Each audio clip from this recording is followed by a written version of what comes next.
Okay, Sister Sacred Infinite, feel free to speak, sister. Peace and blessings to you, Shaka, and peace and blessings to everyone on the panel and everyone in the chat. I just wanted to give my take on things as far as the gossip in the conscious community.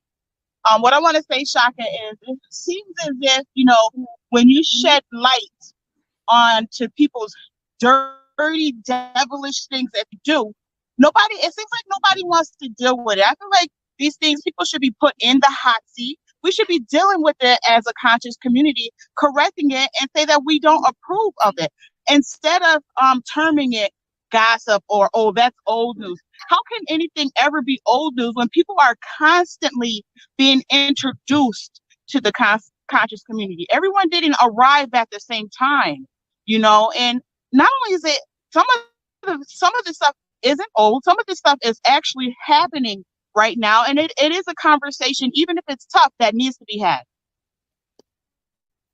All right. Were you accused of molesting your wife's niece, who is your niece through marriage? I have no recollection of that. You would have to inform me of what you're talking about. I have no recollection of that. Okay, I will be able to one day. So I have my third question. Captain Cesario, do you have a homie that's in prison right now for child molestation that you support financially? Yes. But I thought you were against child molestation and those that are molesters to children. I am against child molestation and those that molest children. So why are you supporting this person, but you speak ill against others that have a love for people that have been just accused of child molestation? Okay, I'll answer your question very easily. When I was at both cases of both trials, the evidence that they had, they gave the brother a lie detector test, which he passed. They tested the sister for the young girl, rather, whether her hymen was broke because he was accused of molesting her. Her hymen was not broke. A hymen, for those that don't know, a hymen is something that they use to test to see if the woman's or the child's virginity has been broken or anything like that. There was information that she said that she gave, which she then retracted. So the first case that they did was thrown out. The second case, they did not want to answer to. The jury was hung on it, and the judge did not want to release them until they came up with an answer, and then they came up with a guilty verdict. So from observing the case, if he was guilty of the crime, I would in no way support the brother. But from the evidence of the case, from the testimonies of him as well as the individuals involved, he was not guilty, even though he was found guilty. Wow, so he was not guilty even though he was found guilty, but you speak ill against someone else that is not guilty, but they say he was guilty. So I have a question. This brother that you support, does he have children? Yes. And if so, do you ever say to those children, you have a father that's a child molester? No, I don't. Well, why do you do that to others that have a love for Dr. Malachi B. York Ill and you want his children of him being a quote-unquote so-called child molester, and you speak ill for supporting him?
The Proto-Semitic Allah, Bernadine tells us, was a black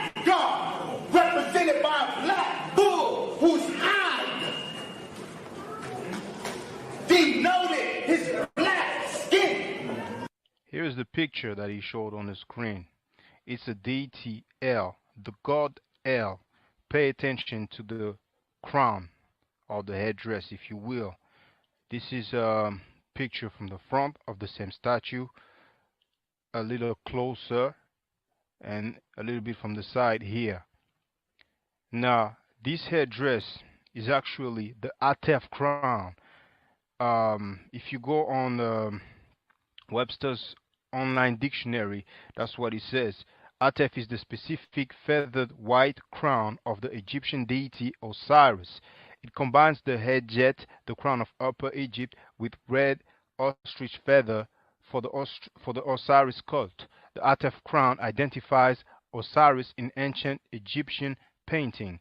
If you go to Webster's dictionary, Merriam-Webster, it says Atef, hold on, a tall crown with a long feather on each side, shown in the art of ancient Upper Egypt as worn by Osiris. Okay?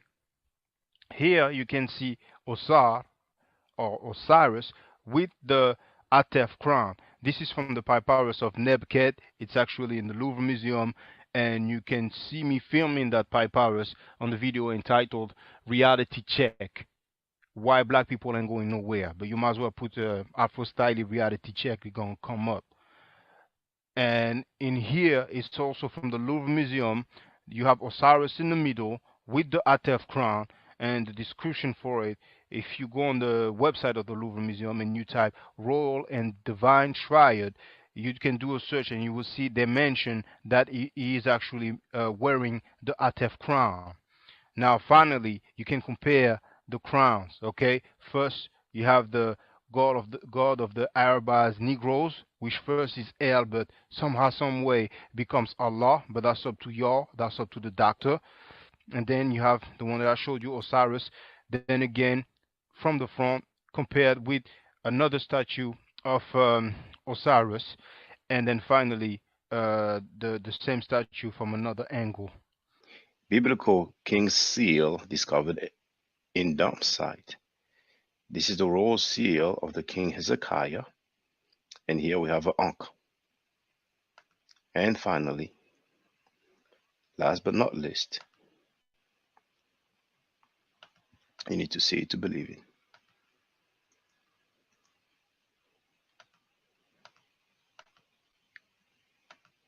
The God of the Bible,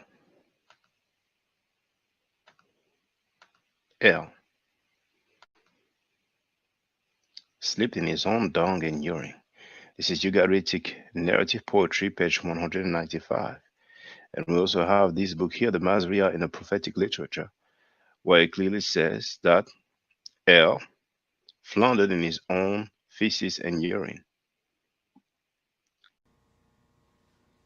We haven't brought closure to Karinga. We let him build a holiday. The same one who set up Black Panthers in ambushes at UCLA and other places. The same one who tortured his wife and another woman brutally, sticking bottles in their vagina, using electrical shocks, and the FBI saved him. He has not atoned to the community for his attempt to destroy the Panther movement. He has not atoned for being a police informer. He has not atoned for the way he treated black women. And look now, the women he mistreated and mutilated were dark in complexion. The women in his harem are light in complexion. The number one woman is a Mexican with what seemed to be an Afro wig. Since I've been a part of this conscious community, sexual misconduct has been condemned and vilified almost unanimously. We saw the rise and fall of Dr. York. We had Hebrew Israelite, the brother by the name of Mighty Hebrew. He was convicted, I think, twice for sexual behavior against minors. He was widely condemned by the Hebrew Israelite community, but apparently forgiven by the Israelites, because I see him all over the place right now on everybody's channel. Another brother by the name of Nazi Yashavel, another Israelite, also involved in sexual misconduct with a minor. We have no idea where this brother is, but he's been sheltered somewhere by an Israelite group. I'm going to tell you why, because I'm an Israelite and Tazariak Israelite. And I think his doctrine is off compared to what we teach it. We both had the same mission, but he's telling the Israelites it's okay to mix race, right? He's telling that they got a doctrine saying that if a child reached a flower, they could be 15 or 9 years old, you could have sex with them. Now, Sanetta, if you don't mind, you said that other people teach that you can have sex with a 9-year-old girl. Like, do you mind telling which other Hebrew Israelite organization teach that? Because you see, I'm not from New York, you know, so to me it's news, and I'd like to know when I go to New York with my daughter where I should avoid going. So, if you don't mind, Sanetta, which other Hebrew Israelite organization teach that thing that GMS teach? Well, there's a lot of Hebrew Israelite groups out there that teach that. I'm not calling out no names or nothing like that. All I'm gonna tell you is that a lot of them teach that, brother. Right, a lot of Hebrew Israelites teach that. Can I ask you a question, Sanetta? Yeah. You said he's a pedophile. You were talking about Nazi, were you? Yes. Can you just tell us what it is about? And you see, I'm not gonna say, oh, you talk about people. You know, that's what everybody does. No. This is different. Yassavel, you know, because the Hebrews would say anything about polite real quick, but they own man. Nasi Yashavel ended up being a goddamn pedophile, having sex with one of his wife's daughters, man. And he got ran out of town. How old was she, the girl? I don't know. Was she underage? Reggie, do you remember that? She was underage, and yeah. But you know, look. And guess what? Hebrews tried to cover that shit up, but it was coming out so quick and hard. We have those guys who've been convicted for sexual misconduct. Garfield Reed spoke about this. Yourself, you spoke about Nazi. And Garfield Reed said that Hebrew camps are sheltering Nazi. So, and, you know, it's sensitive because I know he's your friend. But, you know, Mighty Hebrew, several people have said that he was convicted for sexual misconduct, that he went to jail for that. He did. How are you going to... He did. Well, oh, well, okay, well, you know, so you're confirming it. You know, so why? Yeah, everybody know that he went to jail for that. Yeah. Well, I didn't know that. You know what I'm saying? So obviously, but Hebrews cover up for Hebrews. That's what they do. All right. So and they go on everybody's platform, and none of them niggas say a damn thing. But if I talk to Polite on the phone, oh man, how the fuck? So I'm never talking to Polite. Nigga, get the hell out of my chat. I talk to who I want to talk to. Innocent, like you said, into proven guilty, man. Yeah, he was not convicted yet. You know what I'm saying? So yeah. So Garfield Reed didn't lie then. You know what I'm saying? Yeah. When he talked about and Garfield Reed said even twice he thinks. Some people said that the second time is because he did not sign. Yeah, he got violated. He got violated the second time. Yes. Yeah. So what does it mean he got violated? Well, he had a violation. I don't know why, but they came back and locked him up again on a violation charge, something like that. But all them niggas been doing that shit for a long time. Hebrews been out there molesting people and all that shit for a long time, and it's always covered up by other Hebrew Israelites. The only way we'll find out about it if we looking and searching and we see it. Oh shit, this pops up, and we catch it, you know. And then they'll come out and say something about it because we got them. Which we teach now is that when you go into the law in the ancient world, men, if they saw a woman that they like, they can grab the woman up and rape the woman, man. and we're going to read the scriptures. We're going to read the scriptures. Yeah, the scripture answers it better. That's scripture. Deuteronomy 22 and 25. But if a man find a betrothed damsel in the field, and the man forced her, I'm sorry, verse 28. My bad. Verse 28. Yeah. Yeah, verse 28. If a man find a damsel that is a virgin, which is not betrothed. The word virgin, by the way, is a Hebrew word. Let me see if I remember. Basquala. All right. Now, the prophecy of Mary, a virgin shall conceive the word there, virgin, is ayalama, which means young woman of marriageable age. Gotcha. Virgin in here means bathwala, virgin, a woman that never been, hit, so to speak. Gotcha. Exactly. If a man find a damsel that is a virgin, which is not betrothed, and lay hold on her, and lie with her, and they be found, then the man that lay with her shall give unto the damsel's father 50 shekels of silver, A dowry.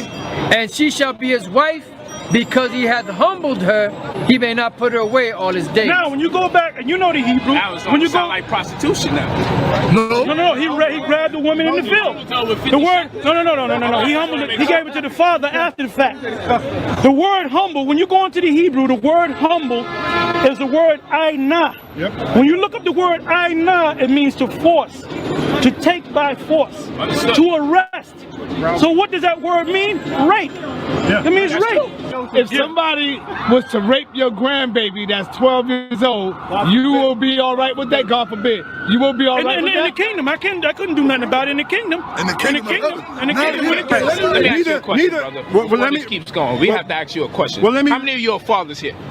Just be for real. If you're a father. Now, what if someone is overwhelmed by the spirit of the Most High God, and he reads your scripture and he take your daughter and he just rape your daughter?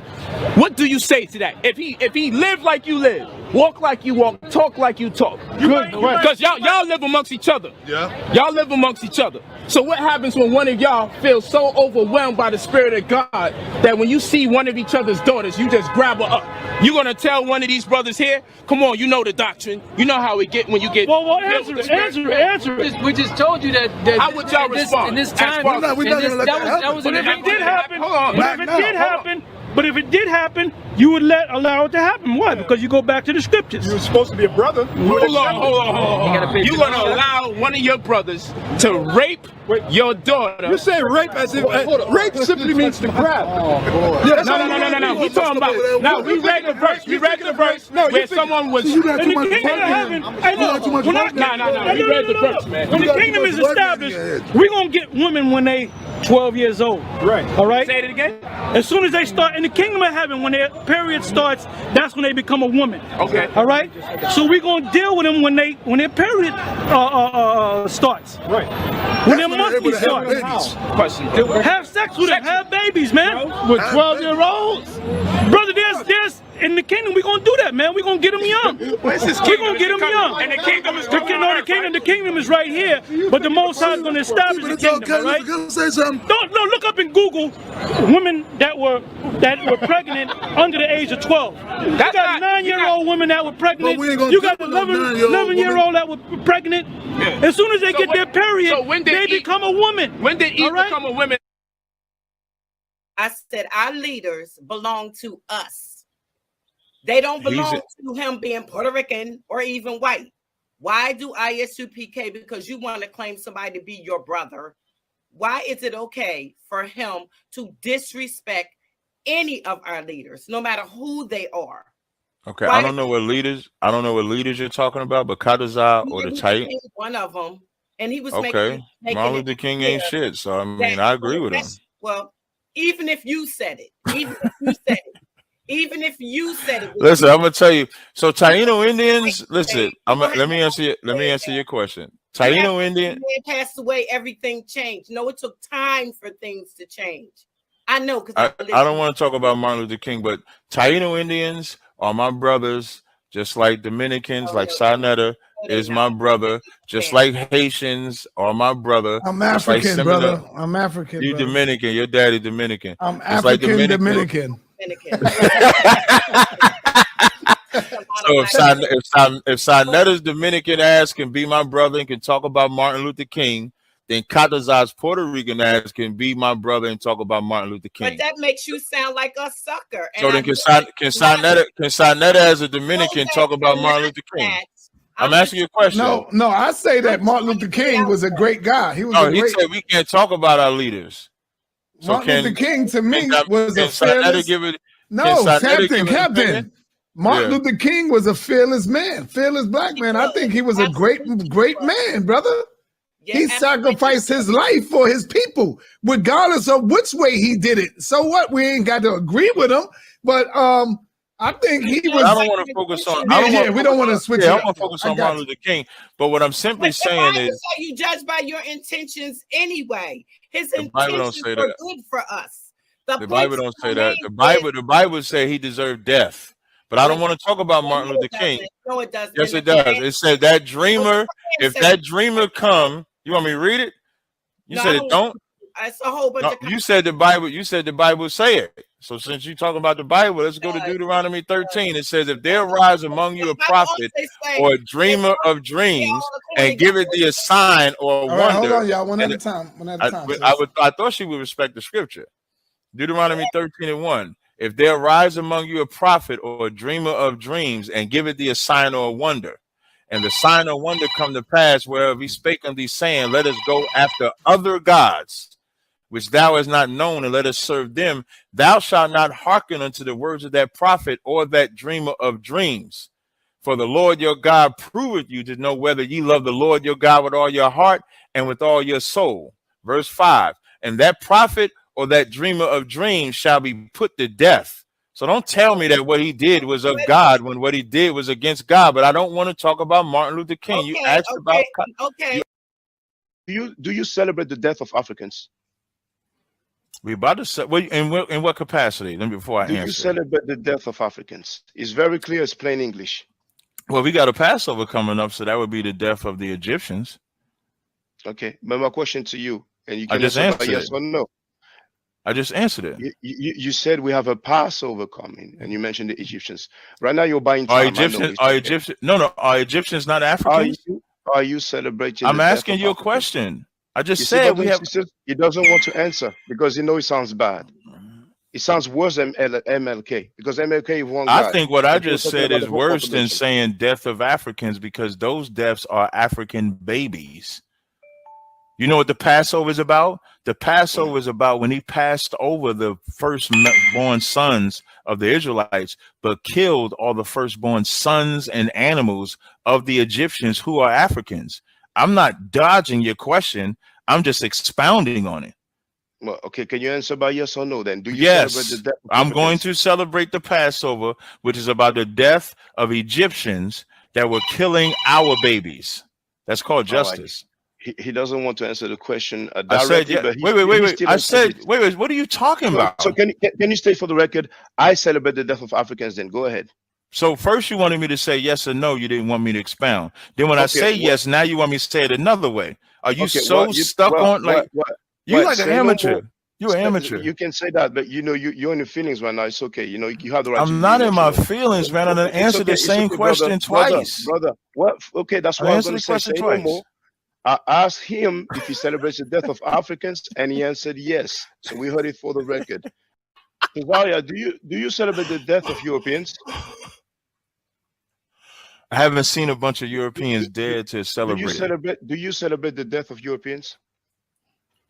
You would have to help me understand why you're asking that question. Yes or no, please. Yes or no, please. I will. Like you were quick to answer yes when I asked you to celebrate the death of Africans. Now I'm asking you, do you celebrate the death of Europeans? Okay, that's so now I'm twice. gonna. No, wait. So when you ask me about the death of you support Africans, the death of Europeans. That's 3 times. When you ask about the death of Africans, I referenced a actual holiday we have that celebrates. Yeah, listen to this. Just like him. Okay, no. To answer the yes question, or no? I'm just about to answer it. No. Now you may. Now I'm gonna say no, and then I'm gonna no sweat. You're wrong. You don't know. Everybody on my circuit, they against the Israelites. We hate the Israelites. We can't stand their doctrine.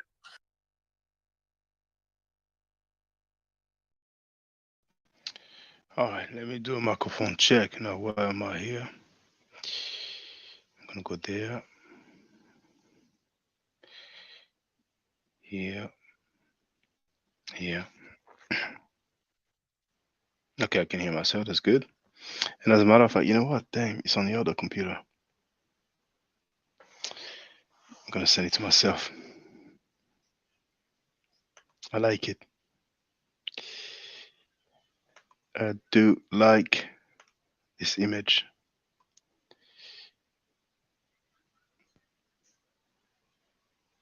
Where is it? Oh, I saved it here. Oh, I know the let me show.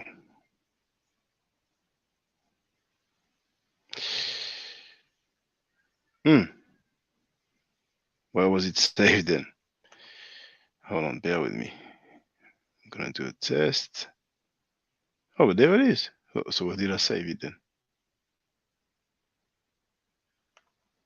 Well, I don't see it. It's okay. I know how to do that. Just bear with me.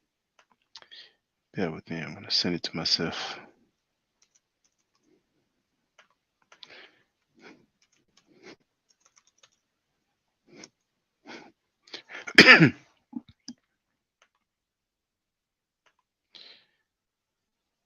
Going there.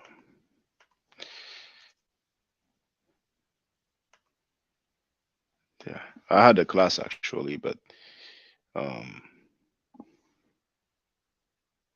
it was lovely. So now I can download the image here. There it is.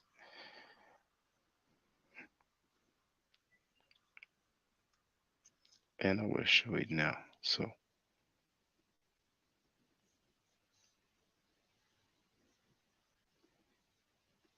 now we should. There it is.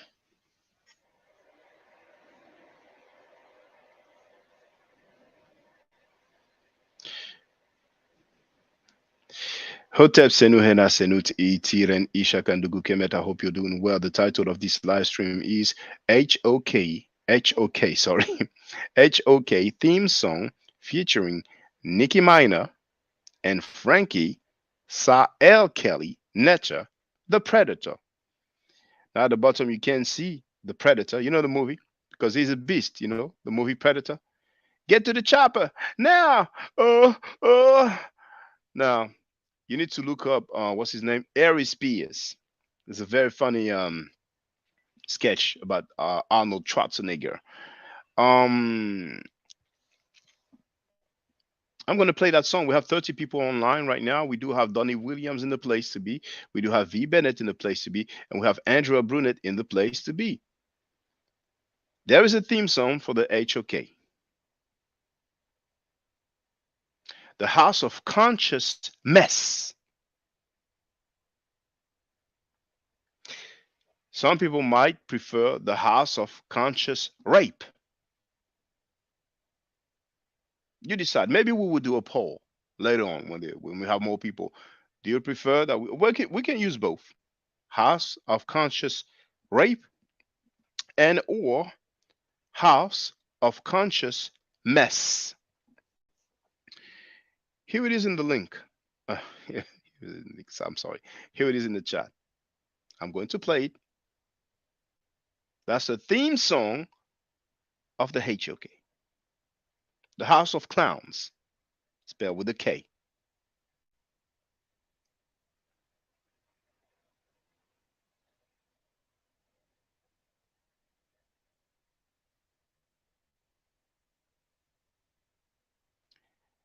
I want you to look at the date. 14 years ago. That song was made 14 years ago, and it deals with R. Kelly, and R. Kelly was convicted just last year. So you can imagine that for 13 years, people must have told that rapper, oh, you're a hater. You're hating. History proved him right.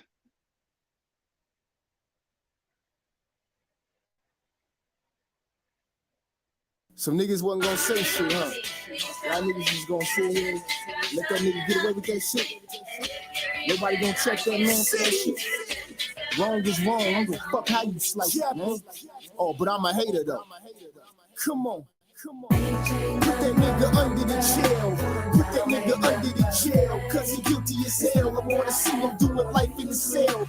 Put that nigga under the jail. Put him under the jail. Put that motherfucker under the jail. Put that motherfucker under the jail. Cause he guilty as hell. I wanna see him doing life in the cell. Put that nigga under the jail. Put him under the jail. I don't care about your money or the records you sold. And you ain't gotta feel me, but that nigga's guilty. The whole hood hates you when radios play you. The jury got paid, dude. Jesus ain't save you. I seen the tape, dude. They seen the tape too. My woman in their right mind would ever date you. The niggas need to see the light. Molesting kids and the nigga can't read and write. We caught a case all of a sudden. He believed in Christ. They said he married, but when you ever seen his wife? If that was your child, you think about killing him. I guess he got enough hits to make him look innocent. This ain't a laughing matter, the shit serious. That little girl ain't even had her first period.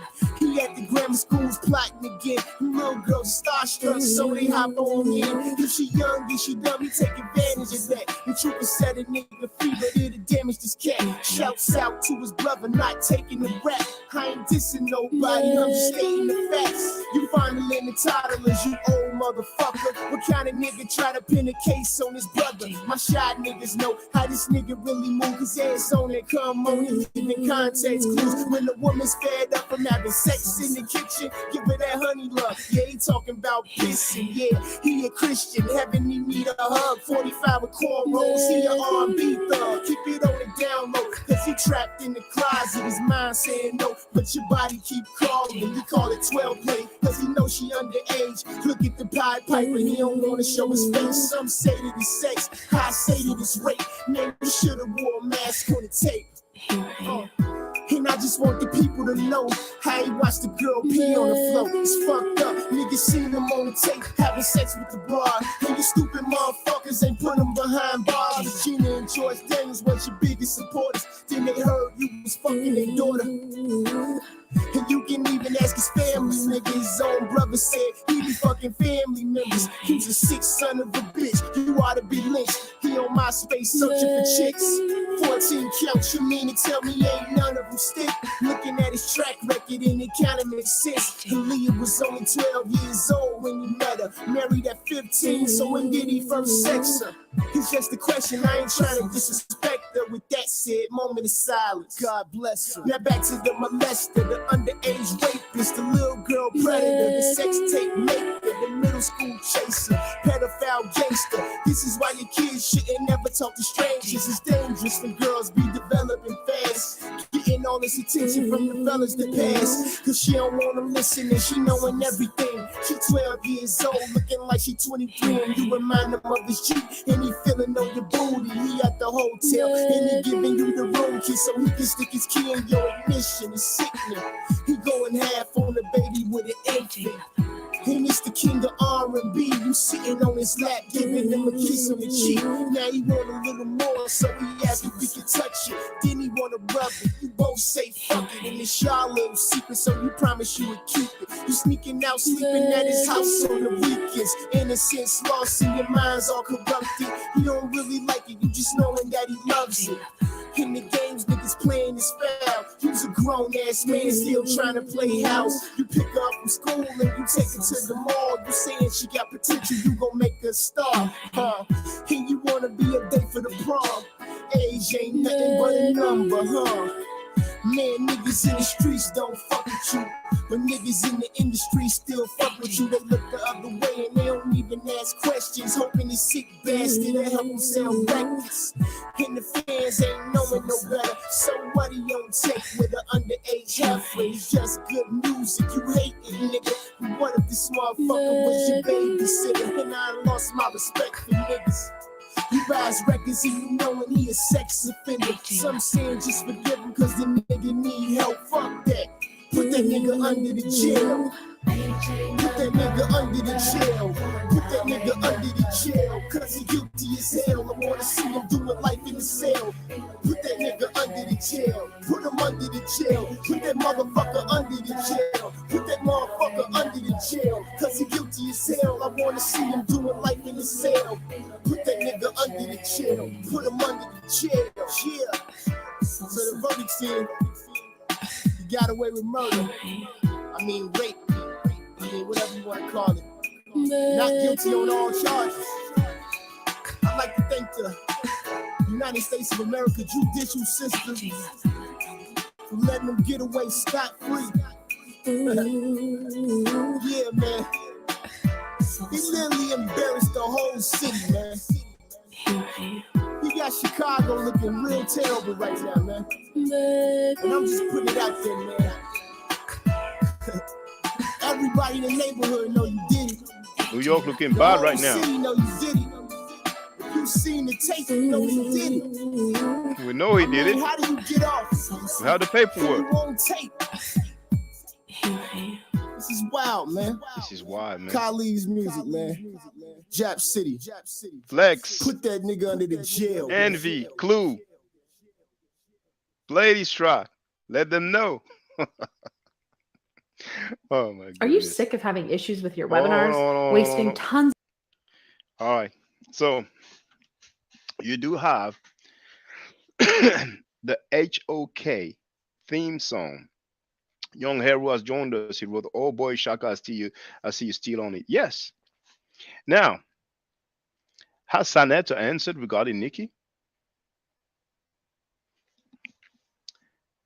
You heard the song was about R. Kelly. It is said that R. Kelly married Aaliyah when she was 15 years old. And recently, we found out, thanks to Minister Inky, who was very close to Frankie, that Frankie was in a relationship with a 15-year-old girl when he was 30 years old. Some people actually say 33, but you know, we're gonna give him 3 years. You know, we're gonna round it up. You know, twice his age. You know, I told you about the song "Twice My Age," and I did not even realize that it was a Shabba Ranks song, but the thumbnail did show you Shabba Ranks and the lady also that's featuring in the song. You know, have you heard Frankie addressing it? Did he say if it was true or not? Because those guys are very skilled with not saying it's not true, I'm innocent, I'm not guilty. So the hook remains on their neck. Now, there is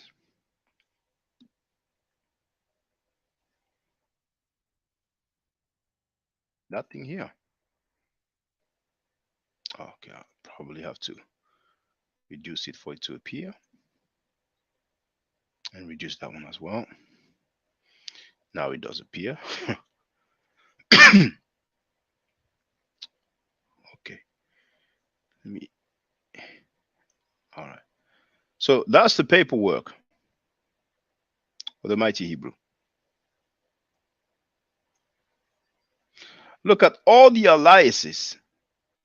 1, 2, 3, 4, 5, 6, 7. So if there was more than one instance and he had one of these different aliases for the instance, it's going to be quite difficult and quite lengthy to keep track on the dude. But anyway,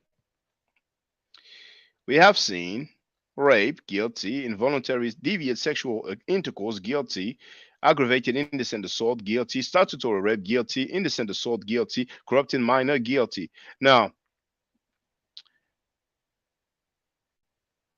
this is the quote summary, right? And as a matter of fact, earlier I did show you that we have the name of the judge, which is here. Now, the name of the judge here is for what we will follow. The name of the judge is actually that one here. Because what I shown you earlier, or the days before, was a screen print, but this is actually the PDF. So you do have the name of the judge here. Disposition date, I guess distance for disposition, 4th of October 1997.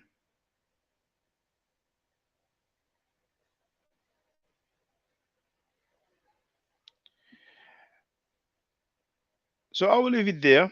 And some people may not know who Nicky is.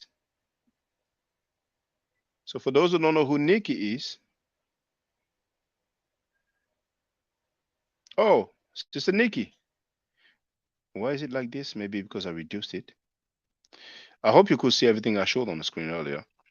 So she will P Shaka in the chat. How you doing, Nicky Willie? Give me a minute. Let's listen to someone who was very, very close to Frankie. Oh, not here. Right there.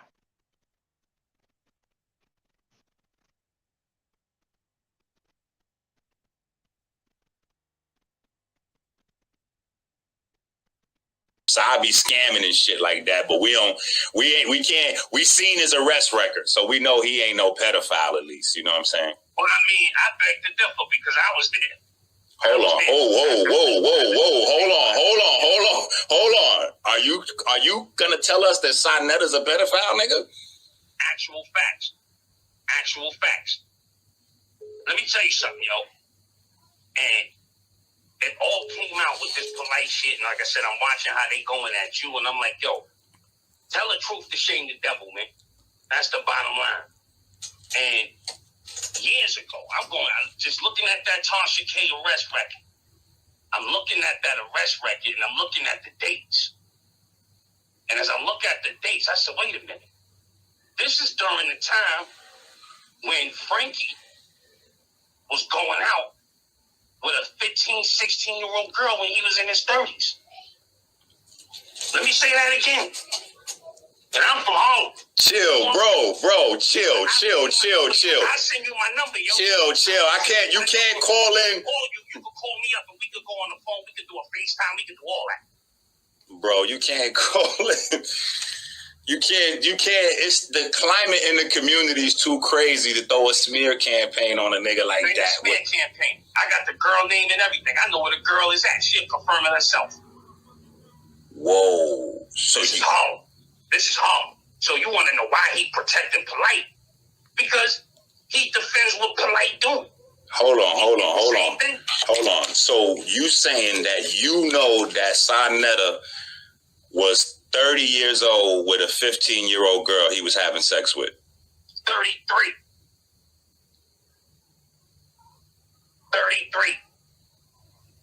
I don't know, family. What's the girl name then? Where's she from? Like, how do we know this is real? Again, every man got to defend himself. So he getting at you, he throwing smear campaigns. This is on him. And like I said, I'll leave you my contact information if you ever want to get back at me. And when he get on the line with me, he know what it is. The girl name was Nicky. Ask him about Nicky from 150th Street. And what was he doing with Nicky? Ask me no fucking questions about no fucking Nicky. Who is Nicky? You tell me. And if I knew it and then I tell you who she was, you wouldn't fucking know her. Ask him that question. That's the question that needs to be asked. So that nigga's phone. And I used to see how we used to say all that shit on 125th Street. That was nothing but divide and conquer.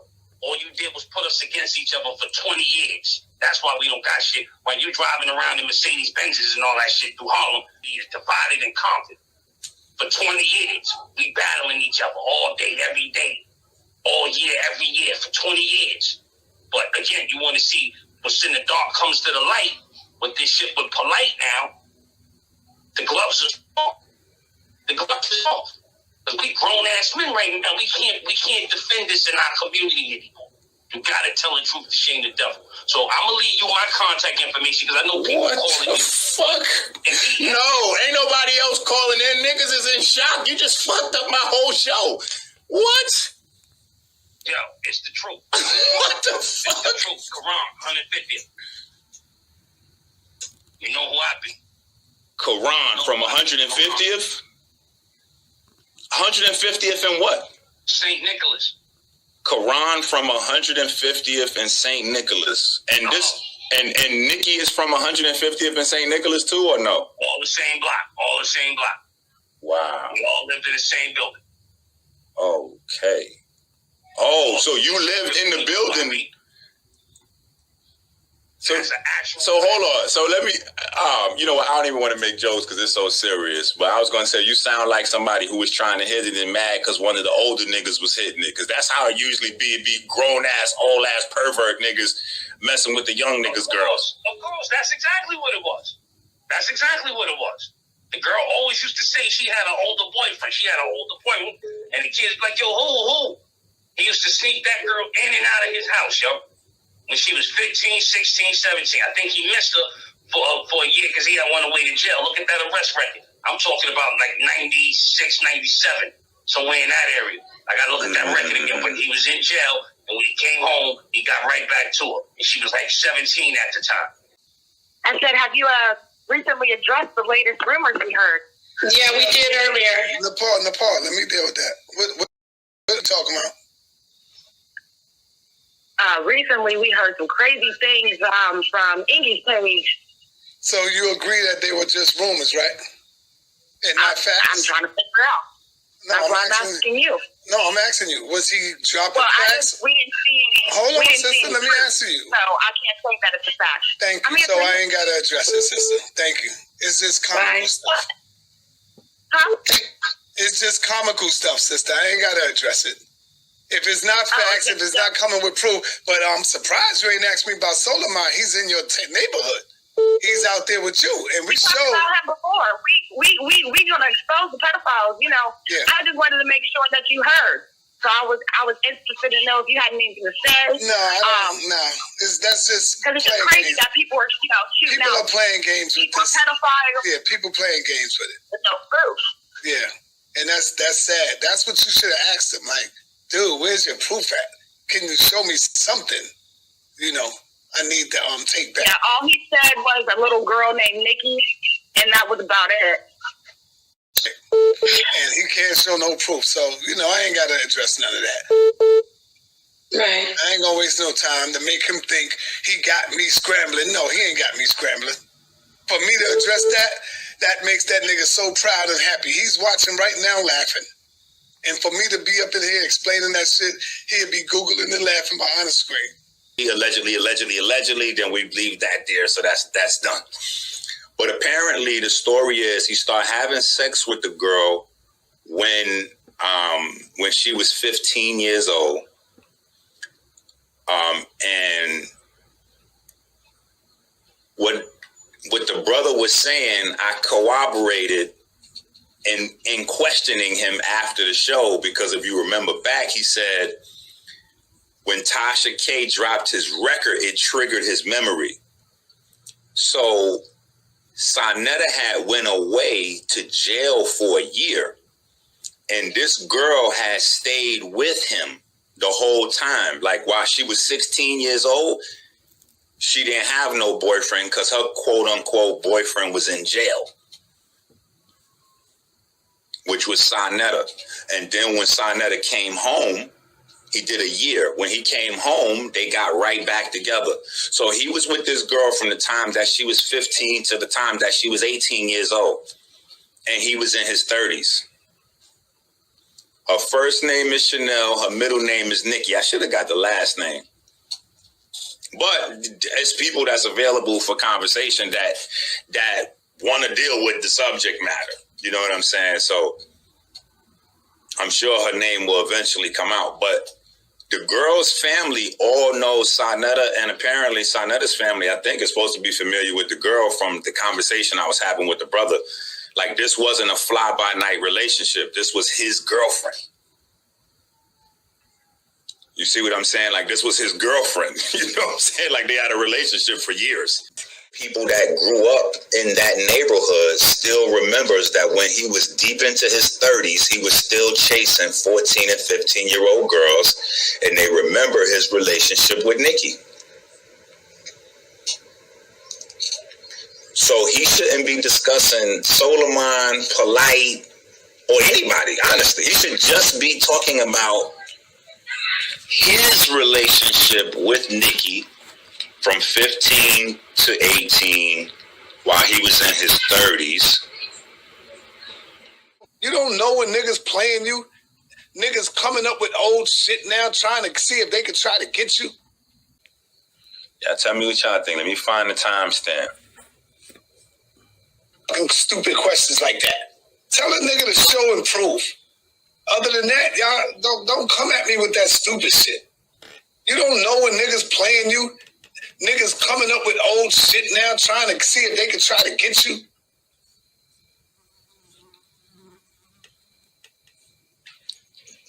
Did that sound like a confession right there?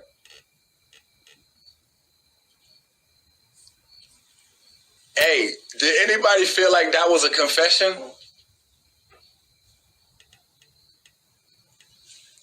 Hold on. Listen to this. Listen to what I'm saying. He tell a person just boy, exactly.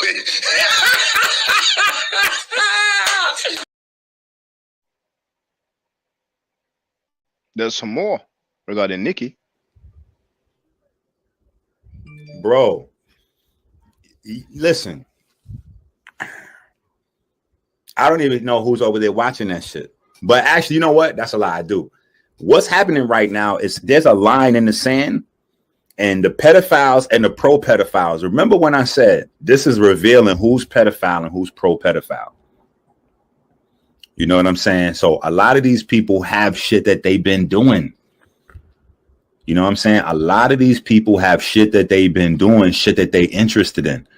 A lot of these niggas go on to vacations in Dominican Republic and Brazil and all these other places and be doing a lot of shit that if they was here in the States, them niggas would get killed for. You know what I'm saying? But these niggas going on vacation doing other goofy shit. You know what I'm saying? And niggas coming around thinking that because they got a little few dollars that they could get away with doing certain shit, that makes them somebody. It don't. See, I still come from a world where money don't determine who you are. It don't. Because you got a little control of a platform and niggas looking at you and you could put niggas in position like, bro, that shit don't mean nothing if you a slime ball. Period. So you over there having sex with little girls. Remember, I was saying that we needed to boycott Sarnetta Page until he took polite videos down. At this point, I'm saying that we need to just boycott that page. Everybody needs to unsubscribe. The nigga's a pedophile. What are you doing now? And if he's not, let him break it down. Let him explain his relationship with Nicky, because he cannot deny his relationship with Nicky. Do you understand what I'm saying? That is a real thing that happened. That would be the same as Polite trying to deny Aminette. Polite can't deny he with Aminette no more than Sarnetta could deny that he was with Nicky for years. So let him explain that. Let him explain what he's doing with Nicky. He's 33, she's 15. And let me show you something. So you really know that this is a problem. He stayed in a relationship with her. He went to prison for a year and stayed in a relationship with her while he was in prison. And when he came home, he came right back to her. So that means that he thinks that that's okay. You see what I'm saying? Like, say for instance,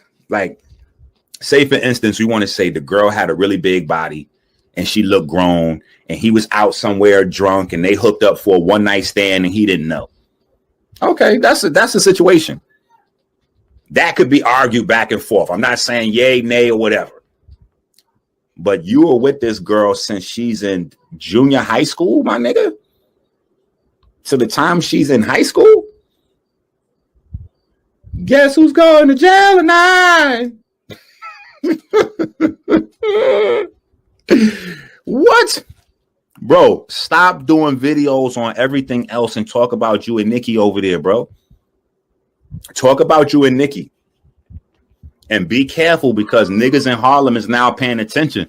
So it's niggas that know about other things that's hitting me, sending me text messages and all that. And I'm ignoring a lot of shit. You know what I'm saying? Like, bro, what I would like you to do is go out on a high note.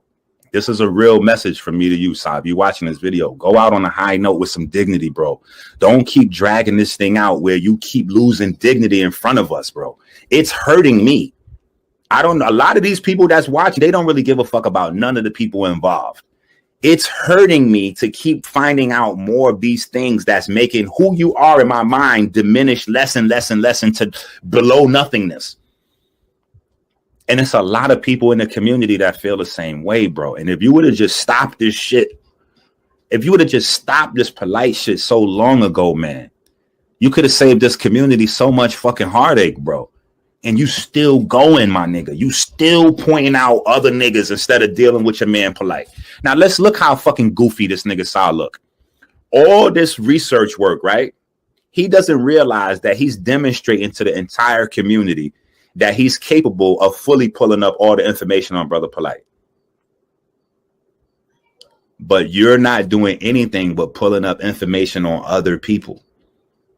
Okay, so now we pass Brother Polite, bro. Now we're on Brother Sinetta.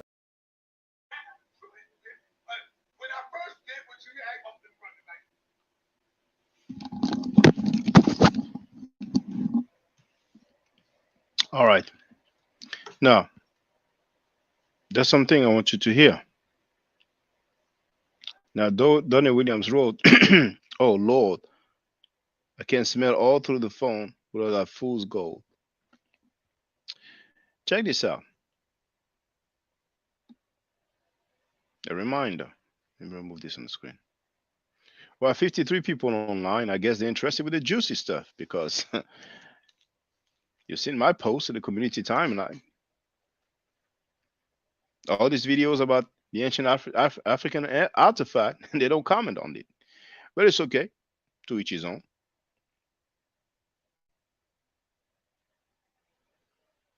Who did Polite rob according to Frankie, aka Sinetta or Sachetta, as it was called a while back? Who? I know you ain't talking about that girl, huh? The one that ran away from home, who snuck out the room and left her mother because her mother left you. You want me to tell the people why she left you, bitch? I'll tell them when you cut back. I'll tell them when you come back at me. I ain't gonna give up everything. Told you it'd be better to leave me the fuck alone. You're fucking with the wrong one, and you know I'm crazy enough to go the fuck in. I'm not scared of getting beat the fuck down. I'ma still go in, nigga. You better kill me, bitch. You better fucking kill me. Fuck is wrong with you? Ain't nobody scared of you, nigga. Ain't nobody in this world is more grimier, low life, scumbag as you. You done robbed from little babies, motherfucker. You done robbed from women and children, nigga. Fuck is wrong with you? Trying to come back at me, knowing that I got all this shit on you. You heard? Sachetta Frankie said live on air that Polite robbed from women and children. So besides the child molestation and rape, because you have so many in the community, they have some dirt on them. They don't want us to talk about it, but I will keep on talking about it just for the record, like I've been doing so for years. Isn't that enough for you to know that it's more than foul? He said he robbed from women and children. You guys don't care? No. What else did he say? Because there's some things that I cite, I quote, but it is more efficient if you hear it directly from the horse's mouth. So I'm saying this to y'all for the last time, and I'm going to leave it where it stands. Whether Polite is guilty or even if he is found innocent, I'm through with him. I'm done with him. Polite will no longer be on my platform. Some people say word is bone. My word is my bone.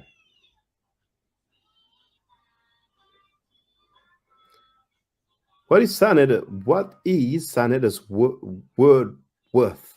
What is the worth of Sinetta's word?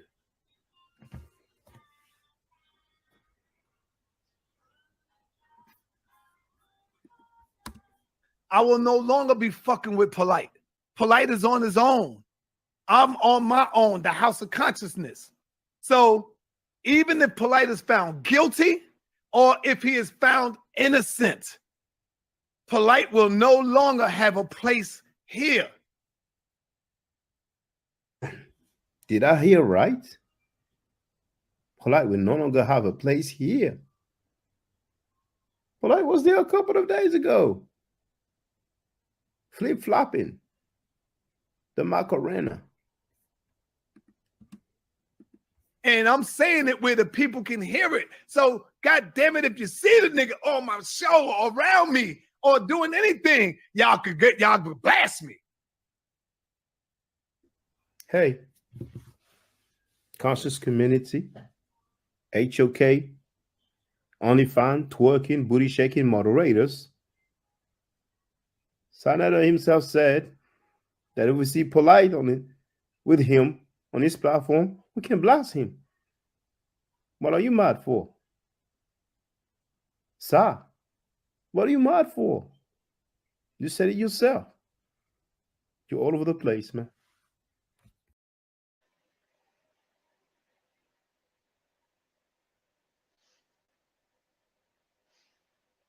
You heard it.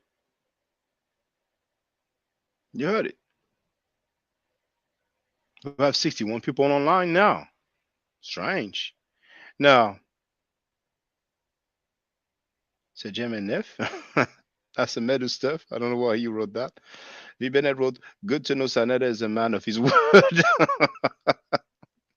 He switched his stance. That wasn't his first sentiment. And James Powell is in the place to be. Now, there's something else. I've played a video, a recent video, and I got this from Queen's Throne. I don't think it shows there. Hold on. Oh, Sonetta in the house of rapists, in the house love this, in the house love that, worrying about a man who was 17 years old and his girlfriend was 15 years old. The mighty Hebrew didn't rape the 15-year-old girl? Now, honestly, I'm less concerned about somebody being 15 and, you know, having sex with somebody that's 17 or, you know what I mean? We're not, bro, I'm talking about motherfuckers in their 30s, 40s, 50s, upper 20s, you know what I mean? Fucking with fucking kids. Nobody that is, you know what I'm saying? Like, bruh, everybody over 18, well over 18. And they had mutual sex. It wasn't no goddamn rape. You know what they did? Let me tell you what they did. They waited, because that's how these crackers are. They waited until the mighty Hebrew turned 18. When he turned 18, she was about to turn, 16. And that's when they grabbed him. The minute he turned 18, they said, yeah, we got him. And that sounds. So you heard what he said. He said he didn't do it. He didn't rape the girl, right? You heard that, right? Now listen to this part here. How about the mighty fucking Hebrew? This nigga went to jail for rape, dog. Oh, go ahead. You know what I'm saying? Like, nigga, and that nigga back in the community, like everything good. Hebrew's quiet. What about Nazi Yashavel? Hold on. Let me get this nigga. So here, did you hear Sanada say, oh, no, he didn't rape the girl. He put the bomb. But there's another one coming. I'm multitasking. There's another one coming.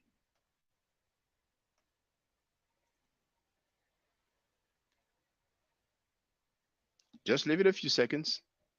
We have 65 people online. Interesting.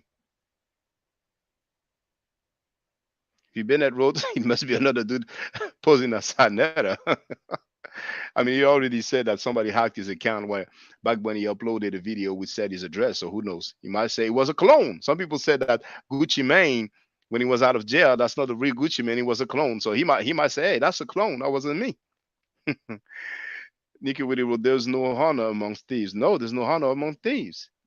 So, James Powell, the elder, is in the place to be, and Donnie Williams has just greeted him. So, for the record,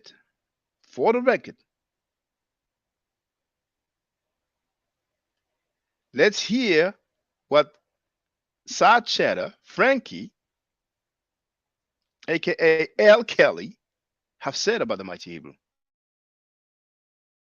Oh, Sonetta in the house of rapists, in the house love this, in the house love that, worrying about a man who was 17 years old and his girlfriend was 15 years old.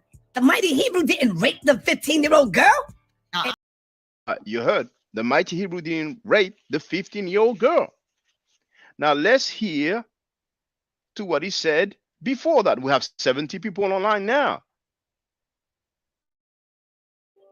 Let's not forget the mighty Hebrew nigga, who you get constantly on your channel, who's on all the Hebrews channel. Don't forget the mighty Hebrew, the bald head nigga, been already incarcerated in prison for molesting a young child. He came home and they... Game over. That's called game over. He said for what? For molesting a young child. Yes. But he must have got threatened. He must have got threatened. So he must have received some phone calls. Who threatened you, Sachetta? The truth will set you free. You don't have to deal with that mess. You're going to live your whole life with that mess. Your head's going to explode. That's game over. That's game over. You lied. You lied to the people. You gave two different versions. One version, oh, that was his girlfriend. He was 17, she was 15. He did not rape the girl. Then we have another version. He was incarcerated for molesting the young. But let's listen to the rest. Let's not forget the mighty Hebrew nigga, who you get constantly on your channel, who's on all the Hebrews channel. Don't forget the mighty Hebrew, the bald head nigga, been already incarcerated in prison for molesting a young child. He came home and they violated him again because the nigga was trying to fuck with another child. Because the N-word was trying to F with another child. That's game over. I'm going to open the lines now. Going to open the lines now. Now, Shabaka is in the place to be here with one love, peace, power, unity, and all that good stuff. And James Powell, the other road. Whenever you are wrong, especially with something like this, somebody needs to get you. Yes. Yes. And you heard the saying, don't start none, won't be none. He switched. I was talking about child molesters. He was talking about child molesters. Then all of a sudden, he got some phone call. Somebody hollered at him, and he switched. So instead of taking all that pressure, Sachetta, you might as well just say who changed you, who made you be different. So they can share some of the pressure that you have because that pressure is too much for you. We know that. We know that pressure is too much for you. How are you going to be a grown man, a public figure that runs a panel, and somebody that was close to him said that he was having sex with a 15-year-old girl when he was 30 years old, and he's not even addressing it? That's more than pressure, man. Thing to get on the panel.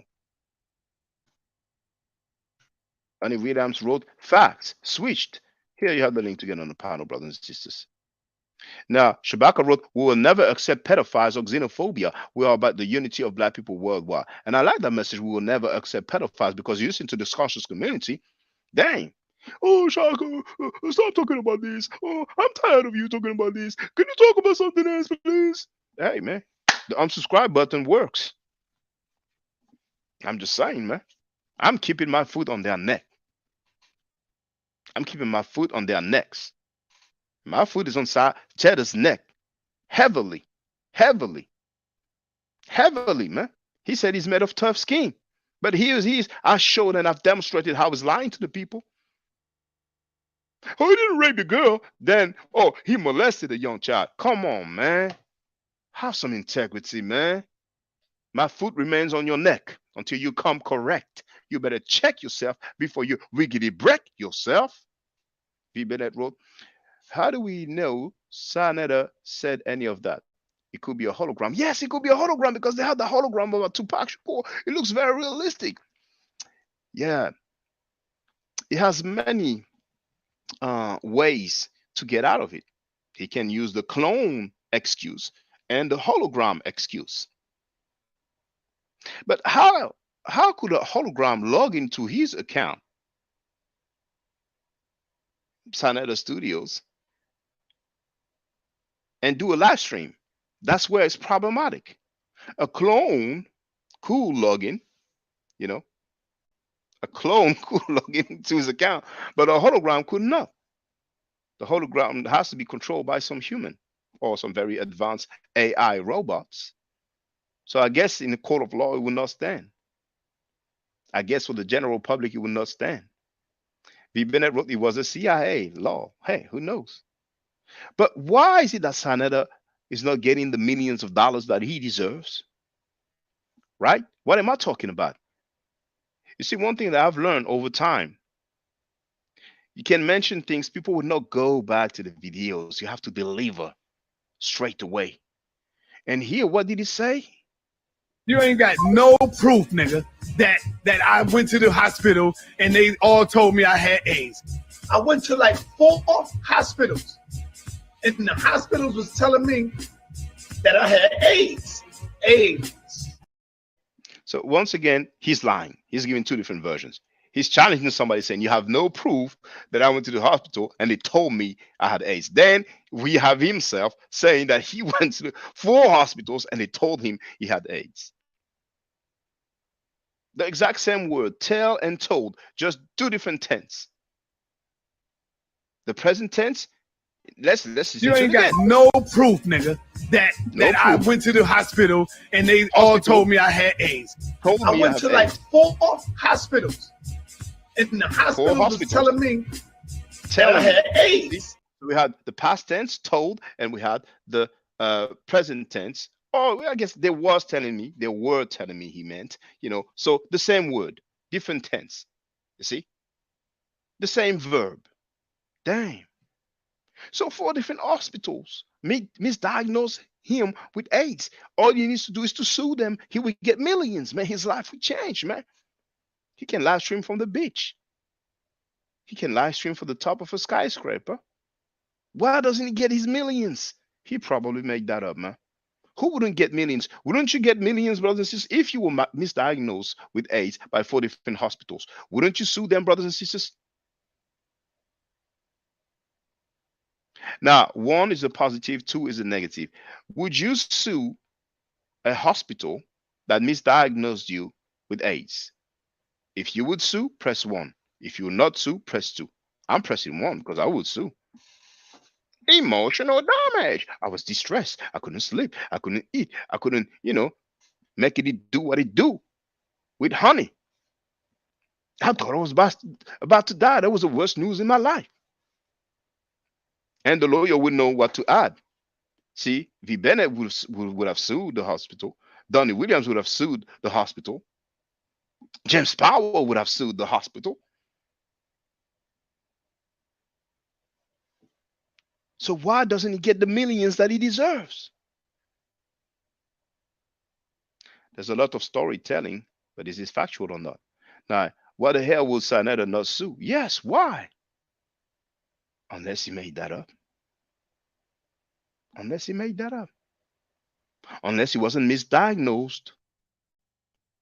Or whatever it may be.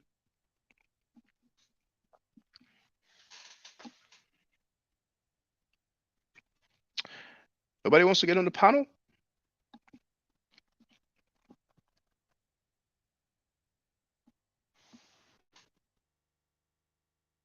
Now, the moderators and Sachetta can get on the panel. So you can break down how somebody go from molesting, like we hear here, from who? Who was talking about the information? Who? Sachetta himself, Frankie himself, Sanetta himself. He might need a name change. And I've played when he was saying, oh, I might come up with some Netta Squad. Netta Squad, man, please. This guy hates the Hebrews, but yet he has them on his channel on a regular basis. Wrong. You don't know. Everybody on my circuit, they against the Israelites. We hate the Israelites.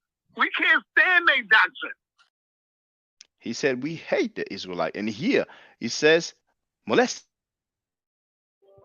Let's not forget the mighty Hebrew nigga, who you get constantly on your channel, who's on all the Hebrews channel. Don't forget the mighty Hebrew, the bald head nigga, been already incarcerated in prison for molesting a young child. Molesting a young child. But what did he say a few days ago following the pressure that I applied on him? Oh, Sanetta in the house of rapists, in the house love this, in the house love that, worrying about a man who was 17 years old and his girlfriend was 15 years old. The mighty Hebrew didn't rape the 15-year-old girl. So what Sanetta has done, he turned a molesting situation when someone was incarcerated into a love story. How amazing. Greetings to you both of you, brothers V. Bennett and James Powell. Feel free to speak, brothers. Good. I guess it's evening. Yeah. Good evening, man. Yeah, it's We're, evening here, but we're you know, good day. okay. Well, should be afternoon, somewhere around this area then. But you're right, man. Hey, I thought I was gonna be the only one again today, but I see V. Bennett. He's there. That's a good feeling. I'm almost being a regular here on you know, getting on the panel, but this is nothing to be fearful of, people. Y'all come on and talk with Shaka and let him know your feelings. You know, it's just stating your case. You know, you're gonna have some people that don't like you, but you know, you're being truthful about what you. I'm getting a call, Shucks. Like, yeah, you gotta get this. State your case. Show your face one time if you don't want to show your face all the time. Let him know who you are, and if you're already a member of the channel, you know he has an idea who you are already, but you know he just wants to see your face, and nothing wrong with that. I see all of Sinetta characters. Some of them don't show their face, but they be glad to show their face and you know flaunt what they got going on. In other words, but you know, Inky really exposed all of this, and I remember seeing it. It's been a while back, but I do remember this coming back to me. And what really happened? They made Inky mad, man. First, Inky was in the clique and in the groove, and everything was cool. But when it started falling apart, uh, hey, they started going crazy, and that's how it normally is. They talk about not snitching, Shaka, but I don't consider this a snitch. It's just that, hey, don't leave me hanging out here, fellas. You know you had something to do with it too, and that's all Inky was doing when he, you know, really he bumped into the information about Sinetta being a supposedly, and I do say supposedly, but sounds like they got some true facts, and if the whole community know about it, you know that's what makes it real sad for us American blacks, Shaka. You know, we see stuff that's going on that's wrong, and we look the other way. And if we're gonna have better communities, you know, we got to put bad guys or whoever you know that's doing this wrong stuff. We got to put them in their place, because it might not be your child this time, but who knows on down the road next week or next month. Especially if y'all keep letting whoever's doing this wrong free, you know, and just do his thing, you know, just because he's got a little fame or money or whatever. That's great, you know. You know, I'm not jealous of nobody. Never have been. All I needed was an opportunity to get out there and get my chance to get fame or money or whatever I was going for, because I know I had the effort inside of me to do it. So, you know, just because they got all that fame and money or whatever, they put them in their place still, man. You know, that don't make them God, because they're up on there in the upper echelon like Sinetta. And even Polite, you know, he was coming on strong and building himself back then. You know, people really started believing in him, and some still do, but he still got that trial to go, and it's not looking real good. But as I know already, and I don't know about a lot of you youngsters, but you should know this system because you're born into it. It's a lot of crooked people out there, and that's including lawyers, and it's a lot of guilty people that have been gotten off. But I'm gonna shut up and let V. Bennett talk a little bit. Hey, Ready to Powell, how you doing? How you doing, Powell? Good to might see not you be again, Shaka. near the computer right now, but hey, Maybe you want to say something, Shaka, but you know me, I'll keep running my mouth, man. I'm a talker. I just try to say things that's worthwhile. You know, a lot of people tell me I talk too much, but I've learned in these older years, you just gotta lay it out on the table like it's right. You know, ain't no like it's right, really. Lay it out on the table the way it is. You know, sometimes the truth hurts, and sometimes the truth might be an ally. It'll help you out.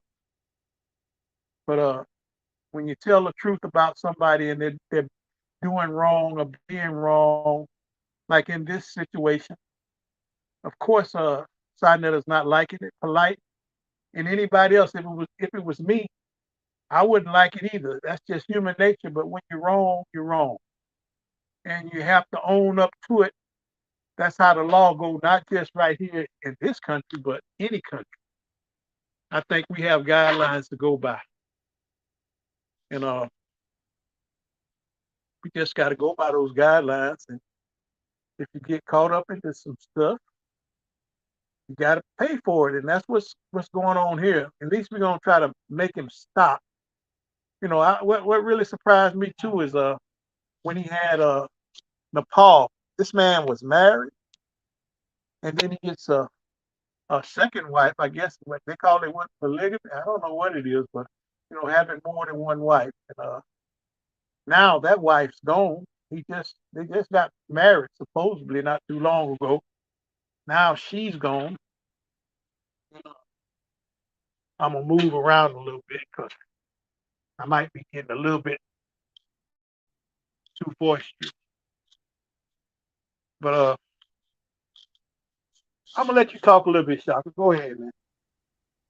Hey, Powell, can you hear me? Yeah, we hear you, V-Minute. Feel free, V-Minute.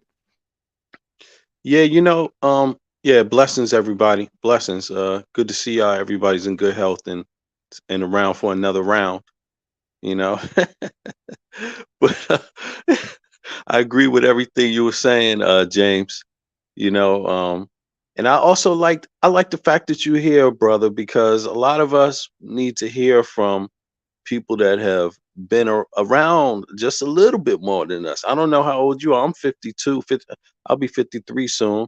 I'm assuming you're a couple years older than me. I'm a couple of years older than Shaka, but we need to lend our experience, life experience to people and this, but and other things. But I think we gotta understand like how toxic.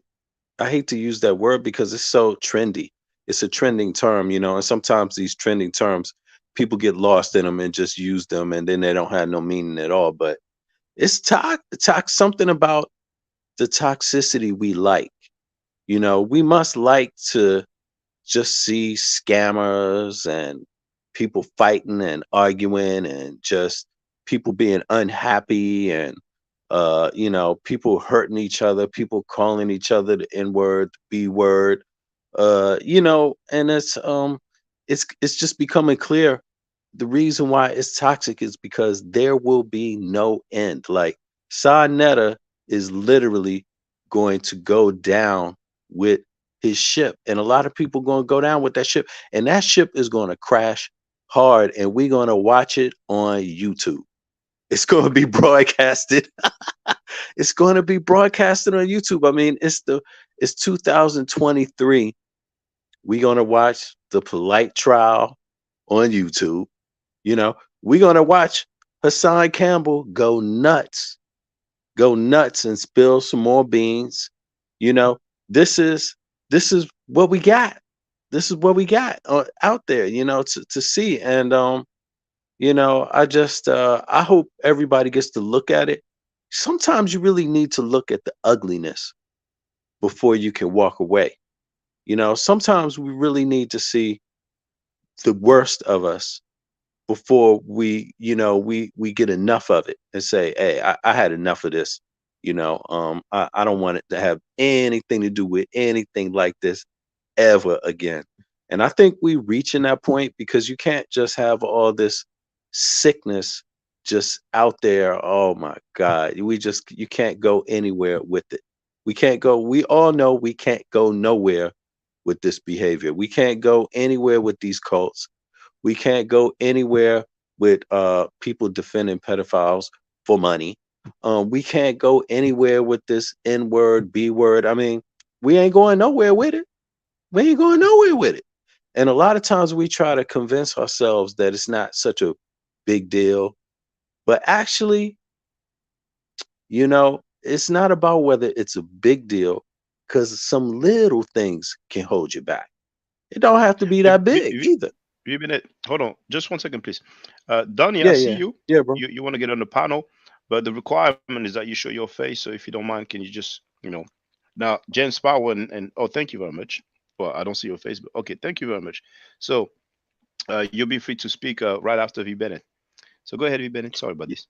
Yeah. And I was just gonna say, actually, in reality, it's not always. It don't have to be big things that hold you back. Small things can hold you back if you got enough of them, and you don't do nothing about them. You know, cancers start off one cell at a time and grow and spread. So I don't think. I think these are, of course, huge problems at the end of the day, but we ain't going nowhere with this stuff. So let's just hang around and let them know that they don't want to stop. Then we shouldn't be made to shut our mouths up either. We got to begin to look down on this behavior and make it more comfortable for other people to look down on it, call it out for what it is, and not be bothered. Just go on about our day and do it tomorrow too. If that's what it's got to be, if that's what's got to happen, then we do it tomorrow. You know. Well, I'm gonna Yeah. keep my foot on Sachetta's neck, because for him to turn a molestation case into a law story between a 17 and a 15-year-old, that not on my watch. But Donnie, feel free to speak. What's up, everybody? Peace to Shaka. Peace to the panel. Peace. Yeah, I think I said this before, but I'd like to say it again. It's like around when COVID hit, you know what I'm saying? Frankie, lowercase Gary, that's what I call him, because I think I made up the name actually calling him Frankie. But I know that's his name, but I'm the one that started it first. But anyway, when COVID came around, he started having a lot of pseudo people on there spreading misinformation. That was a turnoff to me. And then when Polite had caught that case, him and brother Unc had a video where they carried on talking about this and that, and then when the video ended, their goofy selves was still recording, and you could hear them talking about, yeah, all these views we got and this and that. All they cared about was the views. So right then and there, I kind of saw their character really in context. So I'm leading up to ask you, like, the receipts that you show of these guys is kind of, it predates your guys' fallout, right? Shaka? Yes, it does predate it. Hold on, I just want to show something to the people. Thank you, Young Hero, for letting me know. Now, this is Sachetta. He has a live stream entitled "The Level of Hate, Jealousy, and Envy." Now, oh snap! I typed the message. You see here, we see polite. But anyway, I want you to see what I'm going to type. I typed the message, but this is what I put in his chat. Bring your punk self to my panel.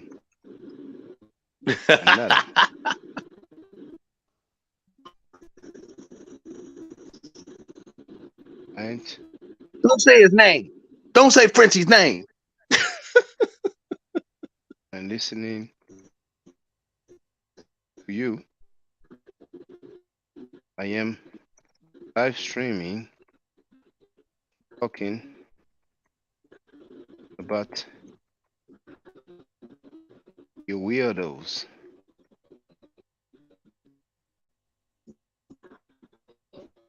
It is there. So he will be there for a few seconds until the OnlyFans moderators and whatever. Now, you see, Pan African Designs wrote, don't use this to justify polite, sir. They saying the same thing. So anyway, that was just for the record. You've seen it. You know, he's gonna read that and you know use a lot of profanity towards me, but you know I ain't listening to what he has to say. So yeah, sorry about this. Yeah, Donnie, that was before the so-called fallout, but I wouldn't call it the fallout. He basically used the way in to seek revenge because he didn't like what Shin Ching said, and also to protect the child molesters. Uh, uh, Not only Mighty Hebrew, but particularly the ISUPK. Oh, Donnie, we lost Donnie. Feel free to come back, but the ISUPK King Tai, ISUPK member who went to jail also for child molestation. He was found guilty in the court of law, and Tazariak said it out of his own mouth.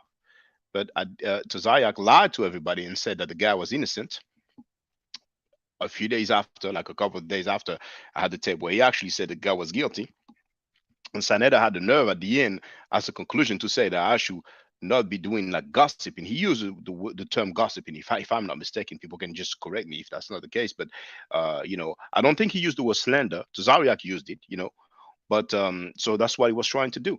But now that there was this situation with Nicky Chanel from Harlem, I understand it all makes sense.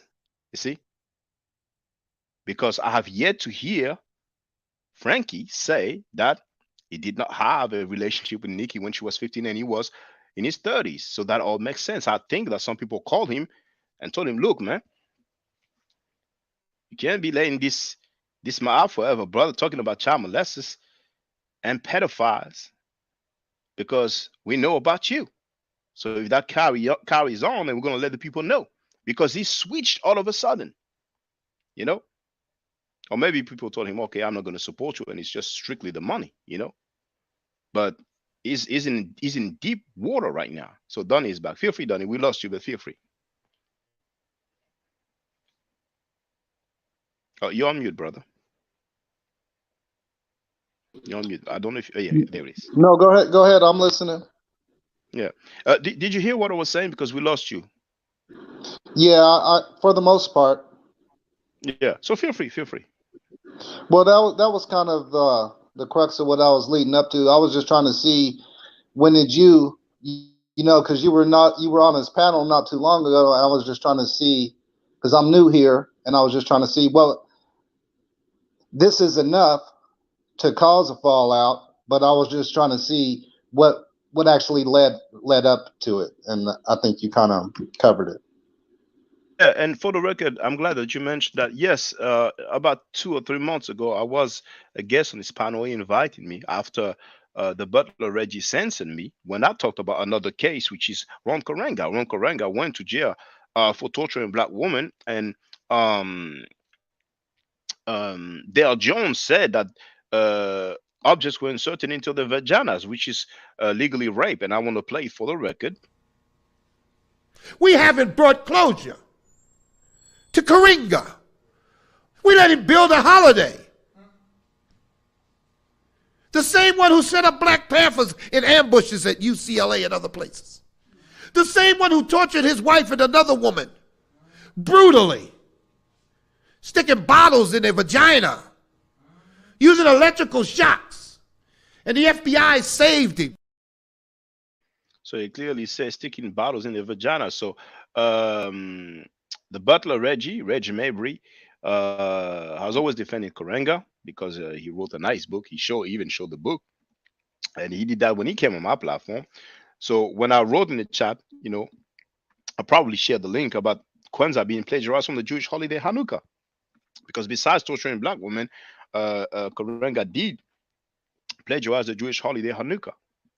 And I have an article about that on my website. And this article is from Dr. Mukasa Africa Ma'at, you know. Now, when I was censored, I made a video, a live stream, saying, you know, censorship in the House of Consciousness. Sarnetta came on my platform and he said, it's Reggie who did that. Then he invited me. And when I went there the first time as a guest, because I went twice as a guest, I appeared a few other times, you know, briefly. But the first time I was there as a guest, I did bring up the child molestation issue. And I want people to know that, because some people are trying to change the narrative, like, you know, everything was cool. I heard Sachetta say that because he refused to do the med and lecture class, that's why I was mad. That's so ridiculous. But I want people to hear it for the record. Where is it? Hold on. Yeah, I remember that.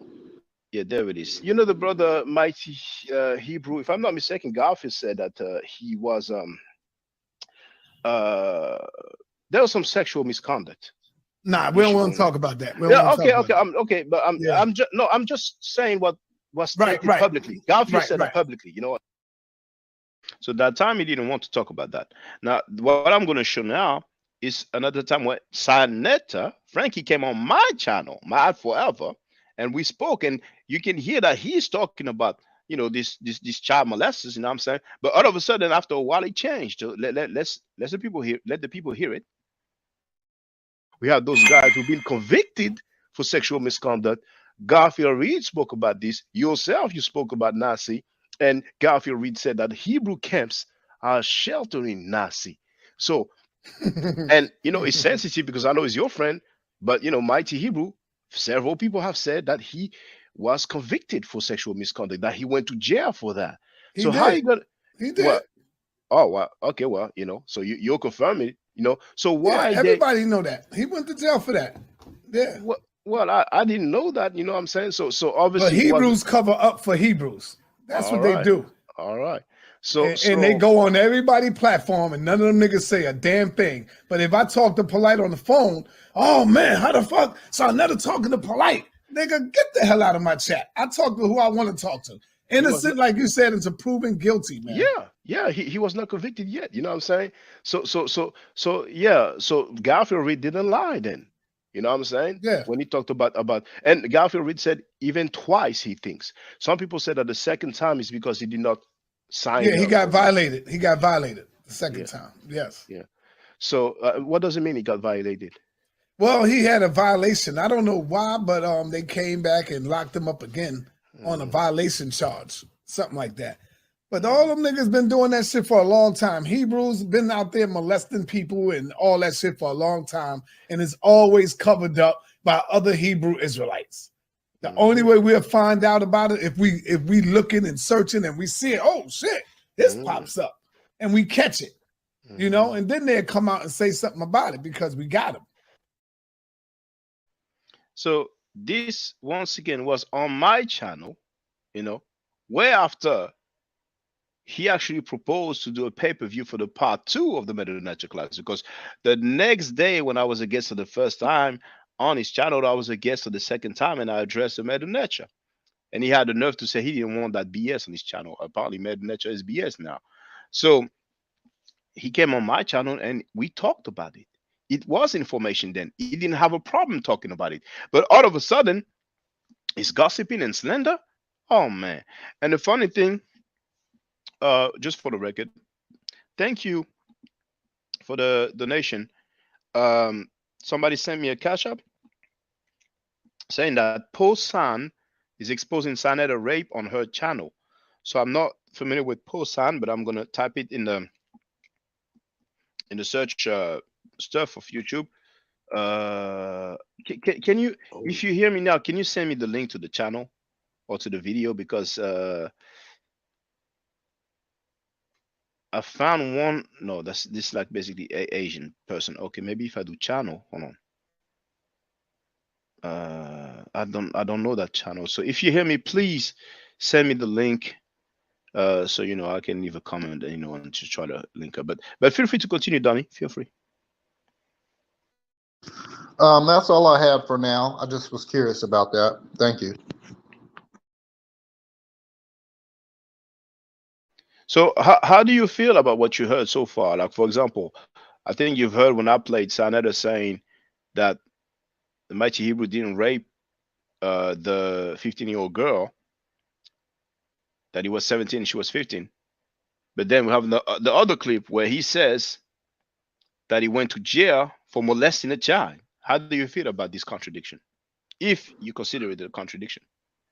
Well, to be straightforward, 15 and 17, in my eyes, that's not a big deal. But child molestation, the straight up charge, that's an issue for real. So I'll say that. Now, are you aware that he was charged with rape? among statutory rape. Did you know that? Because I guess they're trying to hide that. Now, this is the paperwork here, you see? And I'm going to make it larger. So you have all these aliases here. And here you can see rape, guilty. Then you have involuntary deviant sexual intercourse, guilty. Then you have aggravated indecent assault, guilty.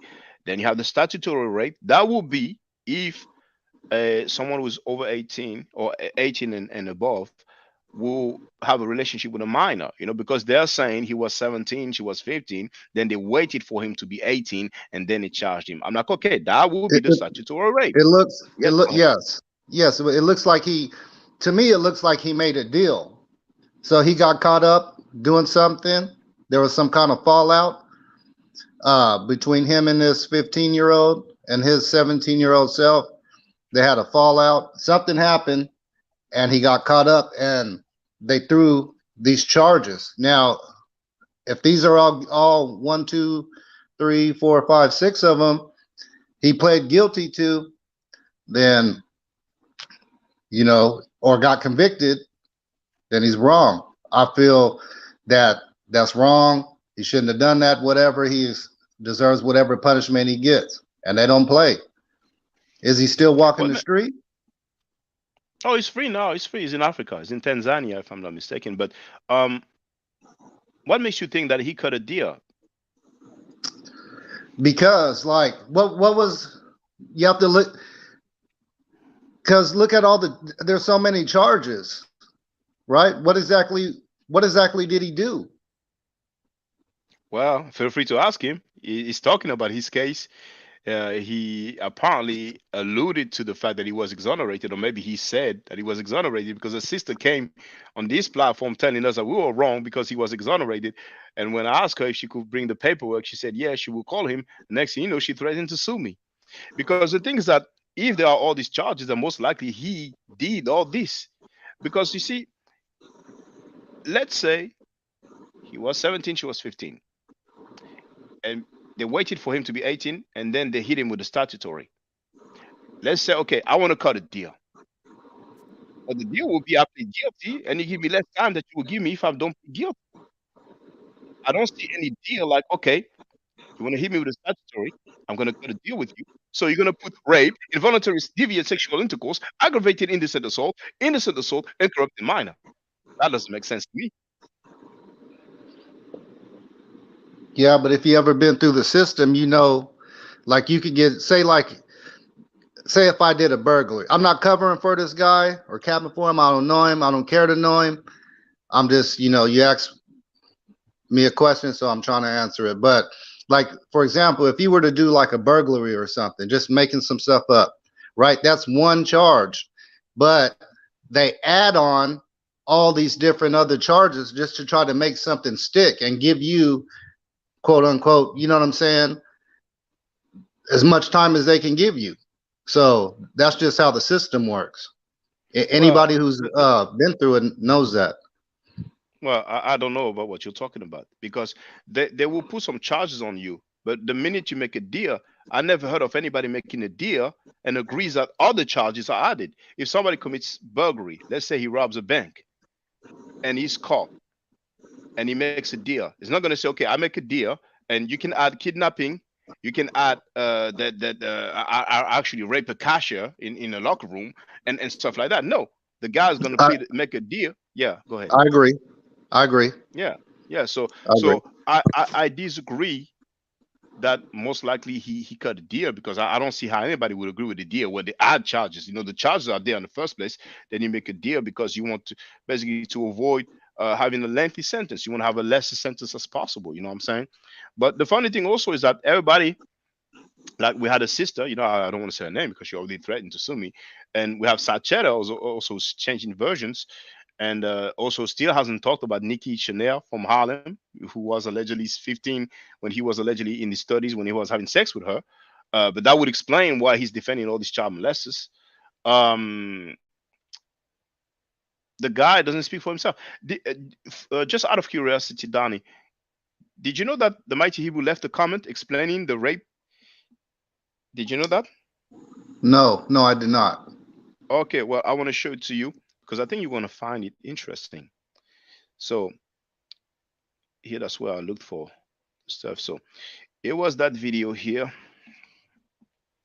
entitled "Standing Against Child Molestation is a Noble Cause."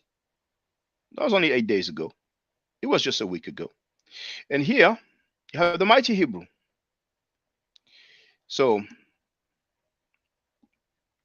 oh, for the record, I'm going to share the link to this video in the chat. So if people want to have a look, then they know where to find it. But this is what the Mighty Hebrew wrote. Shalom ba Hashem Yahweh Ain Sof Ha Kodosh Yisrael Atma forever. Listen, Adoni. I'm just finding out that you've been making videos and my name was made mention in this subject matter. Listen, I don't know what's going on because I'm putting a lot of groundwork a lot of ground footwork in Africa. So I don't keep up with. I want to make it so it all fits in the screen. Hold on. Oh, come on now. Trackpad is playing up with me. Okay. Sorry about this. All right. So I don't keep up with these types of things. I was just on Sinetta Studio speaking about this matter last week. I heard, not sure, that you keep saying thus and thus was convicted of rape. The problem with that statement is under Pennsylvania law. There are 4 categories of 3121 rape. Categories A, B, C, and D.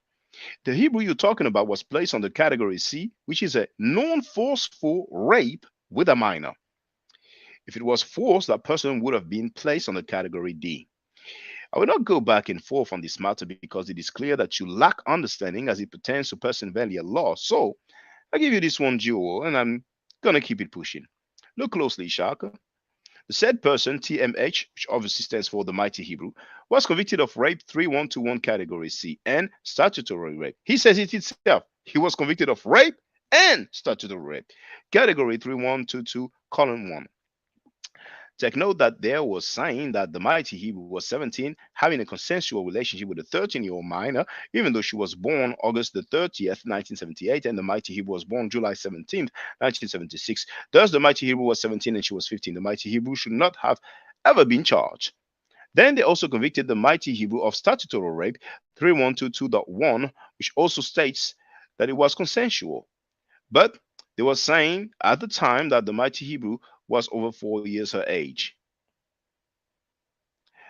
This is so easy to break down. The rape 3121.c and statutory rape 3122.1 are dealing with the same so-called victim. This is easy to understand. If it was rape, I mean, it's so funny to me that he puts that it's the same so-called victim, like it's a great revelation. Oh, damn, you made it clearer for us. It's the same victim. Anyway, if it was rape of a child by force, it will fall under 3121 category D. But as the record shows, the Mighty Hebrew fell under category C. So the statement rape has to be understood based on the category that the offense fell under, which was category C. That is why statutory rape 3122.1 was connected. When you rape 3121, it has to be understood what category that it falls under. The Mighty Hebrew paperwork shows that it fell under 3121C, which is a non-forceful rape of a minor. The Mighty Hebrew was 17 and she was 15, and the courts attached statutory rape 3122.1 with it. Both charges, 3121.c rape and 3122.1 statutory rape, are both non-forceful charges. So the charges are not saying it was a forced rape. This is basic understanding of law. The Mighty Hebrew shouldn't have never got locked up. Thank you for your time and go in completeness. HOK, Hebrew Israelite sovereign nationalism, has risen worldwide. So what's your opinion about this?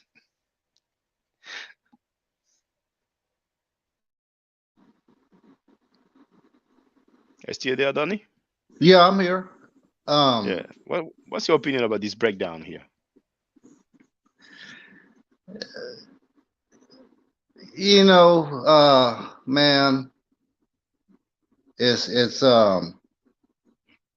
confusing a little bit to me because, like I said, I don't see nothing wrong with the 17 and 15-year-old, but it gets difficult when, you know, again, I'm against this. I'm not an apologist for this dude. I don't even know him, but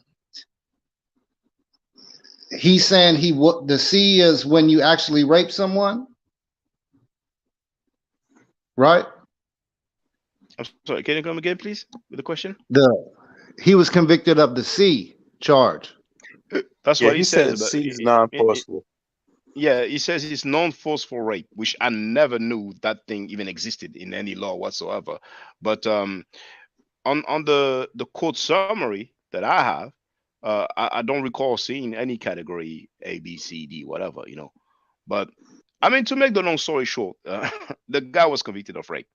Now he's trying to talk his way around it, and some people, you know, are very gullible in the conscious community, you know. So it's just like Tazariak. Have you seen Tazariak admitting that he financially supported the ISUPK member who was convicted of child molestation? Have you seen that video? Oh yes. All right, so he was trying to talk his way around it. He said, "Oh, they checked her hymen, you know." And for those who don't know, a hymen, I'm paraphrasing, but it lets you know if the girl were blah blah blah. But you know, even if the hymen is intact, it doesn't mean that there was no molestation. You know, sexual molestation doesn't necessarily mean strictly vaginal penetration. You know, you could have anal penetration. You could have, you know, anything to do with the mouth, fondling, you know, fingers and stuff like that. You know what I'm saying? So he said himself that he was found guilty. He said himself, and I'm talking about Tazariak, that there was a guilty verdict. So it's a case of, should we believe the word of one man or should we believe the word of a court of law? You know, and then of course they're gonna play the, oh, you know, the system, you know, the man, you know, the white man, the white supremacy. That's why they locked me up.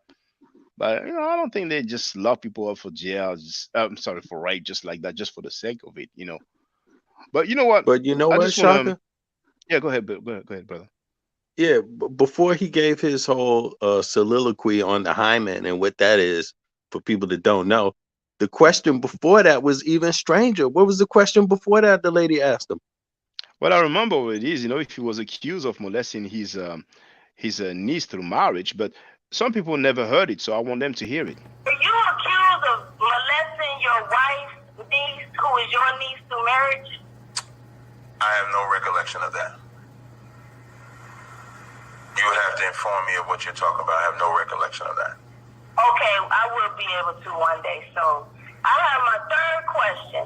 Captain Tazariak, do you have a homie that's in prison right now for child molestation that you support financially? Yes. But I thought you were against child molestation and those that are molesters to children. I am against child molestation and those that molest children. So why are you supporting this person, but you speak ill against others that have a love for people that have been just accused of child molestation? Okay, I'll answer your question very easily. When I was at both cases of both trials, the evidence that they had, they gave the brother a lie detector test, which he passed. They tested the sister for, the young girl rather, whether her hymen was broke because he was accused of molesting her. Her hymen was not broke. A hymen, for those that don't know, a hymen is something that they use to test to see if the woman's or the child's virginity has been broken or anything like that. There was information that she said that she gave, which she then retracted. So the first case that they did was thrown out. The second case, they did not want to answer to.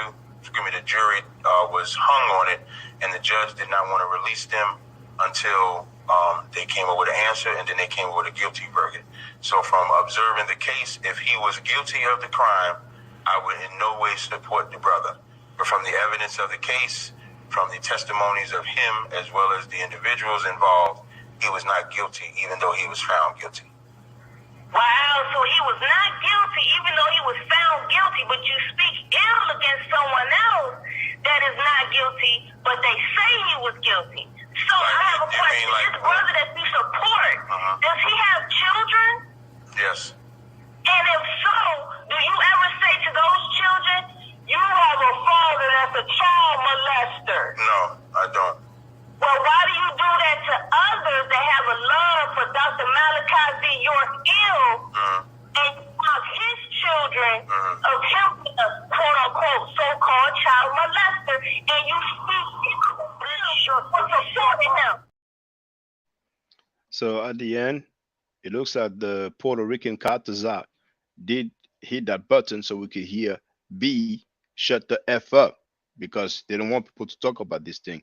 And we could see Tazaria that was very uncomfortable, almost childlike, you know. Do you tell the children you have a father that's a child molester? No, I don't. And Cartazar could see that he was folding, so he decided to end the conversation. But for the record, that guy is called King Ty. And here in this video, I share the link here. He also left a comment. You know what I'm saying? So we asked him some question. He didn't reply. Just like Sanetta is not answering regarding Nikki. The question is simple. Did Sanetta have sex with Nikki when she was 15 and he was in his 30s? And I guess it's inconvenient. But anyway, here, for the record, is this Hebrew Israelite in prison for rape? And here in the comment, what do we have? King Ta, the musician that Sanetta, Tazaya talked about during the weighing. He wrote, "I'm right here, lol, what the F?" You see? So, Shah wrote, asked him, "Are you the dude in the vid?" I told him, "Greetings, Kinta. Kuna," now I didn't know it was spelled Kunat, but Kunas just said today that ISUPK Hebrews will teach that you can have sex with 9-year-old girls, and I've shared the link. Is it true? Have you been to jail for rape or statutory rape? Do ISUPK members have sex or marry underage girls as long as they have their period? He didn't reply. Then I wrote, on this video, we can hear a sister claiming that you went to jail for having sex with a minor. This Centavo wrote, I'll take his silence as a yes, Lord. Goodfellow Nella wrote, still no response, brother. Any man would defend himself with such allegations. Silence is also an answer. The sister's testimony is firsthand, enough for me to believe it's true. Then Goodfellow Nella wrote, explain yourself, man. No man would stay silent if innocent with such allegations. This Centavo wrote, a guilty man would stay silent longer than an innocent one would anyway. Goodfellow Nella wrote, right, brother, an innocent man will prove his innocence till the day he dies. So here, we can see that the guy that is directly concerned with his situation of imprisonment for child molestation first try to play the trick like, I'm right here, I'm not in prison, because the title is this Hebrew Israelite in prison for rape? So it's like, oh, I'm right here, like he's out, he's free. Just like the Zariak said during the weighing, oh, he's free, he's not in prison. But they leave out the part that the guy went to prison for child molestation. That's tricknology. That's just for the record. So the answer to the question, when Tazariak was asked if he was accused of molesting his niece, his response was, I have no recollection of that. Yeah, I caught that. Yeah. And I found it a very strange answer. And maybe that's what Sacheta is going to say. He's going to say, I have no recollection of Nikki. But the thing is that if they say certain things, like for example, if the King Ty dude denies it, some people were in jail and they knew him from jail. You have the victim and the family of the victims. You have journalists. You have the court. So it's better to stay silent. If Sanetta denies the situation with Nikki, because Minister Enki said that Sanetta cannot deny it. But if he denies it, there's some people in Harlem who've seen them together, if that is true. So they're going to say, oh, hold up, stop lying, man. We've seen you. They might even have pictures somewhere hanging somewhere. Who knows? Pictures of them together, Shaka.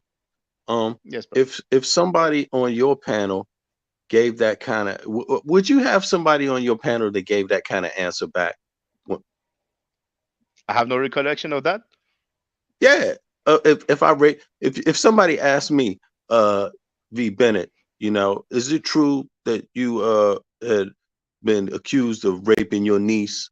And I answered, I have no recollection of that. You would have to inform me of what you're speaking about. Would you let me on your panel? Well, I will press you about that. I mean, I will not just let it slide like that, because like I said, if I'm asked, okay, like 5 years ago, did you go to Burger King? I might say I have no recollection of that. But if I'm told, was I accused of molesting my niece? I surely would not answer, I have no recollection of that. It's more like I plead the fifth type of answer. So, There's a Mighty Hebrew. There's King Ta. There's Nasi Yashuvel. Butler Reggie gave information to Nasi Yashuvel to go against Teddy, to go against Kemet. The same guy who bangs against Kemet.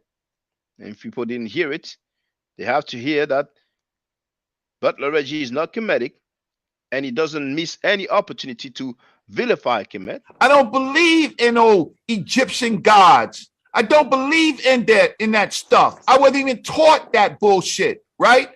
I'm the one who bangs against the Kemetics. I bang against them, and they can't get through me because the gods that they worship, right, were born from another group of thinking, right? So you can't come with me with no goddamn Heru or no other that bullshit. Show it to me in the primary, show it to me in writing, show it to me in the period. You're making the bullshit up. So the same Reggie who defends Karanga, even though Karanga tortured black women, and according to Dale Jones, those women were raped, objects were inserted into the vagina. The same Reggie who gave information to Nasi Yashuvel. And when Sanada asked Reggie if he has regrets, now that we know that Nasi Yashuvel is a pedophile, Reggie said no 3 times in a row. Reggie has no regrets giving information to a pedophile to go against Kemet. So we have Nasi Yashuvel, we have King Ta from ISUPK, we have the Mighty Hebrew from I don't know what camp he's from. I mean, that's a lot already, you know. And if we add Karanga, that's 4. But we the bad guys. And I want you to see, brothers and sisters, the comment that was left just a few minutes ago. Now here, that video, the official best from Portugal's museum. I'm gonna wait for the advert too. Okay, there it is. So you see, that's the artifact. That video was uploaded today, 13 hours ago.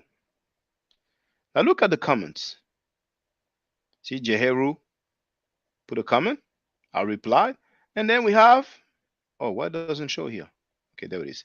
We have Mark Johnson, 9 minutes ago, who wrote, this guy, Ma'at Forever, he wrote Ma'at Forever, you are a disgrace. This guy, whole YouTube channel is about fake news and hate, talking about Sawas with a 15-year-old girl.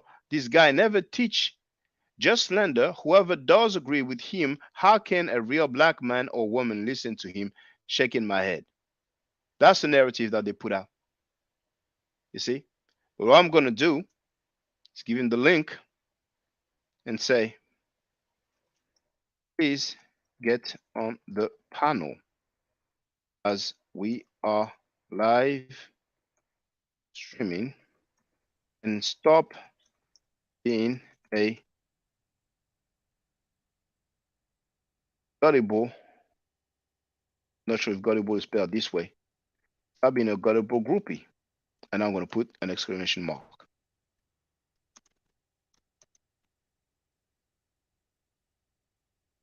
There it is.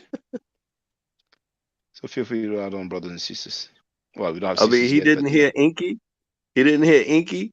He didn't hear Sa's main man drop the beans on him. I mean, what is this? You know, it's the narrative. So Sa is probably, oh, this guy is slandering, saying that I was a 15-year-old. If he said that it's not true, let me know. Let me know, because we've seen him. Oh, ask me about Nicky. You wouldn't know Nicky anyway. He didn't want to address it.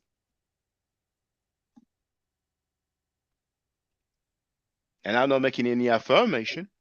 I'm asking a question, because that would explain why he switched, why he went from talking about the child molesters on his panel, on my panel, and all of a sudden he's protecting them. He's cool with them. Just like Garfield Reed. Just like Garfield Reed, who went in on the Mighty Hebrew. He did a whole live stream about this. He showed the record, the court document.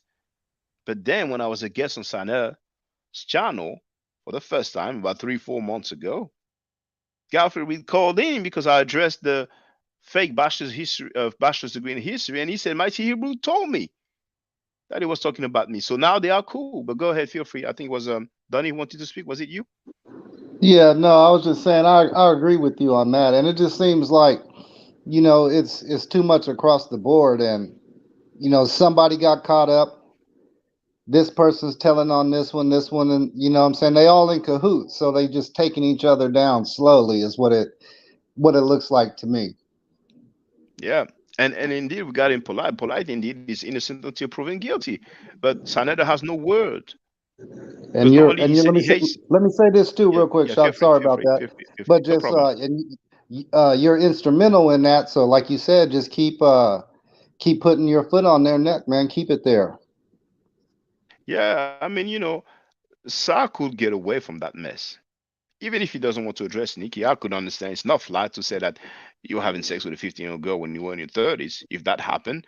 But, him protecting those guys, no matter how much it might have threatened him or intimidated him, it's best for him to be away from that mess, man, because it's not the house of consciousness, it's the house of conscious mess. You know what I'm saying?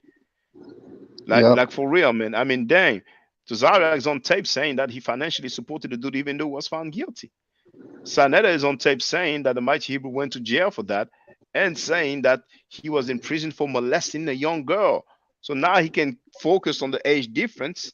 And we've read the comment, that's the narrative that they're trying to put. But it doesn't work. The age difference, statutory rape, fine, I get it. We've seen all these other stuff, indecent assault, deviant sexual, whatever. I mean, man, and rape, of course. It doesn't work. So it's going to call me names. It's going to get people against me. I understand that. It comes with the territory. But the facts are there. The Yeah, guy I is don't, I don't. changing. Yeah, go ahead. Feel free. No, I'm sorry. Go ahead. Go ahead. Go ahead. Go ahead. No, I was gonna say I don't think he could get away from it. You know what I'm saying? He don't really. What content does he have of his own? He can't get away from it. He's involved in it, and he's never a flat out blanket statement. He's never had any character. He let anything flies.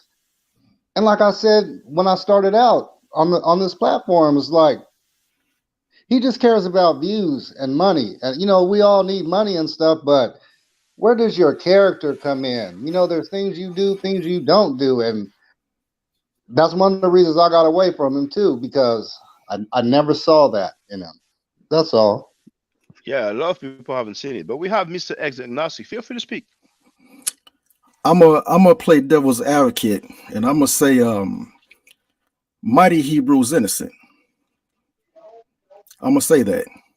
I did my own research on it, and it appears that he may be telling the truth. What do you think about that? Well, I'm not trying. playing the I'm devil. not trying. I'm not trying to fight or nothing. I don't know you. I don't know No, him. I know. No, no, it's okay. It's okay. There's no problem. I'd rather just Show believe us with the your facts facts. rather than playing devil's advocate, because it's going to be in the realm of hypothesis, and I think it's going to be time consuming. Not You know. really. Not really. Not really. What the report that I saw had more charges on it, and he was found out Can not can can guilty can, on 4 of them. can you show us that report, please? Uh you would have to go on Sonetta's one of the shows that he had when they had the full report, and he had unlawful restraint, not guilty. He had recklessly endangering, not guilty. False imprisonment, not guilty. Okay, I get it. And I get indecent it. exposure, not guilty. So the Okay. thing is, when you study statutory rape, you have to understand when you get statutory rape, all those other things that you see, it comes with it automatically. No, it doesn't, brother. Yes, it It does. doesn't at all. No, it Yes, it doesn't. does. Now. This is what he showed to the people. Then. Yeah, that's Now, hold, one. hold But on, there's another. hold Okay, on. No, wait, okay. hold on, hold on. Look here. Well, you don't have all the stuff that you said, but here, hold on. There it is. That's what you talked about. Now here we have failure to comply. Now what I've been showing is this. You see, rape guilty, involuntary deviant sexual intercourse guilty, aggravated innocent assault guilty, Right. statutory rape guilty, innocent assault guilty, corrupting minor guilty. Then you have failure to comply with registration of sexual offender requirements, guilty. Then we have verify address or photograph as required, guilty. Then we have provide accurate information, not guilty. Then we have rape, held for court. Unlawful restraint, which is what you just said, held for court. Indecent assault, held for court. Recklessly endangering another person, held for court. Corrupting minor, held for court. Aggravated indecent assault, held for court. Statutory rape, held for court. Forced imprisonment, held for court. I think you mentioned forced imprisonment. And indecent exposure, held for court. You know, and failure to comply, you know, the thing that we had, verify address, sorry, and provide accurate information, held for court. So if you look at the date, here is 2009. If we look at the date, here is 1994. But if you look at the date where it says guilty, we have 2010, and we have, well, here I don't know why it says 1997. So he can say not guilty or whatever, but that was in the early stage, because you have the charge, then you have the trial, and then you have the sentence. So I think he's being slick with it, you know. Then And as why a did matter they of say fact, not you know what's interesting? Come again, come Go ahead. again. No, Well, please come again. the sheet that I saw, it had not guilty for those charges. Well, I would love to see. But Because, regardless, with Photoshop, you know, just like Trackfield, aka Garfield Reed, he said he has a bachelor's degree in history. He said, "Oh, so and so has seen it," but he doesn't want to show it to us because we will see the university and the year, and we can verify. You know what I'm saying? But feel free to continue to speak. well, my thing is, again, when you look at the ones that he's guilty for, when you get raped, he's charged as an adult, but he was 17, correct? At the time, he was No, 17. you're talking about the statute. You're talking about the statutory rape. If All right, the somebody, statutory rape. and I'm not a lawyer. I'm not a lawyer. I'm not a legal advisor. But from what I understand, somebody is an adult, like 18 years old and beyond, and he has sex with a underage girl, automatically it will be statutory rape. So I understand that they're saying they waited for him to be 18 years old, then they charge him. I'm like, okay, you can have that. 2 year difference to me, it's not a big deal. But what about the rape? What about the other thing that we've seen? Rape is not the same as statutory rape. Yes. Well, the thing is, it's because she wasn't old enough to consent. The law states that even though you can, your mind says yes, but the courts say no. That's R. Kelly. It's crazy, ain't it? Yeah. It's crazy. That's the law. that was the law. That's the law, Shaka. That's what it is. If Holly Berry is 17 years old and you're 15, your mom catches you, Holly goes to jail. All it takes is a mother's testimony. I don't have, even though I say, I say, Mom, don't do it. But if my mother's upset, she can send her to jail. It's the mother's testimony. You don't need physical evidence. Okay, so let me get this straight. What you're telling us is, let's say Halle Berry sleeps with a 17-year-old boy. Well, no, say she's 17. Say she's 17, I'm 15. Say she's 17 and I'm 15, just like Mighty Hebrew. Okay, let's say when Halle Berry was 17, she had sex with a 15-year-old boy. Mm-hmm. So then Halle Berry will be charged with rape, involuntary deviant sexual intercourse, aggravating innocent assault, assault. Where do you get that from? Because once you get statutory rape, all that comes with it, like a combo meal. Where do you get that from? The law. Where? The lawyers. Which lawyer? Please invite him on the panel. I would love to hear from him. Check any law site from Pennsylvania. That's where he got in trouble from, right? Well, we actually had a look with the brother Jeheru, and we've seen that the category C says that it's when somebody has sex with a girl who is less than 13 years old. So it's not even what he was talking about, the 15-year-old. Yeah, we had a look. Yes, we did. Hold on. 17 to 13, regardless, you're still 16 and under. You'll be considered a minor. What we've seen, and maybe the brother Jeheru might have time to hop in, but he took the time to go to the Pennsylvania law, and that category C was definitely saying that it's less than 13 years old. Wasn't talking about 16 or 15. He was saying less than 13 years old. Less than 13. That's if you're under 13, that's child molestation, and he doesn't have that on there. If Well, you're I'm less than just saying 13, about the that's Pennsylvania law. But what he has is rape, involuntary deviant sexual okay. intercourse, aggravating indecent. Okay. Well, let me just say what I saw. I mean, it's All like right. you go to McDonald's and you say, I would like a milkshake, and they give you 2 meals, 3 meals, and some sides with it. You know what I'm saying? Oh yeah. Hey, it's crazy, but listen, you get statutory rape, you're going to automatically get involuntary. Why? Because as the Are 15-year-old you getting cannot rape? consent. Are you getting rape automatically as well? Well, that's because he got tried as an adult. So they put rape and statutory Okay. rape. Listen, Shaka, Now, listen. okay. I'm I telling have you, a question for you. I have a okay, question go for ahead. you. If someone is 17 years old, obviously he's a minor. So if he has sex with a 16-year-old girl, would he get rape and statutory rape? Well, no. He would not. So No. what would he get? Would he get rape or would he get statutory rape only? If statutory rape. Okay, all right. Because he's So close to 8. you're All right, go saying ahead. you now are you being a devil's advocate or are you for real when you say that if a man is charged as an adult Mm-hmm. for having sex with an underage girl, he will not only Mm-hmm. get the statutory rape but a rape as well? Yes. Yes. Where do you get that from? Looking at their laws. I would love some examples. I mean, right now it is still daytime, so I guess we could call some law firm and ask them the question. Hey, you know what? You probably could, because the reason why I find this so curious is because when I was a kid, I heard of the stories of guys, high schoolers, older, getting in the same situation that he was in. But like I said, if the mother does not like you, all it takes is their testimony. They don't need physical evidence. Like I said, if it was Holly Berry, she's going to get the same charges that he got. Remember, as a minor, you cannot consent. Even though you say you're down, the law says you cannot. That's why he gets involuntary. Then you get indecent assault, and then you get the aggravated assault because y'all was intimate and completed y'all whatever. So being Check it out for intimate yourself. is aggravated indecent assault. Hey, listen, I'm trying to be clean on here. You know what I'm saying? I mean, are you for real or are you still playing the devil's advocate? I'm for real as all day. I'm not trolling. Well. You've made a lot of hypotheses, and you are That's not a welcome. hypothesis.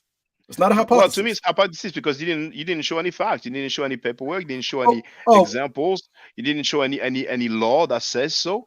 Okay, hold because, on. Yeah. I didn't know you wanted me to share screen and all that. This is just talking. You see, the things that on Sanada's platform, they're so gullible. So you can say, you can say the guy went to jail for molesting a young girl, and he was arrested again for trying to F another young girl. And then you can say, oh, actually, it was a love story between a 17 and a 15-year-old girl. So you can tell them that Martin Luther King ain't shit. Martin Luther King was a bitch. They accept that on Satchana's House of Conscious Mess. You can tell them that they celebrate the death of Africans. They don't mind. But here, we don't get down like that. We like the source. You know what I'm saying? So if you're not willing, if you're not ready now, I understand. You can come back, the next time I'm live streaming, and show us the source. I tell you what, Martin Luther King went to jail 29 times. They called him a communist. I don't believe that. Yeah, but do you think that Martin Luther King ain't shit? Of course not. All right, but this is what Tazariak. That's another thing. The Tazariak's doctrine is trash. Okay, we ain't even talking. I'm focusing on Mighty Hebrew. I say you should separate him and look at his case real closely, because if you can find him, I think I did. I looked at the court summary, and even himself, he left a comment. He did not say that he was exonerated. He said that he was. Have you ever heard of Have you seen the comment that he left on my video? Have you seen it? You showed me something. He sent you something, email, right? Trying to explain. It was a comment. He mentioned non-forceful rape. Have you ever heard of non-forceful rape before? That's that weird legal talk. That's how they sound. I read it. It's non-forceful. It's non-forceful because, once again, she cannot consent. But Shaka, in 2007, they changed the law because too many people were getting sent up on statutory rape. It's called Romeo and Juliet. If you're Yeah, but 17, for him that was after 2007, if I'm not mistaken. That was yeah, it oh no was. no my bad no I think it might be well it might have been before. There's but there's different dates. This No, dates no, no, of no, no, no, no, no. The yeah earliest one was 2007. So if this for happened Mikey again, yeah. so if it happened now, he walks. He's innocent. He's unofficially exonerated. Sorry, come again, please. They changed the law in No, you said if 2007. he walks, if what? Like say well actually he kind of is unofficially exonerated because that's not illegal what he did. If he had sex with her, if it was consensual, it's not illegal now. The mother can't testify against I don't know you. what I don't know why he keep talking about the mother because the He age difference said is one thing. yeah. Come again? He said that it was the mother's testimony Oh, and but it doesn't her matter what and he the daughter. says. It's not what you know, it's what you can prove. Because obviously, you see, a guy is not going to say, "Okay, I did it." Most people would say, "No, I'm innocent. I was falsely accused." But the paperwork is something else. Now he mentioned some paperwork in his comment that I have not seen. So I have what is there. Now the age difference is one thing, Mhm. fine. But the rape, I'm sorry, it's not the same as statutory rape. We have both of them. You cannot just have both because the judge felt like it when he woke up in the morning. What, I mean, this is America. he There's had a public appeals. defender. He had a public It, defender, it, man. it doesn't matter. Brother, It doesn't brother, matter. can I ask Yeah, you go ahead, something? Bennett. Let's go Can I ahead. ask the brother Go ahead. something? Let me ask you something, brother, just to get straight to the point. Yes, sir. Okay, because you started off by saying you want to play devil's advocate. Yeah. Okay. Now, fine. You're doing a great job at it, but I don't think you're winning this one. But I'm just going to switch it now and just ask you for you to go on the record and Go ahead. say, do you believe he is innocent yourself? There's two sides of the story. So from what I hear from him, I've heard from others. I will say, trying to be unbiased, I have to give him the benefit of the doubt because I've seen this happen to brothers before. And remember, when it comes to statutory rape, you don't need any evidence. All you need is a mother's testimony, and if the daughter goes along with it, that's your behind. You can't win because you're older. Because you're older. I would like to interject. Now, you keep talking about the statutory rape. We are focused on the rape and all the other charges.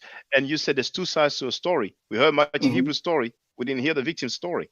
So how can you give somebody the benefit of the doubt if you haven't heard the other story? Yeah, I'm sure you haven't heard the victim's story. Because he said that he has a written affidavit of her recanting her story. Has he shown it? He's probably not going to show it. All right. Just like a sister, there's a sister who told us that he was exonerated. So I asked her, would you show us the paperwork? She said, yes, I'm going to ask him. Next thing you know, she threatened to sue me. So he can, and yeah, go ahead. I'll be honest. I don't think he could be exonerated just yet fully, totally, because that would take a long time. But what he could do. No, I get it. But what I'm trying to tell you is that on this platform, just like you are now, a sister called in and she told us that we were wrong and that he was exonerated. So I just asked her, okay, will you show us the paperwork? I'm sure in America, when you are exonerated, there was some document somewhere, It's not like, okay, you can just walk and then when she realized she could not show us that because that most likely doesn't exist, then she sent me a message threatening to sue me, telling me that she wants all her appearance on my channel removed. It's like you tomorrow, you send me a message and say, oh, yeah, I want you to remove all the videos where I appear. You know what I'm saying? But unofficially, he kind of is because, like I said, the Romeo and Juliet law is in effect. So if that girl said, yeah, he's cool, then the mother's testimony is excluded. Brother, there's no unofficial exonerated. There's exonerated or not.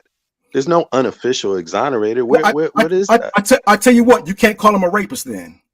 I'll say that. Why not? Because if the law courts has can changed. call him a racist, if the courts can call him a racist, and that's public record, then why can't anyone else? He's trying to get that record removed, but the law now says that he can't be charged for that. If Well, she no, right, but you're taking his word for it. I'm not taking his everything word he for says, it. everything you say, he says you believe it. No. The reason why I come to that assumption is because he was found not guilty on the other stuff that wasn't shown. You know what I mean? So what does that have to do with the pass of China? I mean, we're dealing with what he was found guilty of. The stuff that you have what he was found guilty of, but he was found not guilty of unlawful restraint, the reckless endangering, all that stuff. He was found not guilty, so it's leading you to believe that she consented. But by the law at that time says you cannot consent, and thus for you get statutory rape, and then you get them other charges. Once again, if Holly Berry, but you know, this is like you said the Romeo and Juliet law. Does I that don't actually read it exist that in way. America? What's that? What You said there's a Romeo. You said there's a Romeo and Juliet law. Does that exist in America? Oh yes. Can you show me, please? This is new to me too, Shaka. Somebody Google it right now. Well, no, please show us. You can share the screen. I would like to see it. No, I don't know. No. Just Google it. Take your phone and type Romeo and Juliet. You'll see the cross. You're the one who brought that up. So you know. Okay. But anyway, I'll tell you stay what. with us. Yeah. You know what? We can let Andrea Brunet speak, and then you can look for it. So, Andrea Brunet, feel free to speak, sister. I just want to say, I'm so sick and tired of men trying to defend another man. Or if you have whatever you have, if he violated the law that existed at that time, he got the charges that he got. You can't keep going back and forth until he gets exonerated. Those charges are on record. Stop trying to defend somebody. Let him defend himself. It is not your place to do that. I don't care what the age difference is. If she's under the age of consent and her mother or father, whoever chose to bring the charges against him, that's what they are. Stop trying to defend another man. You guys get on my damn nerves with this nonsense. It is not right for you to do that because you have not heard her side. Is what he said about what she did or she recanted. That's what you heard, his side. You haven't heard her. So until you do, you don't have a right to come on here trying to defend him and say he wasn't responsible or their age difference. I don't care if he was 6 months older than her at the time. It still happened. You can shake your head no all you want to. That's why women and children don't come forward. I understand it's Central Park 5. But they went through the system. And they were exonerated. They went through the system. They went to jail. They did, but they went through the system and they were exonerated. Over a lie.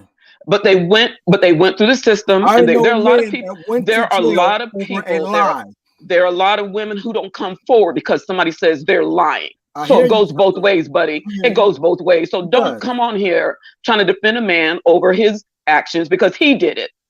He did. How do you know? I'm just because it says that's what he did. You don't know, and I don't know. I'm just saying, based upon the court documents, that's what it says he did, and he has to come out and work hard to get himself exonerated. Okay, like I said, there are a lot of women and children out there who don't come forward, because somebody like you will say they are lying. Somebody like you will say that their testimony is not true. And somebody like you will say that she's fast, she's a whore, she's a slut. What time were you? Where were you? All that stuff. That's where that stuff comes from. A woman or a child who goes to court, they get raped over and over again. That's why they don't come forward. Then men like you come behind and try to back up what he did instead of if he is not guilty, he has to go through and do the hard work to get himself exonerated. It's not for you to come here and do that for him. You're not his judge and jury. He's been tried. Let him do the hard work to change whatever was put down on that paper. It's not right for you to do that. I don't think because if you're not going to defend the woman, which you're not doing, by the way, you're not saying, well, happened to her. You're not even coming close to trying to say it happened to her. All you're doing is trying to proliferate that it was just him. This was wrong for him. Miss. Like I said, we get called fast, we get called whores, we get called sluts, we get called all these names.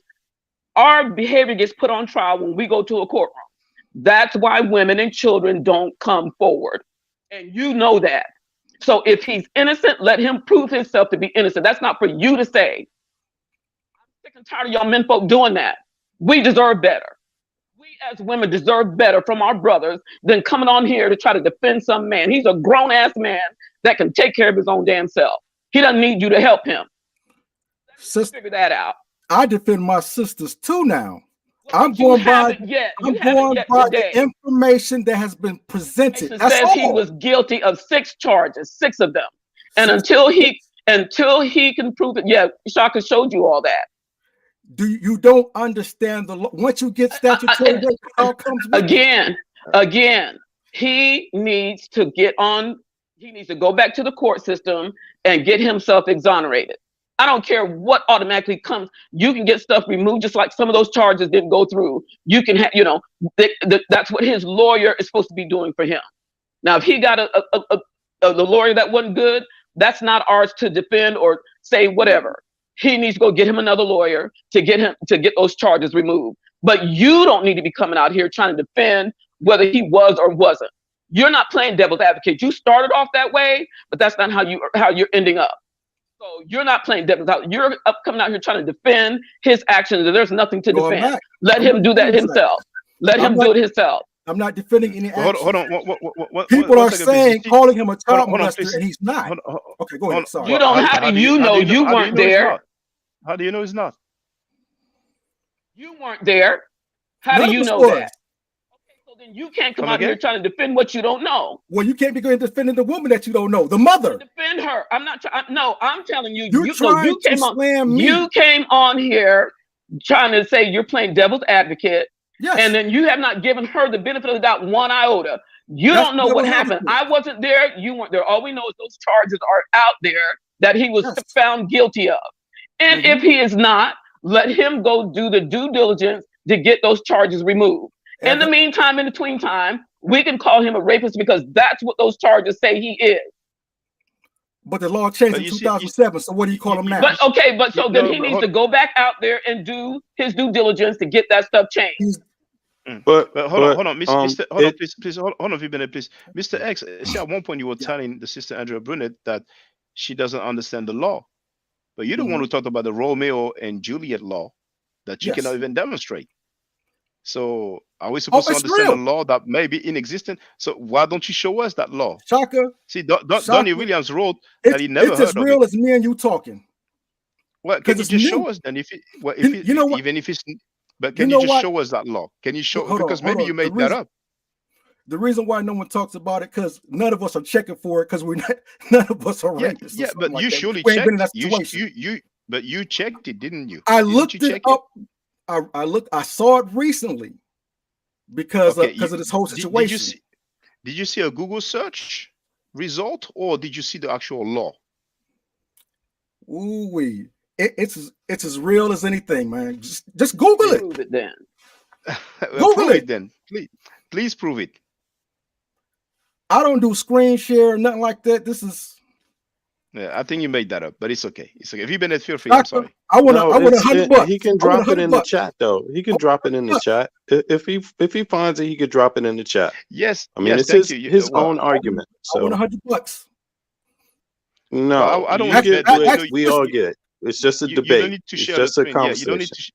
You don't need to share the screen. You have the private chat on the right, and you can share any message or link, and then I can share with everybody. So feel free. But I think you made that up. No, I think. Can I ask him a question? I want to ask him a question. Now, if this was your daughter, right? Would you approve of me making the same arguments that you just made about another person's daughter? It depends on Would you approve of those same arguments yourself? Would you approve of them? Like if I was accused, right, and it was your daughter that was the victim on paper, at least, right? That was that's listed as being the victim. Would you make these same arguments to another man who was convicted by the courts? in the same set of circumstances, same type of person, same background, same everything. Oh, you saying Would if you I was make the father? would you make those same type of arguments If I was the on your father? daughter's defense? I mean, if she liked you, I don't charge you. Right, If but you wouldn't know that. Who would know that? Because no one would have access to her, right? So I'm just saying, based on what you know, you don't have access to that young lady. Would You talking about you my daughter? make those same? You don't see. I'm flipping the situation here, sir.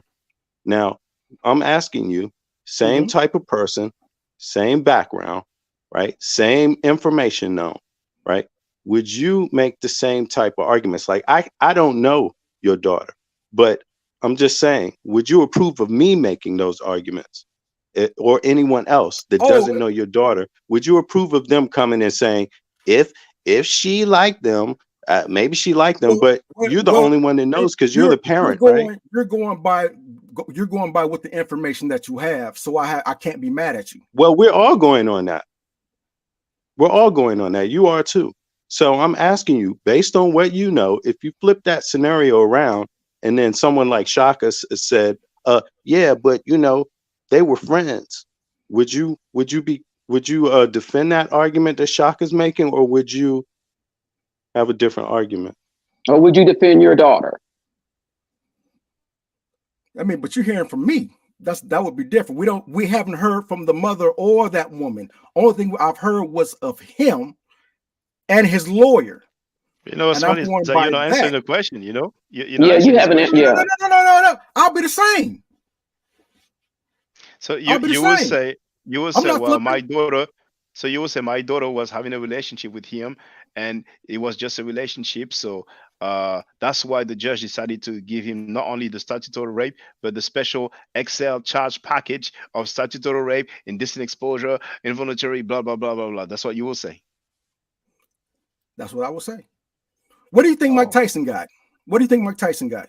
Well, you know, the funny thing is that it's just the same thing. Yeah. Well, no, it's not different, but it's not the same. It's not the same because Mike Tyson was with an adult woman, and that woman went, if I'm not mistaken, to his hotel room. But what's interesting is that we have 7 people who came on this platform and they gave us the Mike Tyson example. You know what I'm saying? And I find it strange that it's always the same kind of arguments. Just like they gave us they had 2 year different. Like he was 17, she was 15, but they seem to discard the rape and all the other stuff. You know. So Mike Tyson was convicted in the court of law. It seems safe to presume that a lot of people don't believe that he was guilty of that because he's been appearing in movies. He played in one of the latest Ip Man movie. He was invited in many TV station. He even has a podcast, and we have many celebrities that appeared on his podcast. So a lot of people, but whether they believe it, if he was guilty or not, doesn't change the fact that indeed he was convicted of that. But here we're talking about children. We're talking about a minor, you know. And earlier I heard you talking about the parent or the mother charged, but it's not the mother that charged somebody. The mother can file a complaint. The charges come from the government. Yeah, well, the lawyer, yes. But you know, it deals with the court, and then the court will actually sentence a person. You know, so. It's very delicate, but so far, indeed, we need to have the version. Yeah, before we give somebody the benefit of the doubt, we need to have 2 versions. Like you said, there's 2 versions, there's 2 sides to a story. We only have one side of the story so far, you know. Have you ever heard that there are 4 categories of rape in Pennsylvania law? Rape A, B, C, D? Well, what I know that I looked at is that when you get that statutory rape, you're going to get the corrupting with the minor. That's going to come with it. You're going to get something. But have you ever heard that there are 4 categories of rape? This is making sense, though, man. What's that? It don't make sense to you? Well, let me ask you this then. Okay. Let me ask you this: if you get charged with let's take the statutory rape off the table again, because I don't think he understood the question before, Shaka. Let's go and just say you get another charge instead. Okay, let's just take the statutory rape. Oh my goodness. Okay, and let's go to the rape out. Zoom this out, Shaka. Let me see what's one of the other charges, right? We can ask the same question of the other charges. If you get one of the other charges, do you automatically get the rest also? And do you get the statutory rape on top of it? If you take statutory rape out, If you get aggravated indecent assault, hold if you on. take out statutory rape and you get, and let's just remove statutory rape, right? It no longer has anything to do with an adult and a minor, although that obviously is what that means, right? But if we remove that and let's say the charge is aggravated indecent assault, what do you get with that automatically? I ain't gonna lie, I don't know. Okay, interesting. But if you take, but I know if statutory rape is off, then you have to get rid of the involuntary deviant sexual intercourse. No, but if the conviction was just take statutory rape off of it, it had nothing to do with it. Let's just take it off. Statutory rape means you're an adult, she's a minor. But let's say that's not the case, right? Let's just say just remove age. If you get the charge of aggravated indecent assault, what else comes with it? Hold on. Then that's that, and they're both of age. Then that's rape. What else comes with aggravated indecent assault? Is it only involuntary? Is it only statutory rape where you get all these other rape charges stacked on top? Or is there another form of rape where you get them all stacked on top? Is what I'm asking. You will get the corrupting of a minor. That's what statutory rape. I mean, rape is very similar. And you will get. No, I'm just saying, is it only statutory rape where you get all these other forms of rape stacked on top? Or is there other forms of rape where you get other things stacked on top? That's a good question. I only looked at the statutory rape because he had it. That's why. I don't. I think Mike Tyson did get involuntary deviant in the course as well. So for the record, Mr. X the agnostic. Now, if somebody gets statutory rape, according to you, what other charges does he get automatically as part of the quote unquote package? He's going to get that corrupting a minor. He's going to get involuntary deviant sexual intercourse, and more than likely, depending how far along. How the judge feels this morning, how nice the coffee was, or how bad the coffee was. It can go from indecent assault to aggravated assault, so it went all the way up. You know what I'm saying? Okay, so you notice you did not list rape. That's if they're judged as minors. If he's being charged as an adult, they're going to throw rape on there. Okay, but Mike Tyson only got rape. Okay, that's interesting. But for the record, all of what you said is according to you. You have not demonstrated any example or any law whatsoever. But stay with us. We have Baruti. Feel free to speak, Baruti. Hey, Doctor. Can you hear me? Yes, we can hear you. Feel free to speak, brother. I just logged in and I'm listening to the conversation. When you look at the charges, can you pull up the screen again? Of course.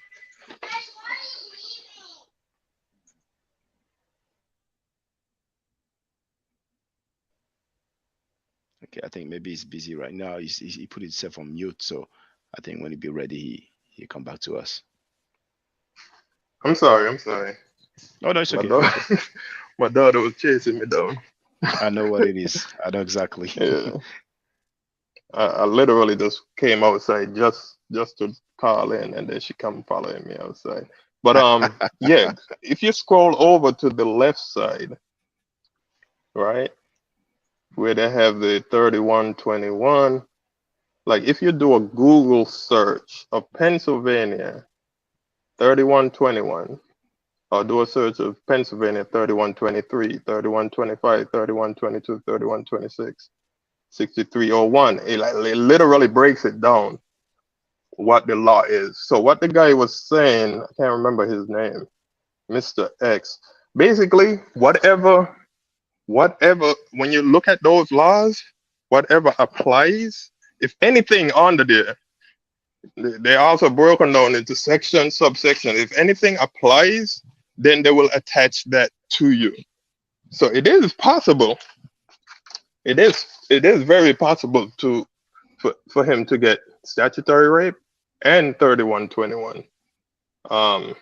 But all you gotta do, the date of his, this was in 1994. If you do a Google search and look at the law, you can read it and see what the law states. Also, the other thing, this, what you're showing, it doesn't show what he was not guilty of. Because he was charged with other stuff and he was found not guilty of some other stuff. So That's what I've been saying. that helps to illuminate some of the confusion as well. Have you seen the rap sheet where it shows what he was not guilty of? Because he had more than those charges. Okay, but what does that have to do with anything? At the end of the day, he still have charges that he was found guilty of. What does that have to do with anything? If he is not guilty, he needs to go back through the court system and get himself exonerated, or hire him a good attorney that understands what all those laws were and how they pertain to him. He's and got a if lawyer he now. is not guilty, No, okay, so then I'm just let him do that. I'm responding to the conversation I understand. they were having before. I'm just They were asking. saying, huh? You're talking to me? Well, I asked Shaka if he saw. Shaka didn't answer yet. Did you see the No, one no, no. that shows Oh, I'm sorry. I thought you were what he was? asking Mr. X. No, I didn't see any paperwork that he presented. But when I have say you he, I seen mean it, Mighty Brody? Hebrew. No. No, it was online. It's online. He don't have to present it. Like, I saw it online like not too long after you posted your first video. Like, I literally just Okay. Googled his name. The reason why it's so interesting, because when you see that he was not guilty for those, how can you be guilty of this? It seems like you had Because a there are really different bad charges. Simple lawyer. as that. No, but there are different charges. You know what I'm saying? Yeah, being innocent of one doesn't make you innocent of another. They're separate charges. Yeah. But you got to see what the other Yes. charges are. I agree, But it still doesn't make you innocent of the other No, charges. no, It's it doesn't. No, just, it doesn't. No, that's not the point. But you it's know, painting when you it a says narrative. innocent, that makes you innocent of the charge. When it says guilty, that makes you guilty of the charge. Well, the court doesn't find anyone innocent. You're either guilty or not guilty. The court doesn't find According to the law. anyone. Well, they just found Yes. him innocent of some charges. You just say that, right? But No, yes, they the can. I'm sorry, not guilty. Not guilty. The court, yeah, it'll say not guilty. Yes, they will do it. Right. Say you can have Not guilty. multiple Actually, yeah. charges. It'll say not guilty, and then they'll come to one charge and it'll say guilty. So that does happen. Yeah. But at the end of the day, I don't understand how a man comes on here and defends another man. I just don't. That's very I just don't see the orthodox to me. argument. I I don't don't. see the argument Well, myself. hold on, please. It's Hold on, sad. please. I don't We want to have- see hold on. other brothers. Yeah. I don't either. Yeah. And I'm But not I'm not doing that. Let me finish, B. Yeah, Bennett. I'm not doing Okay. that. Yes. I'm not trying to do that. I'm saying if he is innocent, it is not your place to come out here and try to defend him. Let him do that on his own. It's not defending The him. woman that she has not come out here yet to Educate say whether it is other true or brothers not. to know about the situation. Don't ever get a public defender. Number two, the Yeah. law has changed. And look up the Romeo and Juliet law. Now, please stay with us. We have Jeheru. Feel free to speak, Jeheru. Oh my. So the reason why I came on, I was listening. He was asking about what's his name, Baruti. He was asking about the charges that he was found not guilty. If you go to the bottom of that page, it'll show, it does show one thing about not guilty, but it don't have anything to do with that rape, statutory rape. No, I'm not talking about that. Well, okay. I saw I that thought as that's what well. you said. Yeah, I'm not. That was a different date, though, isn't it? Yeah, me and Baruti saw the same thing. I'm talking about from 1997, not 2010.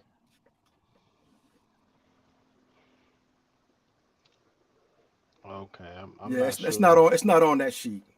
We will need to see it. I mean, we present what we have. If you have anything, but indeed, if somebody will say, well, I had all these charges, rape, involuntary deviant sexual intercourse, aggravated indecent assault, statutory rape, indecent assault, corrupted minor. But I was found guilty on all of those. But for the provide accurate information, I was found not guilty, which shows that I was not guilty of all the other ones. But because I had a public defender, then No one, no they one gave me said the whole that though. rap. No one That's said. that's Why not would you that's say not that? not No that one, not no one that. said that. Sounding like that to me from Mr. No, X. no, no, no, no, no, no, no, no, no, no, no, no, no, no, no, no. You got me wrong. I wasn't referring. I'm referring to what Baruti saw. I guess me and him must have saw the same thing when he had those other charges, and it was like not guilty, not guilty, not guilty, not guilty, which means it's kind of painting a narrative of what happened. That's all I'm saying. That's not necessarily true, because sometimes they try to go after the charge that's going to get you the most time. It doesn't mean just because it says not guilty that it one X's out the other. That just means if you watch enough, that they'll just try to go for the one that's the most egregious, and rape would be the most egregious charge. Well, you might as Honestly, well charge. lawyers charge you with what they think they could convict you. If they don't think they could convict you of something, they're not gonna charge you with that. That's what they go for. Yeah, those other charges that he was talking about, I do remember Mighty Hebrew talking about that, but he did have other charges. But see, when they locked him up, because he had other charges, they also was trying to charge him with some other stuff as well. Yeah, I saw that in 2010, right? You're talking about 2010? No, I'm not talking about 2010. So I have, let me see, because I got like the docket sheet as well. Like it's got other stuff on here, unlawful restraint, reckless endangerment, aggravated indecent assault, indecent exposure. See, none of that stuff. He didn't get found guilty of none of that, but it's on the docket sheet. That's a separate sheet of paper. So how do you get found not guilty on indecent exposure? Indecent exposure, not guilty. But no, I don't think. Now, does it say not guilty on your document, Jeheru, or does it say held for court? It just says held for court. Oh, okay, that's All right. okay. All right. Yeah, don't say Yeah, not that's not guilty. the one I saw. Yeah, no, the only one that says not guilty indeed, like Jeheru said, is the one that Well, I've shown. The Right. one that says, hold on, the one that says provide accurate information. That's the only thing that says not guilty, unless I missed something and somebody will. Everything else is held for and, court. And then the rest says guilty, and there are different dates indeed. But feel free, Bennett. but this is the one we have. This is the Mhm. one we're seeing, and I mean, That's the I agree final. with That's the final Andrea one. 100%. Like, if you make an argument, and it's obvious, Mr. X, in this case, you are defending him. You believe his case, and you believe him based on sets of information that you won't provide yourself. So that means you're making an argument that no one can actually rebuke, because you're not coming with any information to sustain what you're saying. And what are you saying? So, but I'm saying, but the thing is that belief in someone is fair enough. That happens all the time. No one can take away someone's personal belief in another person. All right. It's like Just slow religion. down. Just You slow down. Just slow down. I'm I'm slowing it agnostic. down. I'm agnostic. I'm not jumping out the window for this guy. No. I'm All just right. saying belief. I'm just saying belief in another person. That can happen. That happens all the time.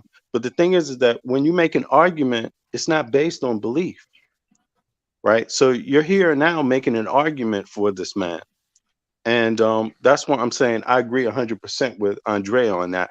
But even when I read the information here, I got to tell you, in your response, there is absolutely nothing that you said in my mind when I'm reading this that makes sense. It doesn't make sense.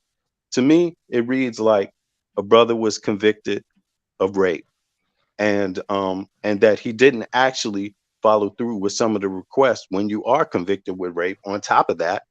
And basically other people are here defending him. He's not making a strong argument for himself.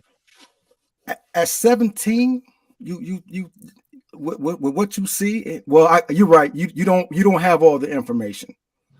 None of us really do. But going by what I see, and going by what he said, and having his lawyer next to him, I can only go by that. And the fact, just think that, like I said, They changed the law because we were sending too many people up on statutory rape. Romeo and Mr. X, Juliet. Mr. X, well, that law, I don't know if you made that up, but I would like to ask you, Never, Mr. X, never. Yeah, it sounds like you have seen the live stream where Mighty Hebrew was explaining his case, right? Did you see it? Yeah, I watched it. All right. Did But, he say, he explained it before. But he explained it before, though, years ago. Yeah, partly. But so you saw the recent one, right? Okay. Now, Most of it. yeah, did he or the lady? Because I didn't see it, but I was told there was a lady who some people say was a lawyer. But anyway, did he or the Yes. lady say that he was exonerated? No. She did not say they was trying to get it expunged. They're trying to get it Now, expunged. did he? So the lady didn't say that. Did he say that he was exonerated? He did not himself say he was exonerated. Okay, fair enough. They're trying to work on it. That's all I know. They've been working on it for the last 30 years. And again, if that be the case, let him do his due diligence to remove that. It is not for you to come on here and try to defend what he did or not. That's not yours. We have too many. Again, I'm going to go. Look, I didn't interrupt. I didn't interrupt you. I didn't interrupt you though. Okay, when all that stuff went down, okay, it is still the reason why I'm gonna say it over and over again. The reason why women and children don't come forward is because there are people who will accuse them or try to try their behavior. Okay, it happens all the time. That's why they don't come.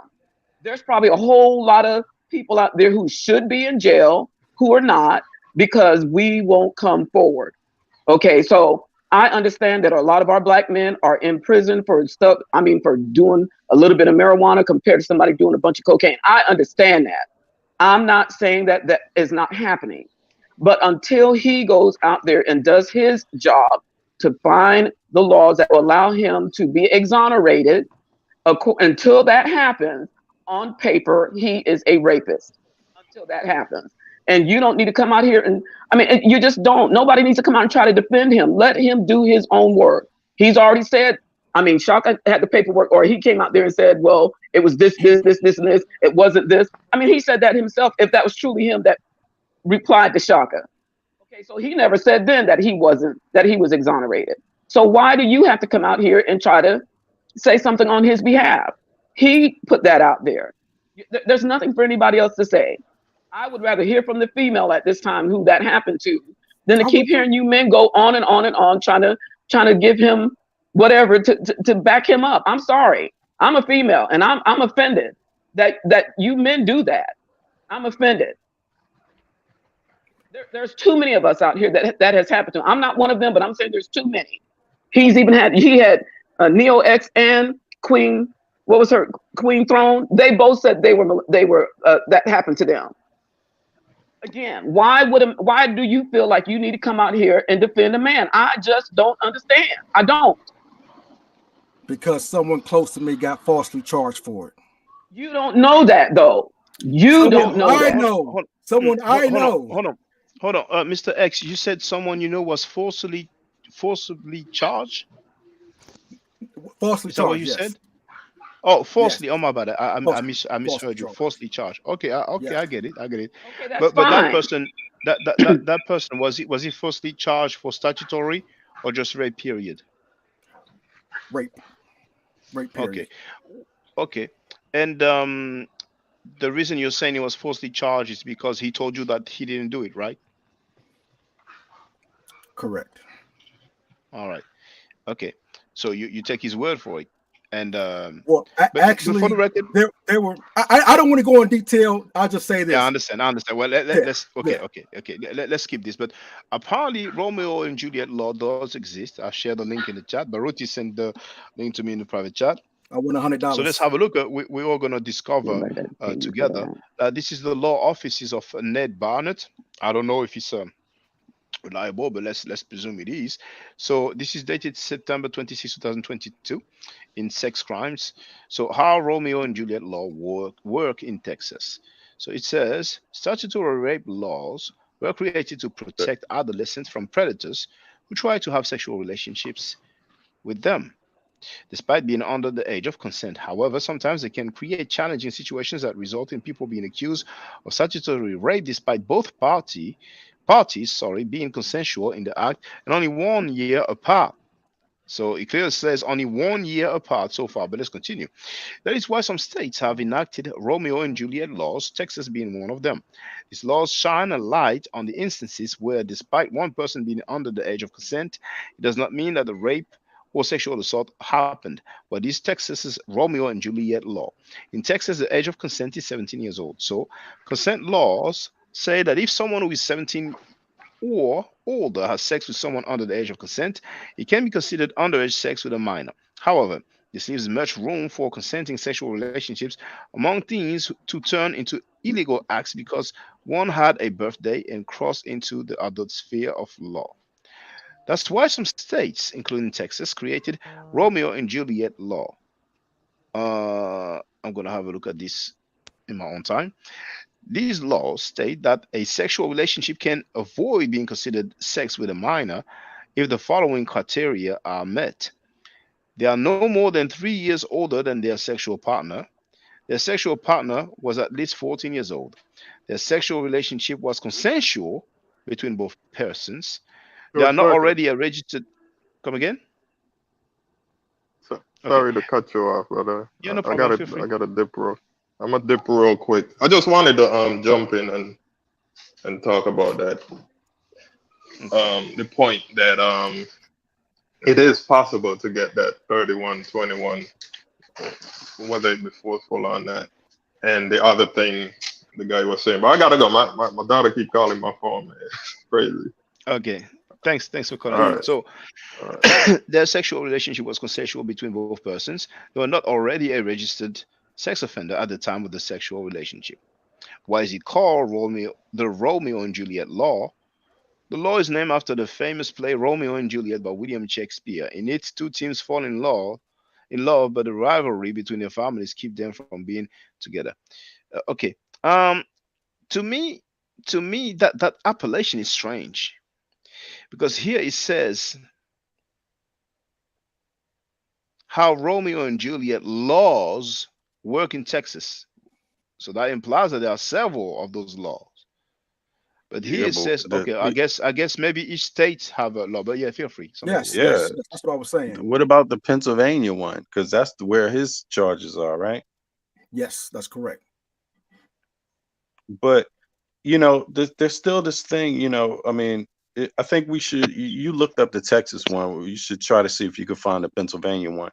But the other thing is that I mean, who wrote this text? Because that comment that you had on your page, Shaka, where you said it was this guy, right? Mighty Hebrew, the person who has the charges made against him, right? It mentions some category C. And then when we look up Yes. category C in the Pennsylvania law, it says 13 or under. Right. Yeah. I think he So, said less than 13 years old, but let's Yeah, presume less than maybe. 13. Yeah. Yep. right, less Yeah. than 13 years old.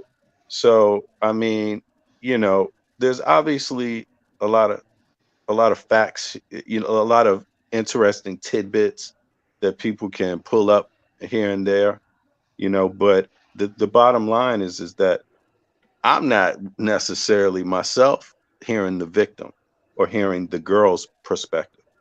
And I would never myself, knowing how harmful rape is, right? And knowing that it's out there, it's a huge problem in the world, rape of girls and boys, right? Me myself, I would never lean back to a person I don't know personally myself and defend them on a rape charge. I just wouldn't do that. You know, it's happening to people in their own families, let alone. So you could even know a person, and I wouldn't even say, I know this person is in my family. Therefore, when it comes to things like this, we have to be real, real cautious.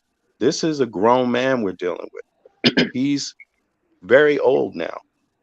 I mean, he's capable of taking care of his business, totally.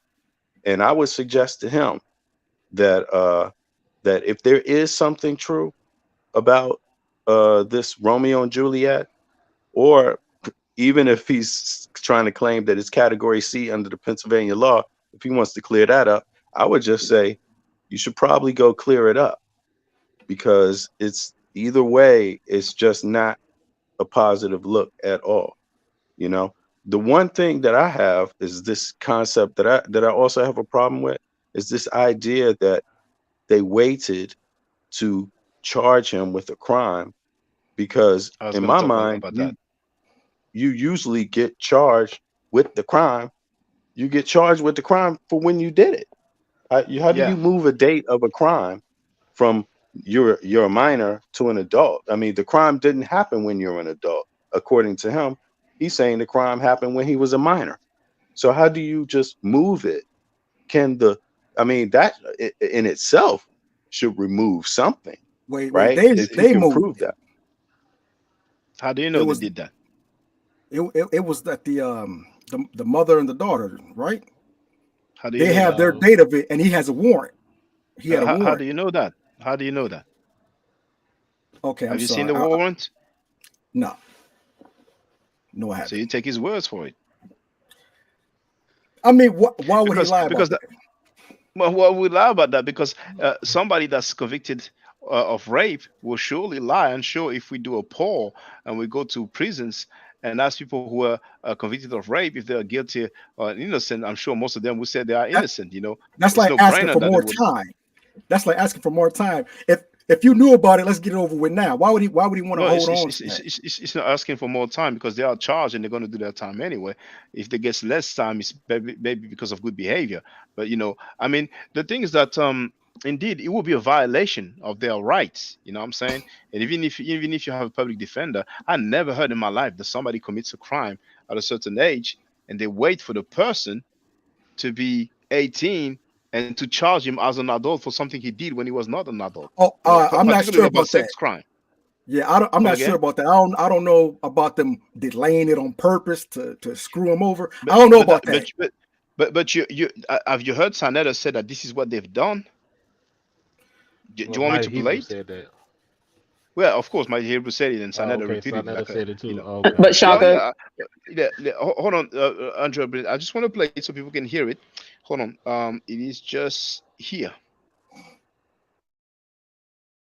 Oh, Sonetta in the house of rapists, in the house love this, in the house love that, worrying about a man who was 17 years old and his girlfriend was 15 years old. The mighty Hebrew didn't rape the 15-year-old girl. Now, honestly, I'm less concerned about somebody being 15 and, you know, having sex with somebody that's 17 or, you know what I mean? We're not, bro, I'm talking about motherfuckers in their 30s, 40s, 50s, upper 20s, you know what I mean? Fucking with fucking kids. Nobody that is, you know what I'm saying? Like, bruh, everybody over 18, well over 18. And they had mutual sex. It wasn't no goddamn rape. You know what they did? Let me tell you what they did. They waited, because that's how these crackers are. They waited until the mighty Hebrew turned 18. When he turned 18, she was about to turn 16. And that's when they grabbed him. The minute he turned 18, they said, yeah, we got him. And that sounds. Yeah, feel free, Andrea, bring it. I was going to say sometimes, depending on how the egregiousness of the crime, they will try to charge them as an adult at a younger age. Now, 17 to me sounds like the age of consent in Pennsylvania. I could be wrong back then. So you need to look at what the age of consent was for the state of Pennsylvania at that time, and it could have been 17. So I'm still not understanding again why you're on here trying to defend him. I don't get it. I It's don't. not So you that. know somebody personally, that's fine. Yes. I understand that you know somebody that happened to. I'll give you that. Again, I've said again, there are men out there who've been falsely accused, just like there are women who don't come forward. And sometimes we don't come forward because our families rake us through the polls too and say you're going to be an embarrassment. This is going to embarrass us. They're going to put a blot on us, and we quiet. I am more on the side of the people who don't have a voice based upon all these stipulations that get put out there than somebody who then he could have gotten him another lawyer to help him through his case instead of the one he had, unless he couldn't afford one. And that's why they get appointed those types of attorneys, because they can't afford one. So now that he can, Please let him go through the courts and let him do it on his own. You don't have to come out here. If you're just vouching for your friend, I'm with you on that. I'm with you on that. But for all these other people out there that have had again, in Canada, there's no statute, there's no limits out there for when somebody does something to you. And I wish the United States had the same thing, because the mental stuff that people go through with for the duration of their life cannot be compared to some of this other stuff. Okay, I'm sorry. These little boys that it's happening to, the little girls that this stuff is happening to, it's a lifetime that they go through because of that happening. He's grown now. He can go and do what he needs to do to get that fixed. And the same thing had to happen to her. I want to know how she's handling it. What did she do? And until I hear her side of the story, I mean, it's like a pancake that's half cooked. We don't know. And I until she comes on here, there's no reason for you to come out here and try to defend him. There just isn't. And I wish y'all men would stop that, because this does not look good. I appreciate Shaka and these men coming out here trying to keep this in the forefront. But those of you who come out here and do this stuff, to me, that's worrisome. Because again, when V. Bennett was asking you if you had a daughter in this situation, would you want somebody to come out here and make your daughter seem like she was a slut or a whore? No, you wouldn't. You're injecting that. You're injecting that. No one is saying that the daughter has to be a slut or a whore. I'm telling you, that's what the court system. In other words, would you like if somebody will make your daughter a liar? The thing, y'all missing the point. It doesn't have to be about the daughter. It's about the mother, the adult. The court system will still. You jumped in the court system still makes the woman feel like she has done something wrong based upon her behavior. They will try to put her in the limelight of looking like she's a whore or a slut by asking her all these types of questions, because they're putting her behavior on trial. And you know that. Don't act like you don't know that. Ma'am, that's why they don't come forward. It's a double standard as well. But that's why they don't come forward. That's why even adult women don't come forward, because they know that's what's going to happen. Okay, you know that. Come forward. Boys I'm don't saying come forward. On both sides. That's what I said. If they didn't do it, if they didn't do it, then they have to hire. Again, that's where the court system comes in. You have to get a good attorney to help get you out of these situations and circumstances. In the meantime, in between time, until something changes, all we can do is go on the evidence that has been presented and what he was found guilty of. And until anything changes, on record, he is considered a rapist on record. I'm not going to come and try to defend somebody that I don't know. I don't know him. I can't forgive him either, because he didn't do it to me. At the end of the day, you just need to let the process work itself out. And if it comes out on his behalf, in favor of him, then we all, we can come back and say, okay, he's been exonerated. We can't talk about that anymore. That's all we can do. I mean, it's already over. I'm responding because Shaka has been bringing it up, and I'm like, I'm going by what I see. It's not like I'm just jumping out the window just defending a guy. I'm like, well, calling him a child molester is probably a little bit much, because that's not on his record. Child molestation is not on his record. So I'm gonna defend anybody. I'll defend anybody. I mean, I won't if I don't know them. Maybe you expect to see child molestation guilty, but we do have statutory rape, and statutory rape, is when. Well, yeah. So. I think child molestation is a law. And guess what? Hold on. If we go by what he said, and he was convicted under 3121 category C, then that means she was less than 13. He said that. That's what he said. He said that, yes. He said that, and well, on the Pennsylvania law. But I don't know. Well, he's trying to put words in his mouth. No. You can read it. Just read it yourself. No, we read it. We did that already. And we invite you to double check. It's not. It's not what? So it's not. So it must have been 13 and over. You can be 13, but you can't be under 13. So that's 12. Well, what we read is that it's less than 13 years old for that category that he gave. So him trying to defend himself and then making such a mistake, it's a bit fishy, but mistakes happens. But indeed, everybody's. That's why he went to jail. He was defending himself. Well, you said earlier that he had a public defender, so now you're saying he defended pretty himself. much. It's kind of a joke, but yeah, that's what you're doing. You know, if you Yeah, don't but get let's you a be lawyer. serious. I don't mind us joking, but but young hero, feel free to speak. Yeah, I just wanna ask Mr. X a real question because to everybody on the panel for the first thing, I want to know why we having these conversations because I think everybody focus on Hebrew, right? And I think the picture is much bigger than just Mighty Hebrew. That's why we even having It is. these discussions.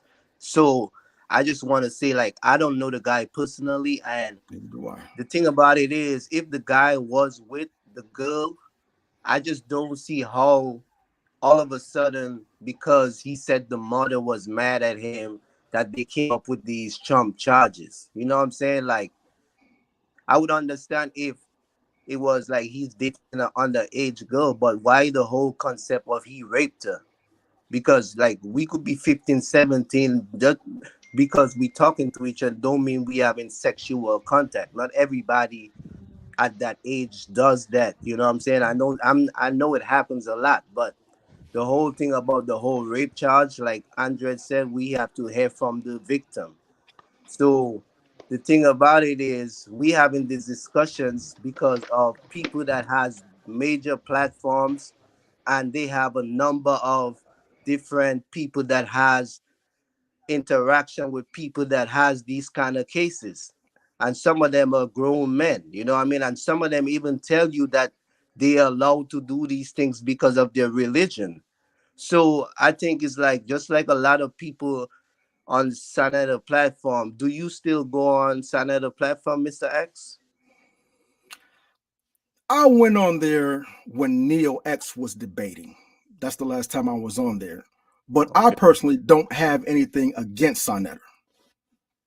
Okay. I would So really like to see Shaka back on there. but I would like Oh, to that's see that's that, that's but that's I'm just unlikely. That's yeah, very I'm just unlikely. saying, but this It can is the happen. problem though. This is the Mm. problem. You gotta understand this is bigger than Mighty Hebrew. This is It a is. yeah, this is about our people, our community, and sending a message. You know what I'm saying? We got to clean up our own backyard. We can't have these things like it's okay, and we can't have people on platforms speaking righteously if they are involved in these things or what's turning their head the other way when it happens. So you have to hold Senator accountable to a certain extent because it's just not Mighty Heap. It's polite, is this one, is that one that knows somebody that's involved with these acts. So you can't just say you don't have a problem with Senator just because he has a major platform. Just like a lot of people over there that say they commit or they say they this, they say they that, but yet I know they know the issue that's going on. What's wrong with talking about the issue? Nobody don't have to slander each other or when you wrong, you wrong. You know what I mean? If you're a grown man and you can take criticism like you give it, and that's the main thing about that platform. They criticize everybody in the book. So now that an issue come out where you in the center, if you had a discussion with Shaka, we be having open discussions about it and putting it on the table instead of acting like one person is wrong and one person is right. Well, let me say, it's unlikely for me to go back on Senator's platform. Now, if he apologizes to the victims of those guys who were convicted, if he apologizes to Ching Ching for sharing his phone number and telling people to look him up, if he apologized to me for all the swear words and profanity that he used towards me, and I still haven't heard it from himself yet because I'm not checking him, but I was told that he talked about my mom and dad saying that they were liars, and if he vouches to no longer have convicted child molesters on his platform, that I might consider it. But it's clear that because it brings him traffic, therefore brings him money, then he's unwilling to no longer associate himself and give a platform and respect to convicted child molesters. And that's what the Okay, problem is. And yes. who's the convicted Mhm. child molester? Who's the convicted child molester? The Mighty Hebrew is a convicted. Well, he was Not convicted of child. rape. If you prefer, if you don't like the term child molester, Man, it's a he big was convicted. difference, man. It's a big Fine. difference. Okay. Well, he was convicted of rape, amongst Okay. other things. The ICPK member was also convicted, in Tazariak's own word, of child molestation. You see, there was a guilty Now verdict. that guy's not on Sonetta though. That guy that you referring to, he doesn't go on But Sonetta. ISGPK members are, notably Captain Tazariak, the same guy who said that he still supported the guy financially.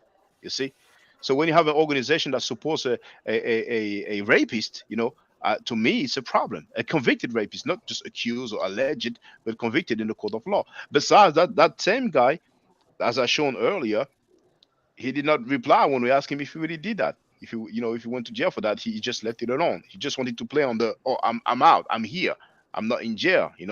So to me, it is problematic. I never thought that I would see the day where you have some channels, large or not, that will invite convicted rapists like he saw good and disrespect the people who take issues at that. You know what I'm saying? I mean, we have Sanetta on tape saying, and let me just play it for those who didn't hear it. How about the mighty fucking Hebrew? This nigga went to jail for rape, dog. Oh, go ahead. You know what I'm saying? Like, nigga, And that don't nigga fuck back this. in the community, like everything good. Hebrew's quiet. What about Nazi Yashavel? Hold on. The speech that he has there is the same speech I'm having now. And the brother is back in the community, blah, blah, blah, blah, blah, blah, blah. And here what he says. Let's not forget the mighty Hebrew nigga, who you get constantly on your channel, who's on all the Hebrews channel. Don't forget the mighty Hebrew, the baldhead nigga, been already incarcerated in prison for molesting a young child. He came home and they violated him again because the nigga was trying to fuck with another child. So he was even trying to F with another child. So what Senator was saying then is even more, is stronger than what I'm saying. But in a sense, it's the same thing. What happened is that Senator changed his stance. I suspect he was threatened or intimidated because people have some stuff on him. And recently we found out from his former good friend, Minister Enki, that allegedly Sanetta had sex with a 15-year-old girl when Sanetta was 30 years old. And then I'm like, oh, that explains it.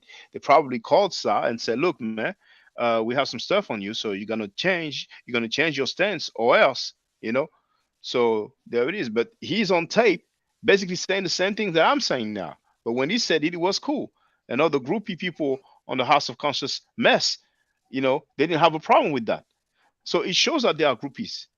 Because when Sanetta is speaking out against that, they are all cool with it. Now he's speaking in support of that, they are cool with it. Yeah, I mean, but y'all both have you have your echo chamber, he has his, but I don't. What echo chamber? I mean, you have your crowd, you know what I'm saying, which y'all do, and he has his. So you call him his people groupies, and yeah, what but do you call I've demonstrated, I've proven that there are groupies here. You don't have people that that spoke in favor or in support of rapists, and then now because I'm against it, they are speaking against it. But here we have Sanetta on tape, not only Mighty Hebrew and Nasi Yashuvel, but even Africa Bambara, and I've shown that when there was a scandal of Africa Bambara molesting children, he made several videos dealing with it, and we had the butler Reggie, we had Young Pharaoh, we had Ali Muhammad, we had the guy called Erman, we had Sankofa, we had Tazayak as well, speaking against child molestation.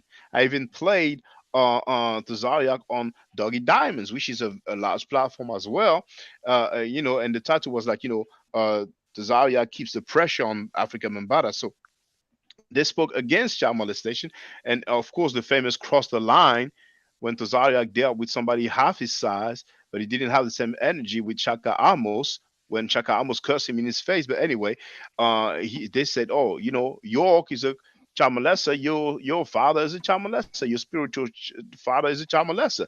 Katazar told him, didn't he just get convicted? But they have an ICPK member who was convicted as well. So it's quite amusing that all those people were speaking against child molestation, but because Sanetta decided to change his stance, then all those people are changing their stance as well. So this is a proof that those guys are groupies. Well, you do have that over there. You know, I ain't gonna lie about that. And Tazariak does have to kind of answer for that one little interview snippet that you got, because he do sound a little bit crazy after, you know, going so hard on some other people, and then he's kind of like, well, yeah.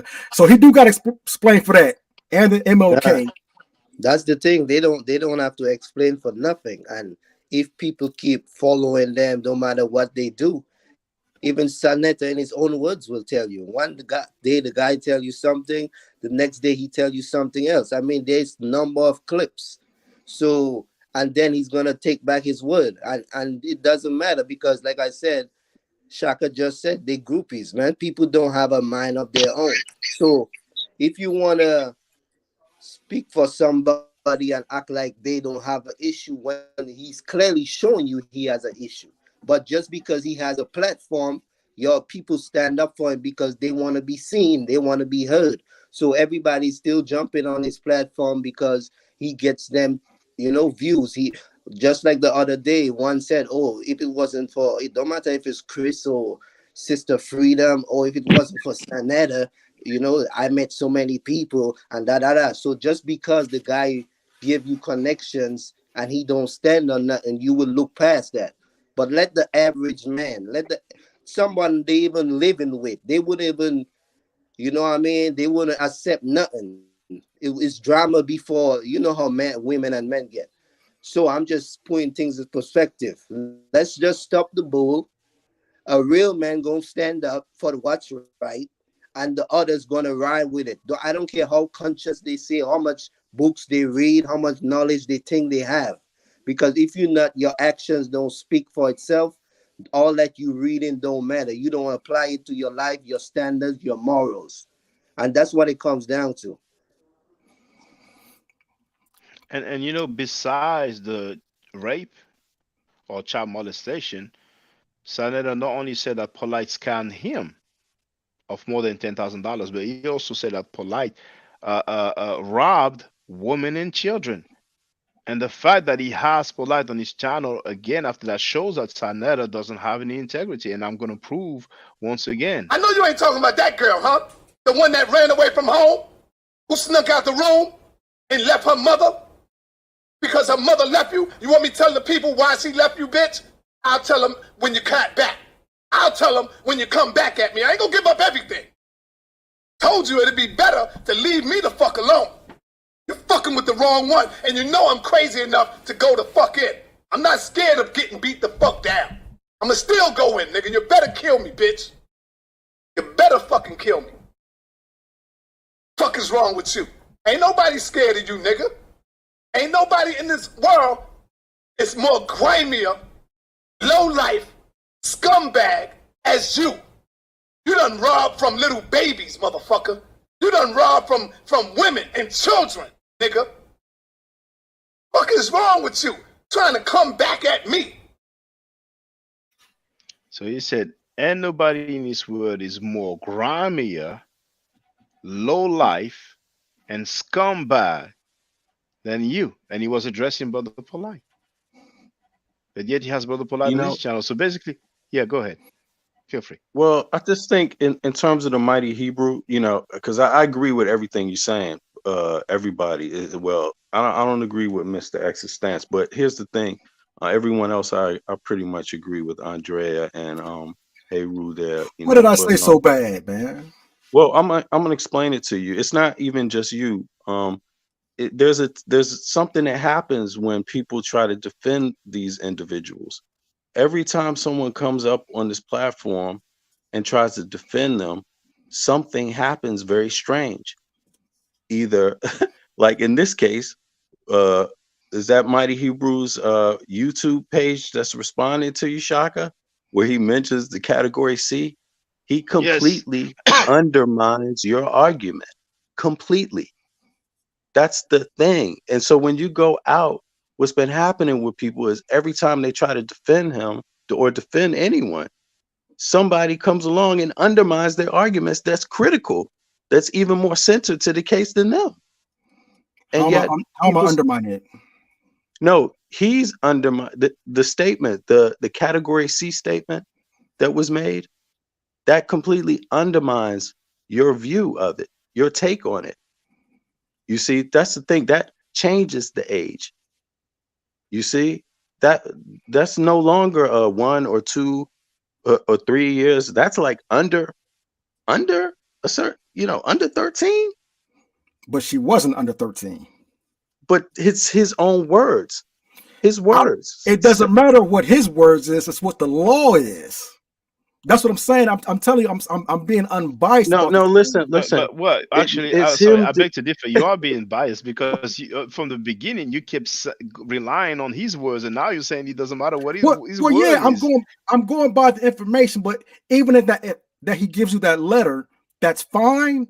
But it's what. But doesn't that tell you something? Doesn't that tell you something though?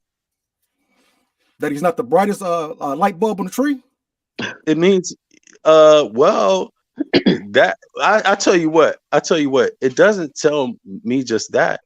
It tells me that you're willing to defend a person that you claim you don't know. You say you weren't there, and yet you're still out there to defend it. Even though his own comments, a lawyer wouldn't even do that. Who does that? Who would do that? Let's put it again. Let's switch the tables now. Let's say that this was happening again to your child. And then the person is being accused, right? I can't even go into it anymore. I'm sorry. There's just too many red flags in the whole thing. It's just everything about it is a red flag. Each step of the way, there's nothing good about it. Nothing looks good about it. Which is a non-forceful rape with a minor. Is that what we're talking about right there? Is that it? Well, the mighty Hebrew did write indeed that he was placed on the category C, which is a non-forceful rape with a minor. I never heard any such thing as a non-forceful rape. That's once again, she factually consented, so technically consented, but the law says you can't consent because you're a minor. Well, that's what that means. Hold on. How do you know she consented? If you're going by what that says, non-forceful rape, that's what that means. That's what the mighty Hebrew said. That's not what the court said. No. Yeah, you have no paperwork of that. Nobody. No. I'm talking about. I'm just explaining the statement. I'm explaining the statement. I'm not saying it's fact. You was asking. You saying, what does that mean? It means, but you're making the argument that means that to you, right? And so it speaks to your. Okay. Have any of y'all checked that out? Read it yourselves? Have y'all any of y'all at all? Well, we looked at what is it called again? The court. No, let me tell you this. The Pennsylvania law on category C. Yeah, we checked or non-forceful. that. No, yeah. Actually, it was a specific charge in there that says under 13. Yes, and then we have the court. What's it called? Court summary. Yes, the court summary. So we have the paperwork at least. We have the court summary. But so far, we hear people relying on what he says. He can't say that she consented, but that's what he says. You know what I'm saying? Because if there's rape, he said he didn't touch her. He said he didn't touch her. But now he didn't touch her. First, they were in a relationship, and even Sanetta said they had. Now he said they had mutual sex, and I guess he meant to say they had consensual sex. You know what I'm saying? But for the record, I want to play it again. Oh, Sanetta in the house of rapists, in the house love this, in the house love that, worrying about a man who was 17 years old and his girlfriend was 15 years old. The mighty Hebrew didn't rape the 15-year-old girl. Now, honestly, I'm less concerned about somebody being 15 and, having sex with somebody that's 17 or, you know what I mean? We're not, bro, I'm talking about motherfuckers in their 30s, 40s, 50s, upper 20s, you know what I mean? Fucking with fucking kids. Nobody that is, you know what I'm saying? Like, bruh, everybody over 18, well over 18. And they had mutual sex. It wasn't no goddamn rape. You know what? So Sanetta basically repeats what the mighty Hebrew said. He said they had mutual sex, and obviously he meant consensual sex, but he said sex anyway. Whatever it was, they had sex. But now you're saying he didn't touch her. Well, he said that, but it doesn't matter. But hold on. You're saying the mighty Hebrew said he didn't touch her? Yeah, mighty Hebrew said that in his latest when he was with Sanetta. That's what he said. But even if he did, I'm just saying, if it was, I'm speaking matter of fact. If he did have consensual sex, or she consented, but keep going, or whatnot, however you want to describe it. Like, once again, if she consented, if she says yes, the law says you can't. You're not old enough to consent. I get it, and that's why they have statutory rape, not rape and all the other charges that we had. Because I'm not aware of any throwing the book at you package, like because the coffee wasn't nice this morning, so the judge is going to say, oh, you know what, I'm going to put 6 charges on you. Well, like I said, with statutory rape, you're going to get that corrupting of a minor and the involuntary deviant sexual act. That's going to come with that. You did say that, but you did not list rape, and rape is there. That's because they charge them as an adult. Once again, they charge them as an adult. But we got it all figured out thanks to all the representatives of the Mighty Hebrew. But himself is not even saying that. But it's okay. It doesn't matter what he says. It's what the law says. It's what the law says. Yeah, that's what you said. So far, you did not show any example. You did not show those laws. Okay, I tell you what. I tell you what. I'm gonna practice on my StreamYard, and I'll go ahead and get some of the. I have a better proposition. Let's let the Mighty Hebrew speak on it. I think he's the best one qualified to speak on it, because what I'm wondering is, why do you have that incentive to defend him at all costs, even to the point of saying he didn't touch her, when for the last few weeks everybody in the mama have been saying that he was 17 and she was 15, but for the first time ever I hear he didn't touch her. Are you sure he said he didn't touch her? Oh yeah, he said that. He said that. Right, well, that's amazing. But I would like to see that. Did you watch the interview? Did you watch the interview? No, I stopped. No, I didn't watch it. But if you have time, feel free to leave a comment on my video and just give me the timestamp where he said he didn't touch her, because that's very interesting. Okay. I think the guy. I think he's just to the point where he's lying so much that he doesn't realize that he's just cutting himself up in those lies. Because for him to say he didn't touch her, that's weird. So basically, Sanada is the one who but maybe it is Sanada making stuff up, because I don't know if you're aware, but Sanada said that he was misdiagnosed with AIDS by 4 different hospitals. You ain't got no proof, nigga, that I went to the hospital and they all told me I had AIDS. I went to like 4 hospitals, and the hospitals was telling me that I had AIDS. So besides all that we've been talking about, feel free to tell him that he can get millions of dollars. He can sue those hospitals. He will get millions per hospitals. And maybe if he feels generous, he might shoot you a little bit of money. You know what I'm saying? He knows my Cash App and my PayPal. If he get millions of dollars, regardless of how he feels about me, he might be like, hey, thank you, Shaka, for your troubles. I mean, wouldn't you sue hospitals that misdiagnose you with AIDS? Wouldn't you do it? Would I? If I had the legal team, I would. Well, I don't have the legal team, but even without the legal team, I would definitely. Oh man, all these 4 hospitals, they will get that lawsuit real quick. They will get it with the quickness, man, because that's millions of dollars waiting for him. But it seems to me like he made that up. Now, we have the brother Heru who wrote he was 17 and she was 15. That's a junior and freshman, whatever. And if he didn't touch her, that's wild funk, then no charges will be brought and sentences will be served. Well, that's no brainer, but some people will say, well, because the mother didn't like him, then they That's right. That's right. But says who? You don't need physical evidence. You don't need any corroborating. Yeah, but who says that it was because the mother didn't like him? That's how you get statutory rape. No, but I'm saying in the case of the Mighty Hebrew, you don't get statutory rape because the mother doesn't like you. You get statutory rape because you are found guilty in a court of law. So in the case of the Mighty Hebrew, how do you know it is because the mother of the girl didn't like him? Who pressed the charges? Who called the police? Yeah, it's funny because he just don't want to say that he comes from the Mighty Hebrew. Well, the mother can press charges indeed. She can file a complaint, but you do have the court, you have a prosecutor, and you have a judge. So yes, but somebody has to get that ball rolling. Somebody has to get the ball rolling. Somebody has to get that ball rolling. So are you saying they didn't talk to the you saying they didn't talk to the victim or the child? Is that what you're saying? The prosecutors didn't talk to the child? Oh, well, of course they did. Eventually, yes. But it's the Okay, so mother. are you saying they could press charges without talking to the child? Yes. Okay, so in this case, are you saying they press charges without talking to the child? I'm not saying that.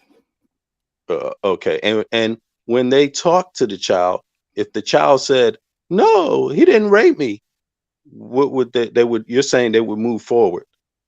That's correct. Okay, because they didn't like, because in your words, the mother didn't like him. No. The law in 1997 says that you cannot consent as a minor. Even though you say you down for it, you can't. They say no, you can't agree to it. No, we get it, but that's statutory rape. But once again, we have rape which was not listed among the "I don't like you" package or the "mother don't like me" package. So what do we do with the rape? I mean, how did they convict him? You have to go to court and they have to actually argue out that charge, each single charge. They have to argue them out, right? So you can charge him with that. Sure, you could try to throw the book at him, but you still got to go to court and argue each separate charge. And a jury has to say, yeah, or no. He didn't have a jury. He just had a judge. He had a judge, and the judge just said no to some things and yeah to other stuff. Right. Okay. From what he's, yeah. So. Brother, so basically, my thoughts are you betting on a don't. I wouldn't do it. You know, my thoughts are just too we don't many. have a dog in that fight either. I don't have a dog in that fight, and it's like there's two. If I, I understand what you're trying to say. I think this is an issue. Black people, given our history, rightfully should not be wanting to throw each other under the bus. We should not be wanting to harm each other. We should be wanting to look out for each other and do right by each other in our communities, right? But the thing is that because of our history, because someone else has done us wrong historically. So, of course, there's a lot of shame that comes with us, charging our own people after that history, but I think that is a problem in our community. That's a conflict in our community, of course. But in this particular case, it just seems like there's too many other people undermining your own view, including the mighty Hebrew. And when a person undermines my own arguments in his own defense, I would cease right there to defend that person. That's all I'm saying. I wouldn't. I hear your point. But like I said, it's really not up to what he says. You take what you can get from what you got, and then you measure it up to what the law states.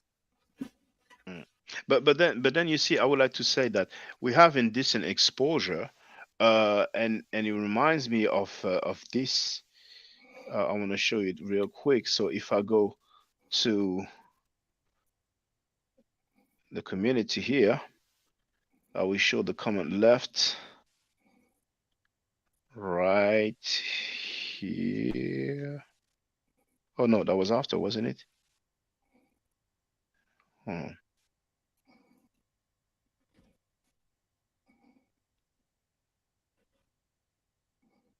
Where is it?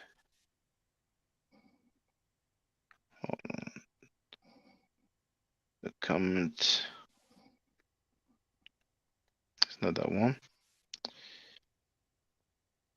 Not that one. Oh, there it is.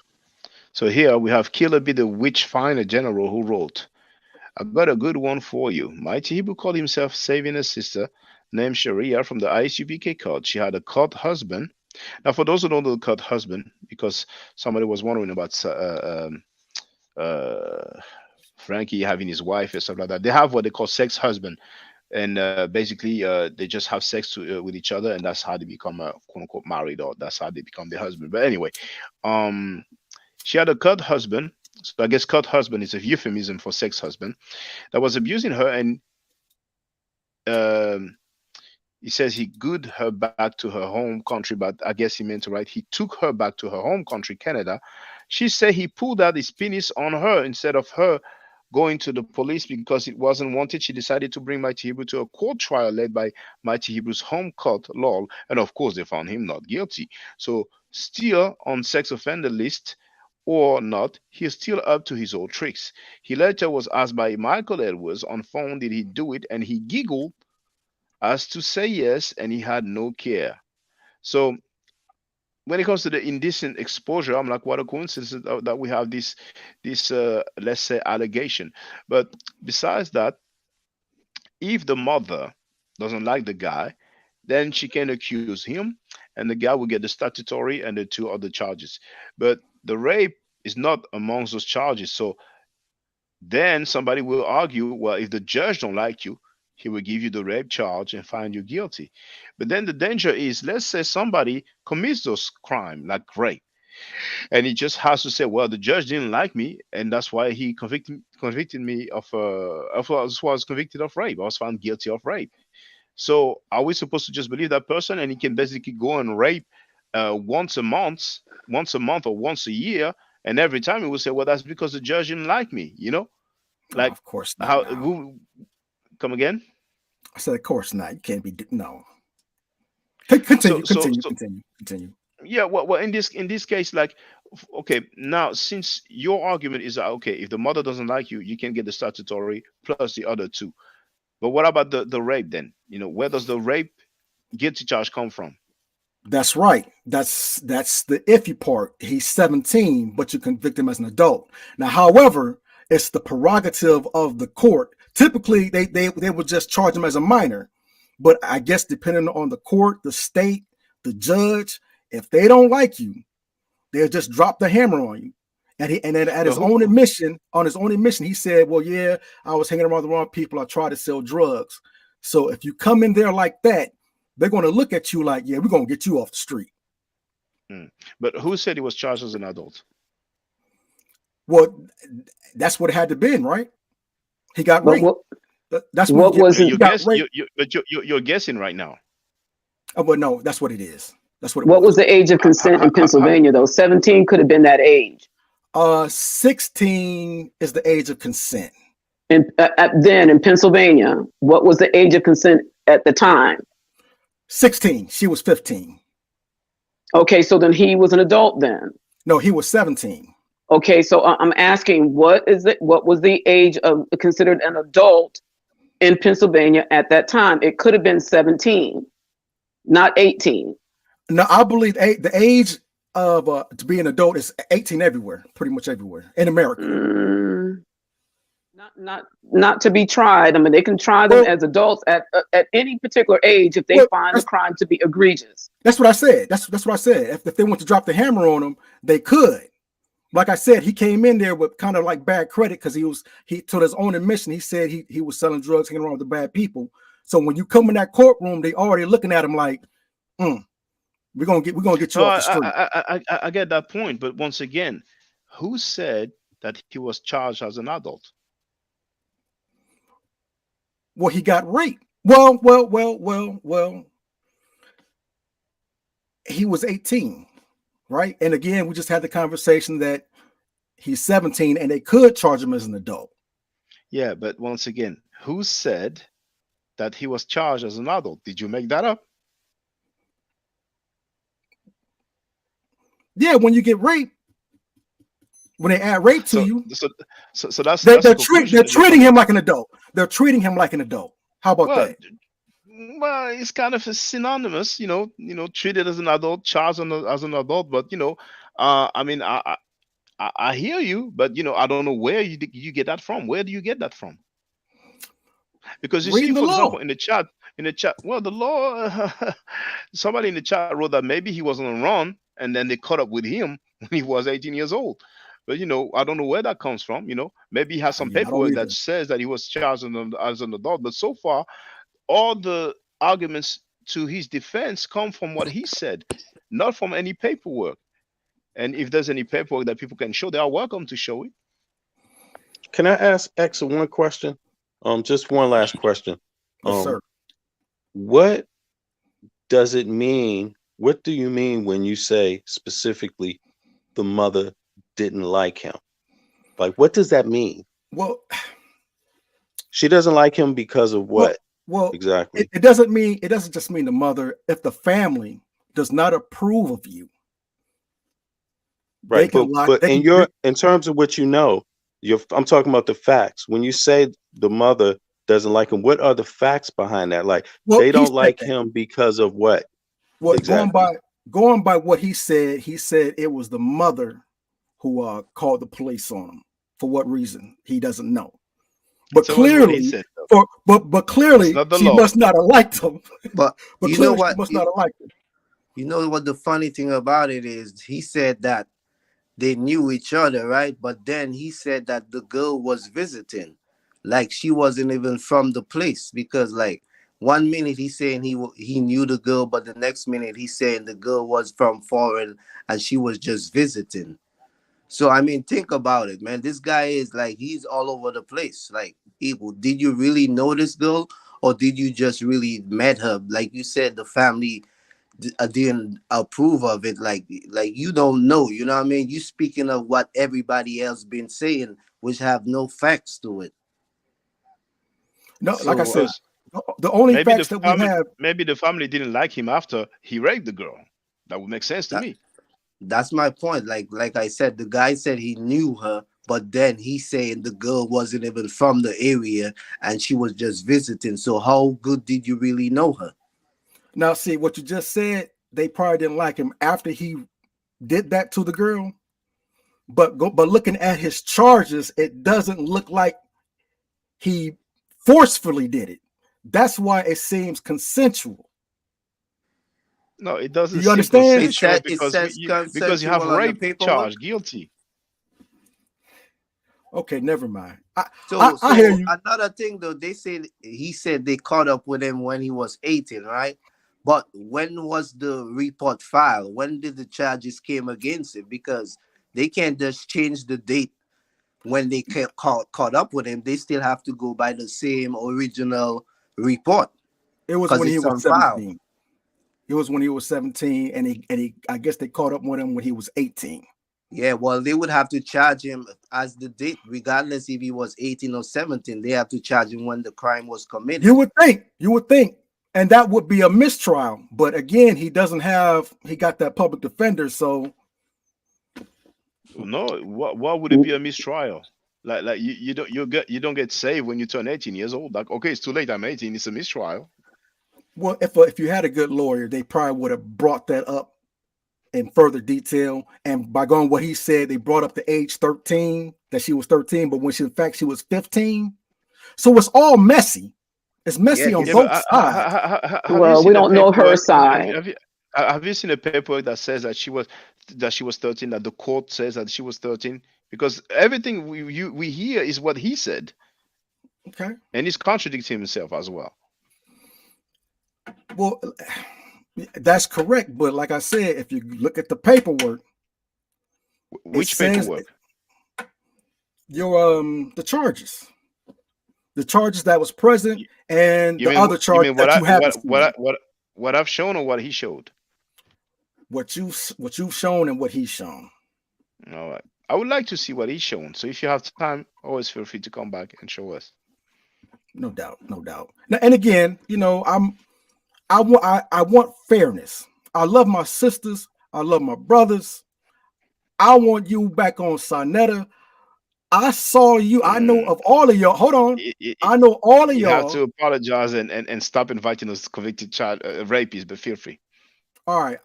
I know you through him. And so as much as y'all have a criticism of him, he's like what you call a necessary evil. A force of nature. Evil is never necessary. All right. Now we don't want to say, let's throw evil out of there. But through him, he's a conduit, whether you like him or not. I saw you. I'm over here just seeing where you at. I was just conversating that I don't want to see another black man being called a child molester. Can I do something to at least clean that up some if it's not true? Because his paperwork shows it. Well, it's not for you to clean it up. Like the sister Andrea Brunet said, it's up to doesn't the mighty evil to clean it up. It doesn't say it. I'm trying to help you. if it doesn't say it on his paperwork, then I'm keeping you honest by not saying that. Well, it says rape, so he could be labeled a rapist. If you don't like child molester, I get it, but rapist. Okay. So yeah, but also remember now, rapist of an underage girl. So that's why some people will label it child molester, but and molesting is not even the same as raping. You know what I'm saying? But so some people will say child rapist. If you don't like child molester, anybody who touches a kid is lower than dirt. And that's the way I feel about that. And he was found guilty of he was found guilty of doing that. Well, not a child. And she was a child. Well, Stop it. Stop it. Child. You stop it. She was as long as the law says she was underage, she's considered a child. You stop it. The age has nothing to do with that. You stop it. She's 15. She's still underage according to the law. That's what I'm talking about. This is what I'm talking about. That's it right there. Mr. X, 15-year-old is not a child according to you? Oh, you're a minor. But he was a minor too. Yeah, but they're both minors. They're both minors. If he was at the time. Romeo and Juliet, if they consent, it's now legal. Here, look at what Sugar Hayes says. Yeah, I do know that I do know that a teenager can rape someone, right? Of course. All right, but of course. It looks like that's what he did. She brought up the age. He was convicted for that, in a court of law. All I'm saying is she just brought up. I'm talking about something else. We're talking about an age of 15 and 17. That's high schoolers. The law has changed and made it acceptable that the parents can't do nothing about that. That's all I'm saying. I get it. When it comes to the statutory, I get it. But when it comes to rape, that's different. You can be underage. You can be 17-year-old. Yeah, and that's what he got. That's what he was found guilty of. Okay, I'm just talking about a relationship of a 15 and 17. That's all. I understand clearly. Yeah. I understand clearly. Yes. Well, she wasn't getting that. She was saying that she's a child. No. That's not what I said. You were bringing up the law that changed. I'm talking about when he was convicted. Those laws were not in the book at the time. You keep saying the laws changed. Yeah, not at the time, but it's changed. Okay, so at the time that he was convicted, was that Romeo and Juliet law in the book? No, not at all. So I'm talking about when he was convicted. He got convicted based upon the laws that were in the books at the time. And statutory rape was one of those charges that could be that he was charged against and he was found guilty of. If they change it and he goes back to court and they say, okay, now we can allow the Romeo and Juliet law, that's a different circumstance. But we're talking about what happened at the time. And you can't conflate the two. They're not the same. You keep trying to use the Romeo and Juliet law to justify him being wrongly accused of something when it wasn't in the law books at the time. He was convicted. Hold on now. I'm just going by the fact if she consented. It doesn't matter if she is underage, which the statutory law said that they can apply charges. He was charged with statutory rape. Doesn't matter I don't care if she was 6 months younger than him. It doesn't matter. You keep trying to make keep trying to make an issue of their age. It doesn't matter. Considered somebody who was not able to give consent to have sexual intercourse or whatever you want to call it. Okay, that's what he was charged with. You guys keep bringing up the age. I don't care. You don't care. It doesn't matter. It matters to you for some reason. No. If he truly did violate her, that's one thing. If he truly did, that's one thing. And yes, you should go to jail. But if she consented, then no, he shouldn't go to jail. Because that's how most of us got here in America. If she is a minor and her parents decided that they wanted to take it for him to be charged, that's what they did. And that was the law at the time. You keep trying to bring up this Romeo and Juliet law that does not apply to the situation that happened at that time. So it doesn't matter whether she consented or not. If her parents felt like she was violated, that's what they did. They took it to the police department, whatever, and the charges were filed against him at that time. Wow. That's all you can go by. You cannot change and bring up to the current law. You can't do that. We used to be slaves, but now we're free. I'm glad we go by that law. No, you're still not. You're missing the point. The point is, if he wants to go back and get his case retried under the new law, that's what he's going to have to do to get exonerated. I'm saying at the time that it happened, the Romeo and Juliet law was not in place. He's going to have to go back and get it retried under the new law. And then he will be exonerated of the statutory rape, but the rape will still remain. Oh well, he's not going back to retrial. He already did his time. So then why are you out here trying to fend for him? You said that, he was trying to, I only came on here for the child molesting part. That's it. I said, yo, don't call him a child molester because it's not on his record. And we got down to this story. Well, in conclusion. Rapist. You don't like child molester? Rapist. That's what he was convicted for. And that sounds worse to me. Yeah. Child rapist sounds worse than child molester. If somebody touches the buttocks of a girl, of an underage girl, then it will be a child molester. There's no penetration, but rape is different. Rape will be. It doesn't say child rape. There's no child rape and no child molester. Well, he was found guilty of rape, and the girl was 15-year-old. 15-year-old is minor. a child. There's levels to it. There's minors, and then there's child. So according by law, not by me, by their law, and somewhat by me, because if you go too young, I have to choke you out myself. Okay. You're saying that according by the law, a 15-year-old girl is not considered a child. That's what you're saying. Legally, they're minors. Yeah, but my question is according to the law, because minor and child can be synonymous. It can be synonymous, but when it comes to sentencing somebody, 15, 14, 13, that's minors. Child, 12, 11 on down. Okay, well, but the thing is that you can call it minor, but a 12-year-old, 13-year-old child, person is a child, and I don't think anybody can dispute that. For I me, hear you. I'm a father. Yeah. I'm a father. I'm a father, and so even outside of the law, I don't even care what the law say about this. I don't want no 17-year-old boy coming around my 15-year-old daughter. My job is to raise and protect my children. And it doesn't matter who you are, you're not supposed to be coming around my children, because without me wanting it, without me understanding it, without me knowing what's going on. Mind a 17-year-old Holly Berry have to raise to my son? No, huh? What? With a 17-year-old Holly Berry talking to your 15-year-old son, what would you say? That's my boy. Well, here's the thing. The first thing I tell my kids is like this. By the way, if you're going around to another kid's house, because they're kids, they have parents, right?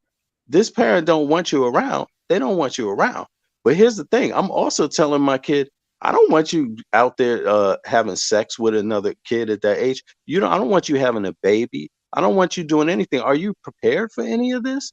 What kind of protection are you? You have these parent talks, as a parent, because there's all types of stuff going on. But here's the thing. A person I don't know is a stranger. You're coming around my child now.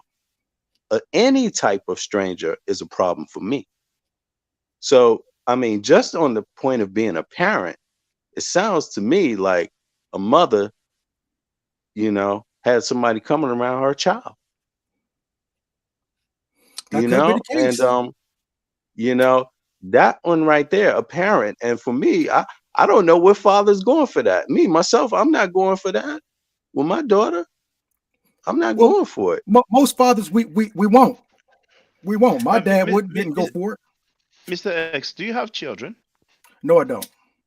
Now, let's say if you had a daughter, and Yes, there's sir. a guy who has been convicted of rape, would you? And he says, okay, well, the judge didn't like me. Would you be okay with him dating your daughter? Oh, hold on. Convicted of rape, statutory rape. What are we talking? No, rape. How old is he? Well, if you want, you can be both statutory and so. No, you will not be okay with that. Nah, not at all. So I'm wondering why, for like an hour or more. Well, I guess you said it. You didn't like the term child molester, so I get it. Yeah. and plus I guess he didn't have a criminal record before then either. So if I know that you're a child a rapist or whatnot, no, you're not talking to my daughter. No, not my sister, not my cousins or niece. So how do you feel about him being invited regularly on Sanetta's YouTube channel? Well, if a man tells you he's innocent, and has a lawyer that says that he should have been free. You've never seen a lawyer say that he should be free, have you? Well, or he's going to be exonerated, or he should be exonerated. You can only go by what he's telling you. Yes, I can't just shut him out. You just said that you will not let anybody convicted of rape near your daughter. Well, you can't. Right? You can't talk to her unless I know more facts. You know what I'm saying? But off the rip, no. Yeah, but like let's say we deal with what we know. Now, the guy, that's a hypothesis, of course, because you don't have a child. But the guy has been convicted of rape, and he says he's innocent. He says he's innocent, and he was wrongfully accused. Now, would you let him around your daughter? Again, if it's rape, probably not. No. Okay, fine. So for your daughter, you will not let him around her. We get that. It's established. Now, how do you feel about that same guy appearing on a regular basis on Sanetta's channel? He doesn't just have rape, he has statutory rape. Yeah, but he still has rape. And you clearly said that when it comes to your daughter, if you had one, you will not let him around your daughter. Now, if he's on Sanetta's channel, which potentially could attract several other girls, minors or non-minors, to him, how do you feel about that? Well, again, to me, it's a difference, right? If you were just a rapist, in my opinion, you seem more intentional. But if you have statutory rape, and I know how it happened, how your story is, then I could probably give you a benefit of the doubt. Yeah, but mind you, you're changing the example right now. You know, I was dealing with rape, not statutory, because the Mighty Hebrew has both, for the record. But let's forget about Mighty Hebrew. Okay, yeah, good, okay. Yeah. All right. Okay, so how do you feel about because just what I say, the Mighty Hebrew has rape. He has statutory rape. Okay, you have issues at that terminology for the reasons that you have explained, but he does have rape. You know. So you know, if you want, I can rephrase the question. The Mighty Hebrew has statutory rape and rape. Would you let the Mighty Hebrew around your daughter if you had a daughter? If I didn't personally know him, no. But you don't personally know him. Do we agree on that? No, I don't.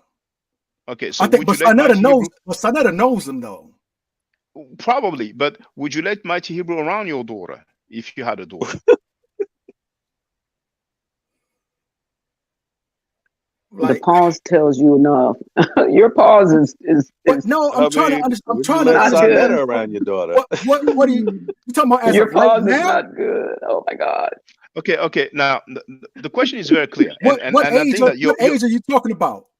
Well, regardless of the age, let's because like you don't. It's an example because you don't have a child. So you said, you know. So if you had a daughter. Yes, sir. Well, I'm not accusing you or anything, but I'm just saying, you know, this is like a hypothesis. It's an example for the sake of the argument. Right. If you had a daughter, would you let Mighty Hebrew around your daughter? This grown man right now?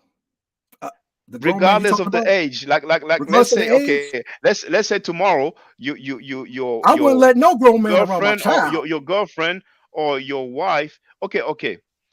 No grown man's gonna be around my child. Okay, I get it now.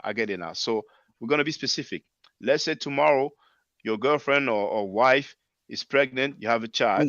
Your child reaches 18 years old.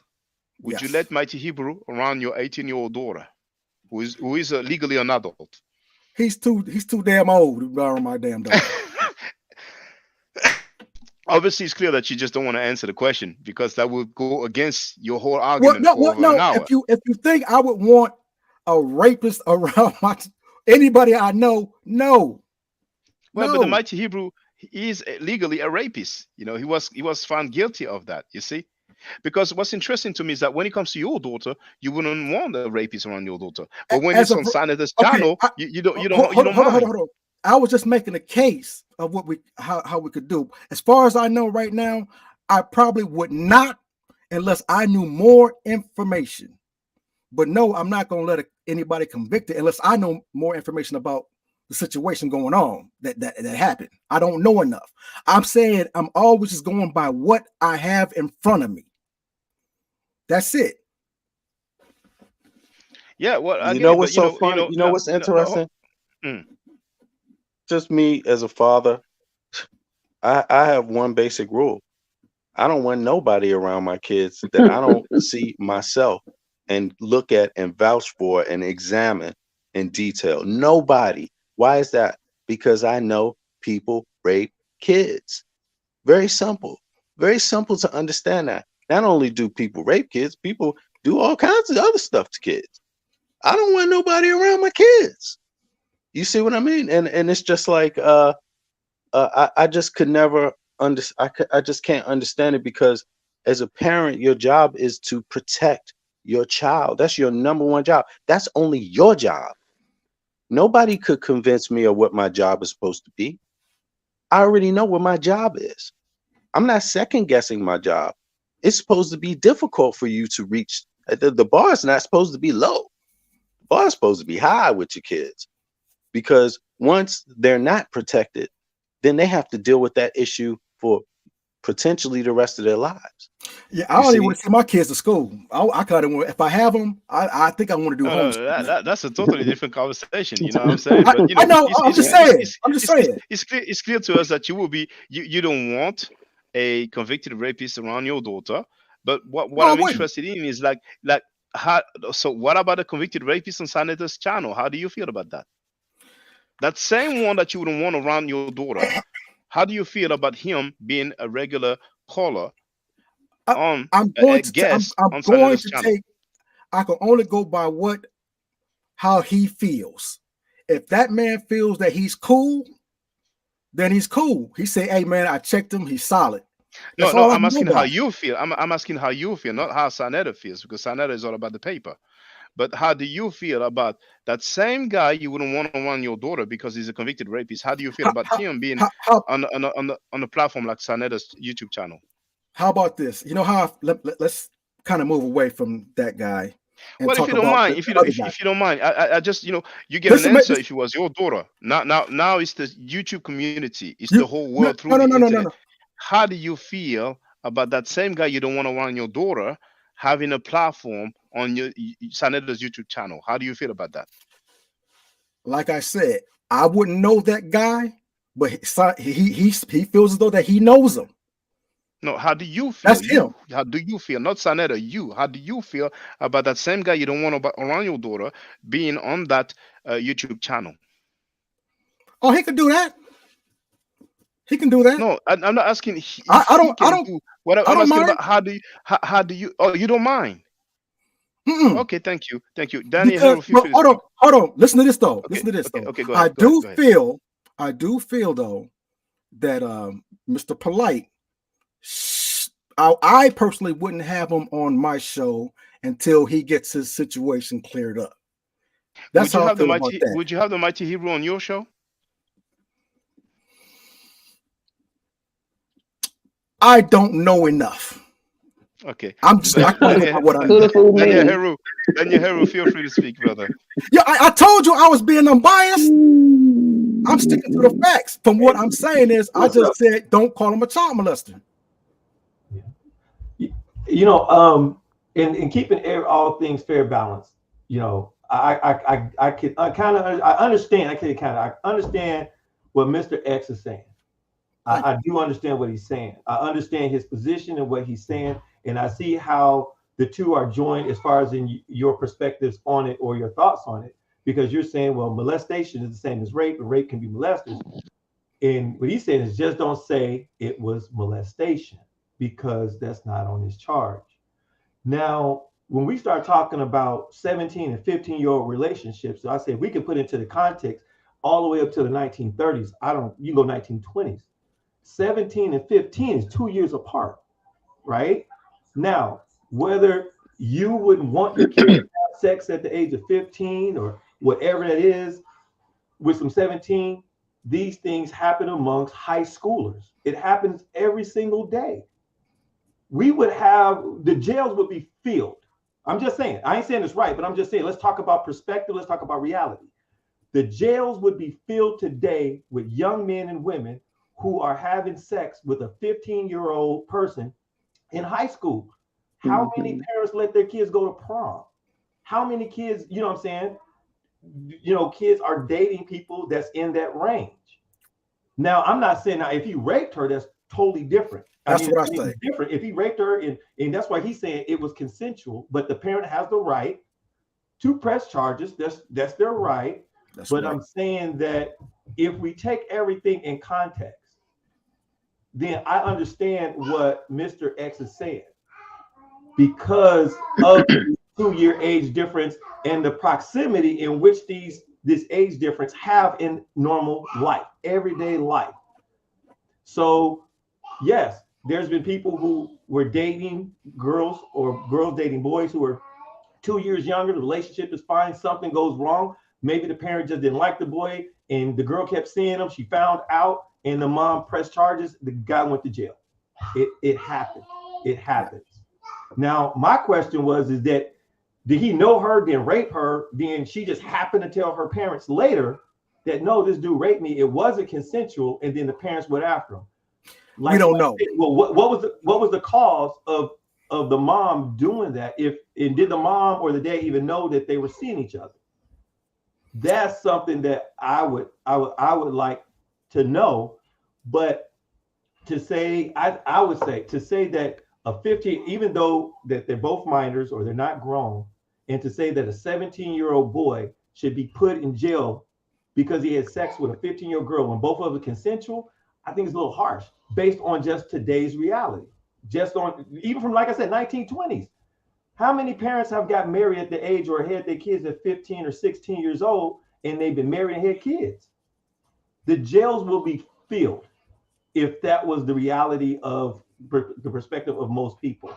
Now, I'll say that if, I would tell my son and my daughter, my son, that, if you're going to be out there, right, don't be having, my first thing is don't have sex, right? Wait. But if my son happened to have sex with a 15-year-old, and my son turned 17, 18, he's in high school, he has sex with a 15, 16-year-old girl, and the parents press charges later, and they've been in a relationship. So these are things that's added, these are nuances. And they've been having a relationship, they had sex, and then somebody pressed charges on them. I'm going to take the stance that my son isn't a rapist. I'm going to take that my son isn't a molester. That's the stance I'm going to take as a parent, as during to that situation. So that's why there's a Romeo and Juliet law. I don't know if there's enough information to put together to say one or the other, but I do know, based on where it is now, if anybody has a large family, I can almost guarantee you that you have a 17-year-old, 18-year-old boy, if he's in high school, that's dating a freshman or a sophomore that are doing adult things. Nobody's disputing that. But the problem, please, Daniel, if you don't mind, have you seen Mighty Hebrew explaining his situation? No, I'm just going based on what y'all talk about. I'm not going. I don't know his situation. I mean, I've heard about it. I understand, because Mr. X, the agnostic, said that Mighty Hebrew stated live on air that he didn't touch the girl. That he didn't touch the girl? Yes. When he means is that touch, right, Mr. X? Does he mean intercourse? Touch? Yeah, I can't exactly. What do you mean by touch? That exactly. It can go either kind of way, but he did say, it's like he said something to the fact that I didn't even touch her. So I took that as kind of like how you taking it. Yeah, I mean, yeah, I'll have to know what do you mean by touch? Because if there's a statutory rape charge, there had to be some form of sexual contact, whether it was penetration or oral. So you would yeah, I'm think. just saying. I'm saying if there's a charge, they would, you know what I'm saying, they would have to, be under something. But however, remember, you don't need to have proof for statutory rape. You don't. It's all it takes is testimony. Well, I'm not saying that. I'm just saying that they would have had to say it was one or the other. I'm not saying he didn't do. I'm just saying. But you need they proof would for rape. under one of the two charges. Daniel, are you aware? Are you aware that he was charged for rape on top of statutory rape? Did you know that? I've been hearing about this rape from Mighty Hebrew for a while. Yeah, because I never had it on his platform. But one thing I did not know, I didn't know that the age. I didn't know that. I didn't know the circumstances in which these, or the time frame in which these charges was brought about. I didn't know that. I thought. Let me ask Daniel a question. I thought he was. Let me ask Daniel a question. Huh? Oh, let me ask Daniel a question. If I may. Yeah. While we look at these charges, right? Daniel, brother Daniel. Now let's take in everything that everybody's discussed, right? Are you a father? Yeah. Okay. Now let's just do a hypothetical. Right. According to the arguments that you made, right, and also Mr. X made. I'm not saying they're the exact same arguments, but one particular part is, if a boy that was 17 years old, or even the same age, both minors, 16 and 16. If a 16-year-old boy sexually assaulted your daughter,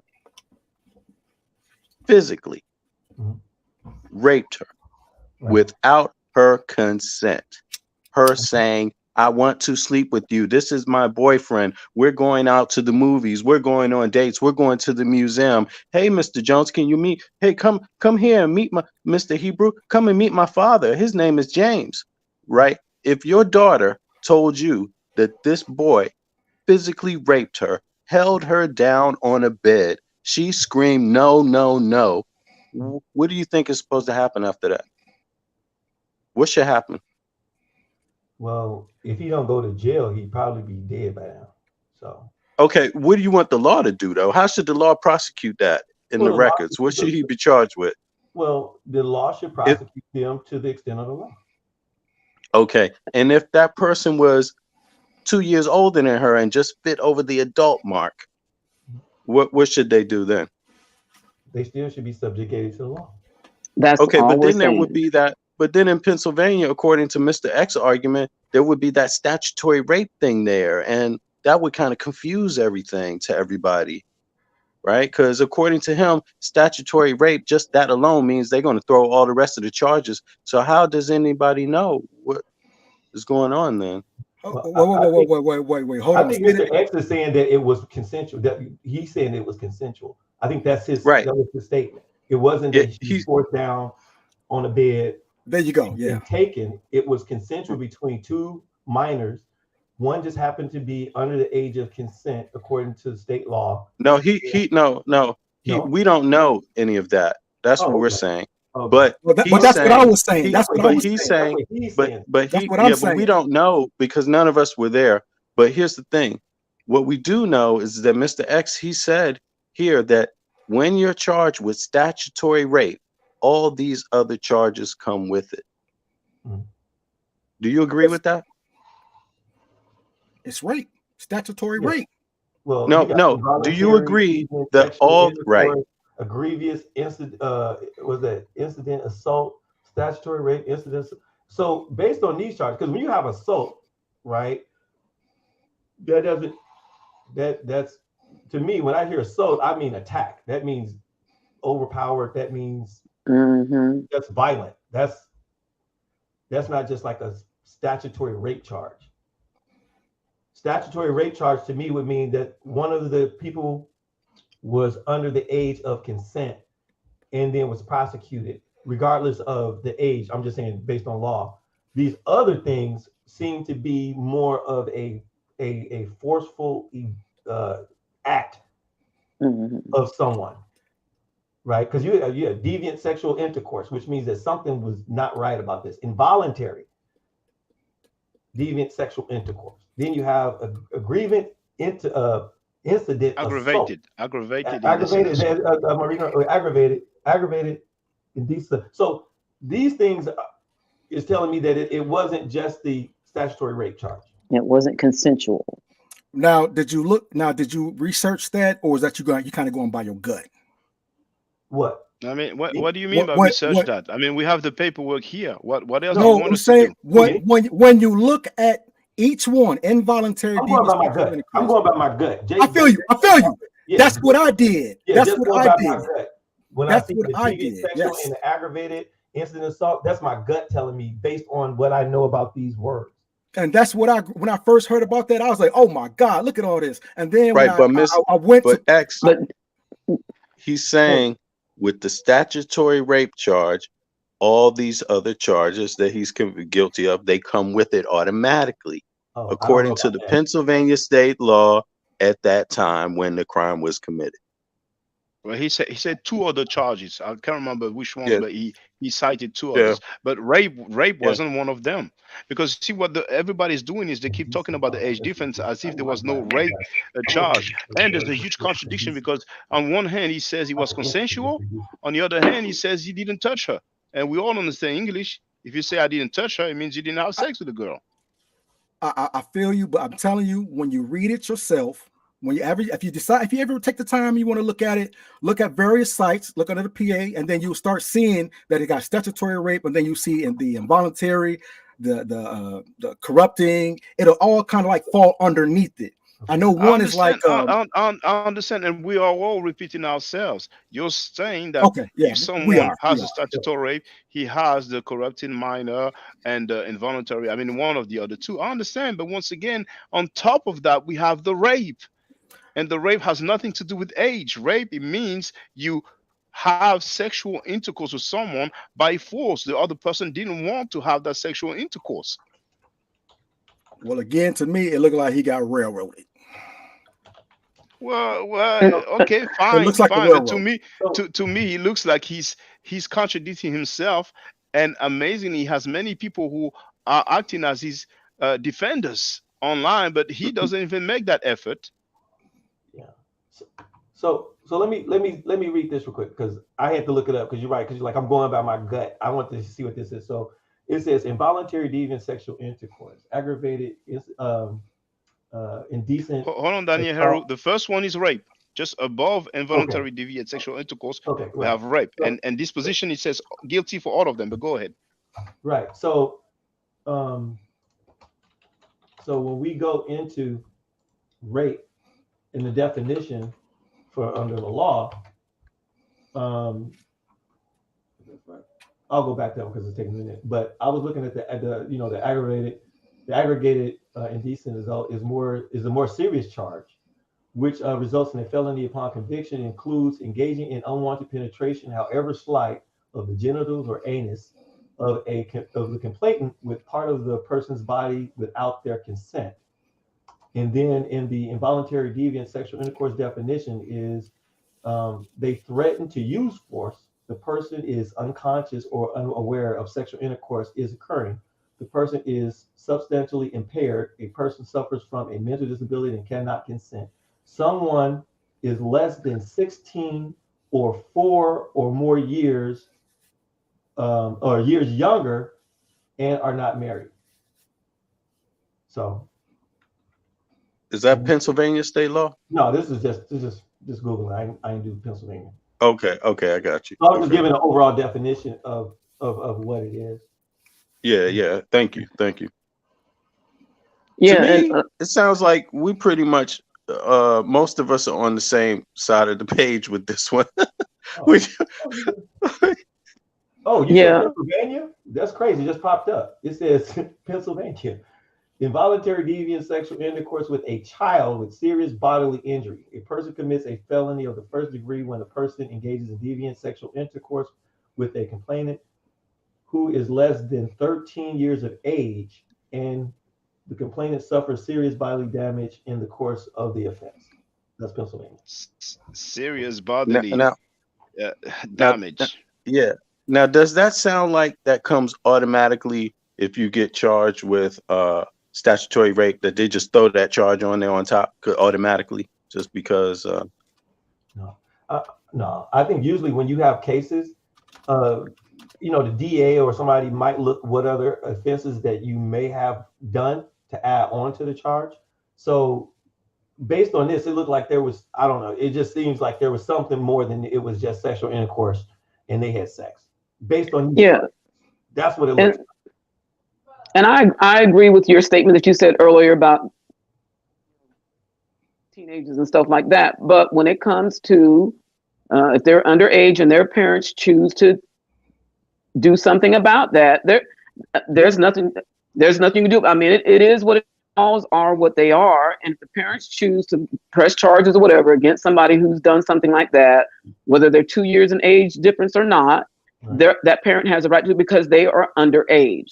So that was my point in saying the stuff that I said, was that it doesn't matter that they're just 2 years apart. If they violated the law at that time, because that happened in the 90s or something like that, the laws at that time said that the parents had the right to press charges against this person based upon the law. So yeah, we're all out here doing all. Hey, I'm not saying I'm innocent of all that either. I'm just saying at the end of the day, we as parents can still use the law in certain situations to apply to these particular things. And it had to be something there. We haven't heard her side yet. All we keep hearing is this one side. And until I hear her side, I'm not going to be inclined to just believe somebody because they're out there saying a particular thing. I need to hear her, because we don't know what happened to her. If it at all anything, we don't know because we haven't heard her side. But I'm not going to defend one side of the story until I hear the other side. That's not even the right thing to do. And so, like I said, it's just I agree with you when you were making your opening statement. I agree with that. But at the end of the day, age, they keep trying to go back to this age thing, and it has nothing to do with that. It has to do with what the laws in the book said that you can do at the time. So that's what I keep trying to get us back to, what the law says. Go back to what the law says, not how you feel about the law and how you feel about, teenagers having sex. It's not about how we feel. It's what the law said at the time. And that's where we keep getting off, getting the train off the track, put it back on, based according to the law. He's raped her. He statutory raped her, and the other charges that are on there. That's what they said he did. And if he did not do that, it's up to him to go to the court system and get that stuff exonerated. That's his responsibility. It's his responsibility. It's not for us to come out here and adjudicate his case for him. Right. I got a question from Shaka. And Mr. X, you can you can chime in on this as well. When you talk about Sinetta and he has Mighty Hebrew on his channel, right? Knowing like Sinetta he's an entertainer. That's right. He has a program that he runs. He has pretty much everybody on there, whether you like it or you agree with who he has on there or not. And in his position of what he does, knowing what he does, I'm gonna ask, is it a little unfair to judge him for who he has on his program as a guest, just giving out whatever information he does, as a person who runs a programming station? Do you think that's fair? If that's all he's doing, he's just bringing people on and information, because we know CNN, other channels do it. Yes, it is a little unfair. Is that unfair? Because I'm a fan of football, and all the football players are not angels, and I got to accept that. Oh, can you hear me? Well, you see, there's a huge difference between being convicted of rape and not being an angel. I'm not aware of any football team that allows a convicted rapist to play. Now, those channels, CNN and any news network or any other channels, I'm not aware of them invited convicted rapists. Now, some people might bring up Mike Tyson.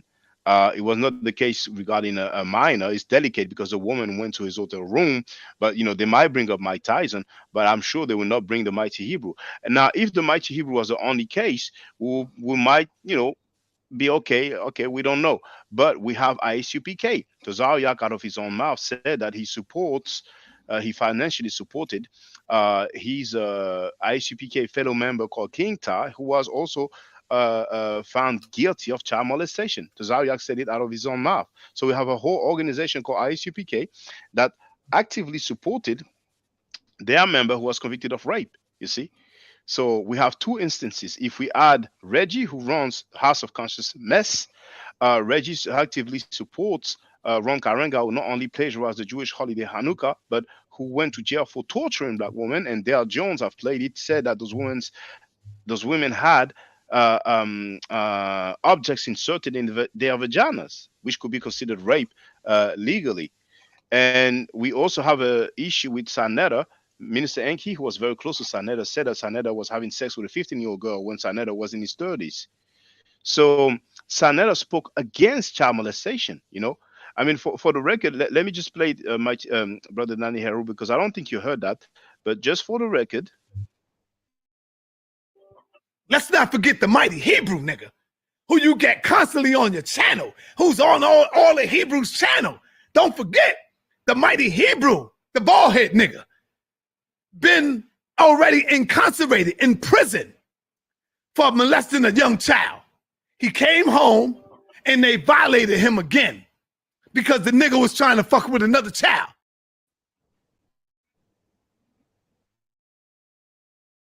How about the mighty fucking Hebrew? This nigga went to jail for rape, dog. Go ahead. You know what I'm saying? Like, nigga, and that nigga back in the community, like everything good, Hebrews quiet. What about Nazi Yashavel? Hold on. Let me get this nigga. So you see that he was speaking out against that. Just like Garfield Reed spoke out against Mighty Hebrew. Garfield Reed made a whole live stream. He showed the court documents, the charges, but then for some strange reason, they became cool, you see? So the same speech that I'm having now, Sanetta had it. Let me play another one when Sanetta came on my platform, and this is what he said. Hold on, where is it? It's a Mighty Hebrew. Hold on, I have it. Hold on. There it is. We have those guys who've been convicted for sexual misconduct. Garfield Reed spoke about this. Yourself, you spoke about Nazi. And Garfield Reed said that Hebrew camps are sheltering Nazi. So, and, it's sensitive because I know he's your friend, but, Mighty Hebrew, several people have said that he was convicted for sexual misconduct, that he went to jail for that. He did. Well, oh, well, okay, well, so you're confirming it, so why? Yeah, everybody know that. He went to jail for that. Yeah. Well, I didn't know that, you know what I'm saying? So obviously. But Hebrews cover up for Hebrews. That's what they do. So then it was Hebrews covering up for Hebrews, but now it is Sanetta, so-called Kemetic dude, who is covering up for Hebrews as well. And he hasn't answered about Nikki. He's been very evasive. He's been saying, well, who's Nikki? You don't even know who she is, blah, blah, blah. He just like I've been asking the question for like 2 weeks or maybe 3 now. But I stopped asking the question because obviously he doesn't want to answer. My question to Sanetta was, do you support child molesters? Yes or no? He wouldn't answer that because he knows that if he answers yes, then he looks bad if he supports child molesters. He knows that if he answers no, then the fact that he has convicted child molesters on his platform, not directly King Ta, but a fellow ICPK member who supported him, and the Mighty Hebrew was convicted of rape, it will be a huge contradiction, And maybe he was threatened or intimidated by some people who called him and told him, look, we know about you and Nikki when she was 15 and you were 30 years old having sex with her. So you have to stop this guy from talking about this. He changed his stance and he has the right to change it. I haven't changed my stance because I want to finish on that and let you add on, Brother Daniel Heru or anybody else. But just in case you haven't seen that, Daniel Heru, the first time I was a guest on Sanetta's platform, I did bring up the Mighty Hebrew situation. And Sanetta didn't want to talk about it because I don't want people to think that what Sanetta said is true. Sanetta was telling to the people that because he wouldn't let me talk about the murder nature on his platform, that's why I was mad. That's ridiculous. He's protecting those child molesters. The brother Mighty Hebrew, if I'm not mistaken, Garfield said that he was there was some sexual misconduct. Nah, we don't want to talk about that. We don't Yeah, want to okay, talk about okay, but Yeah. I'm just saying what was Right, stated right. publicly. Garfield Right, said right. that publicly, you know. So if people don't like the term child molesters, we can just say rapist, but everybody can add on. Well, there's something troubling that Sarnetta did say, and you ran a clip of it. He was threatening Polite, saying, I know more. I can come with more, but I'm gonna wait for you to come with me before I'm paraphrasing, of course, he didn't say it exactly that way. So according to him in one of these clips, he's saying he knows more about a situation with Polite, but he's not going to say it. He's going to wait until Polite clapped Polite back. He said he has video as at well. him. And so in my mind, that means why would you withhold that, man? What's more important? What is it? It's like you either want to stop a person that's doing these acts or you don't. And so apparently there's more information about Polite according to Sarnetta. I mean, I think it doesn't matter whose platform it is. The issue is standards. I mean, should we have standards? Do standards serve a purpose? And does Sarnetta, present a problem in having pretty low standards in terms of this type of topic? The assaults and the alleged rape and things like this, and the pedophilia that people are talking about when they're preaching. There's people on there gladly talking about or justifying claiming that rapists were convicted illegally because in their view, it wouldn't have been like that if this and this. It seems to be a lot of that going on there. And the question is that dangerous for the public? Is that dangerous for young people, or should something be done about it? And I think what's going on is that just not with Shaka's platform, a lot of people that used to support Sarnetta's channel a long time ago, they're really starting to get a little bothered by this and asking questions now. I mean, that's my take on it, though. And you know what I propose, because it's actually 2:41 a.m. where I am. Because for those who don't know, I'm in France and I work tomorrow morning. So what I propose to do is I'm going to play Jabari, who spoke about the Polite situation. This is I've shared the link. You see, you have the link in the chat, and that's going to be basically the conclusion for everybody. So thank you all for being there. Feel free to come back here anytime you want, and we're going to see where all of this goes. So thank you very much, brothers and sisters. I'll make my closing remarks right after. So. With to address.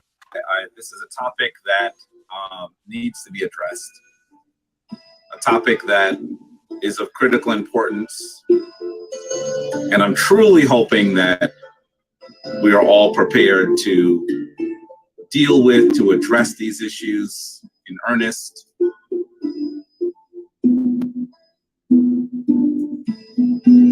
I really think that this is important, and so because of its importance, I think that it ought to, we got to give some thought to what this actually means. So, let's begin.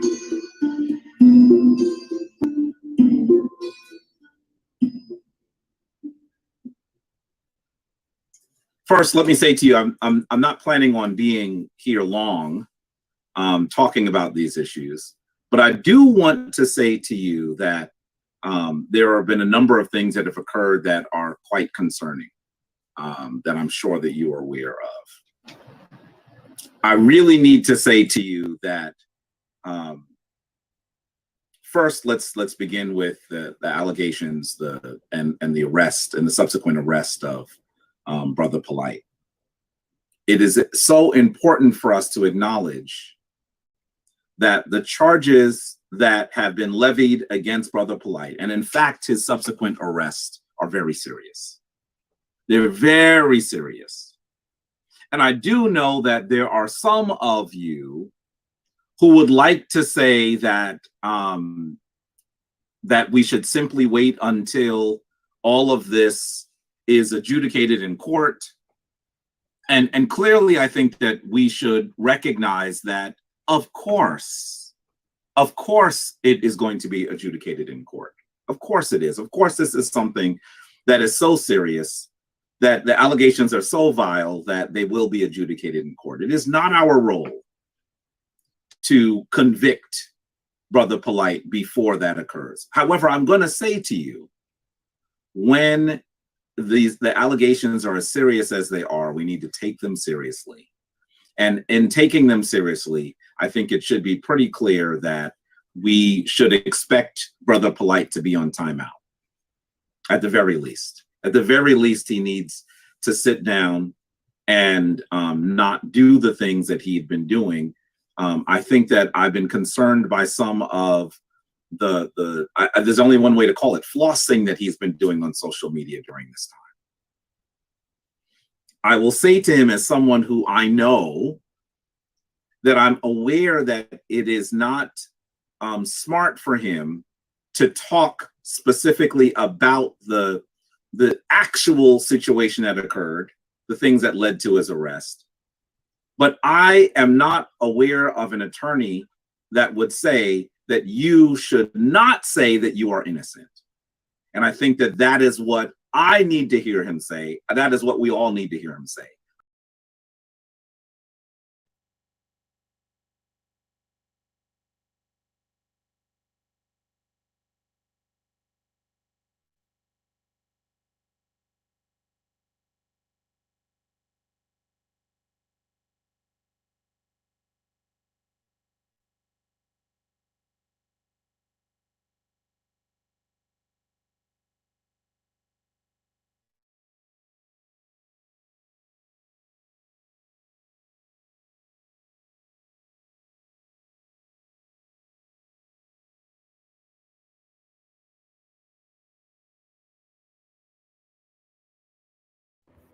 Oh, I was on mute.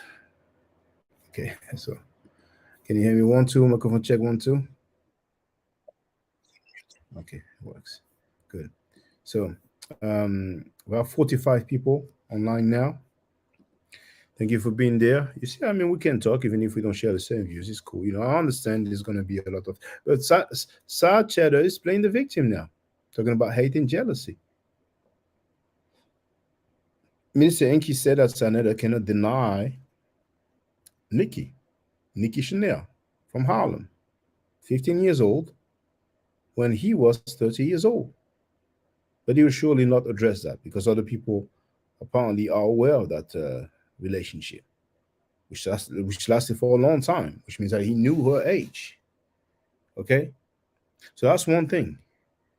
The mighty Hebrew has been convicted of rape. The mighty Hebrew has not been exonerated.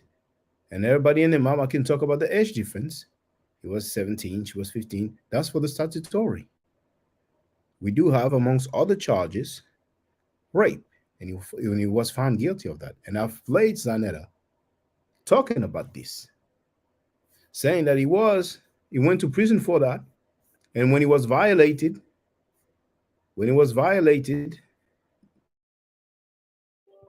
let's not forget the mighty Hebrew nigga, who you get constantly on your channel, who's on all the Hebrews channel. Don't forget the mighty Hebrew, the bald-head nigga, been already incarcerated in prison for molesting a young child. He came home and they violated him again because the nigga was trying to fuck with another child. Nobody says that he was slandering or gossiping. And he started by saying the mighty Hebrew was on your channel, but now he's on his channel on a regular basis. So stay safe, stay healthy. If I'm allowed to, by the nature, I will holler back at you. I don't argue, I state facts. If you're not part of the solution, you're part of the problem. Do I to do a nature hotep? Now, for the record, for those who don't know, I'm giving middle nature classes. And here, I almost forgot. Alicia Keys' first album, as you can see, Songs in A Minor. We will have to do some mixtapes called Sex with a Minor. I can rap. I know some people can rap and sing. So it might not be a full-fledged album, but if it has to be a mixtape, just like Jap City did, the theme song of the HOK, the House of Clowns, the House of Conscious Rape or Conscious Mess, it could happen. And another thing,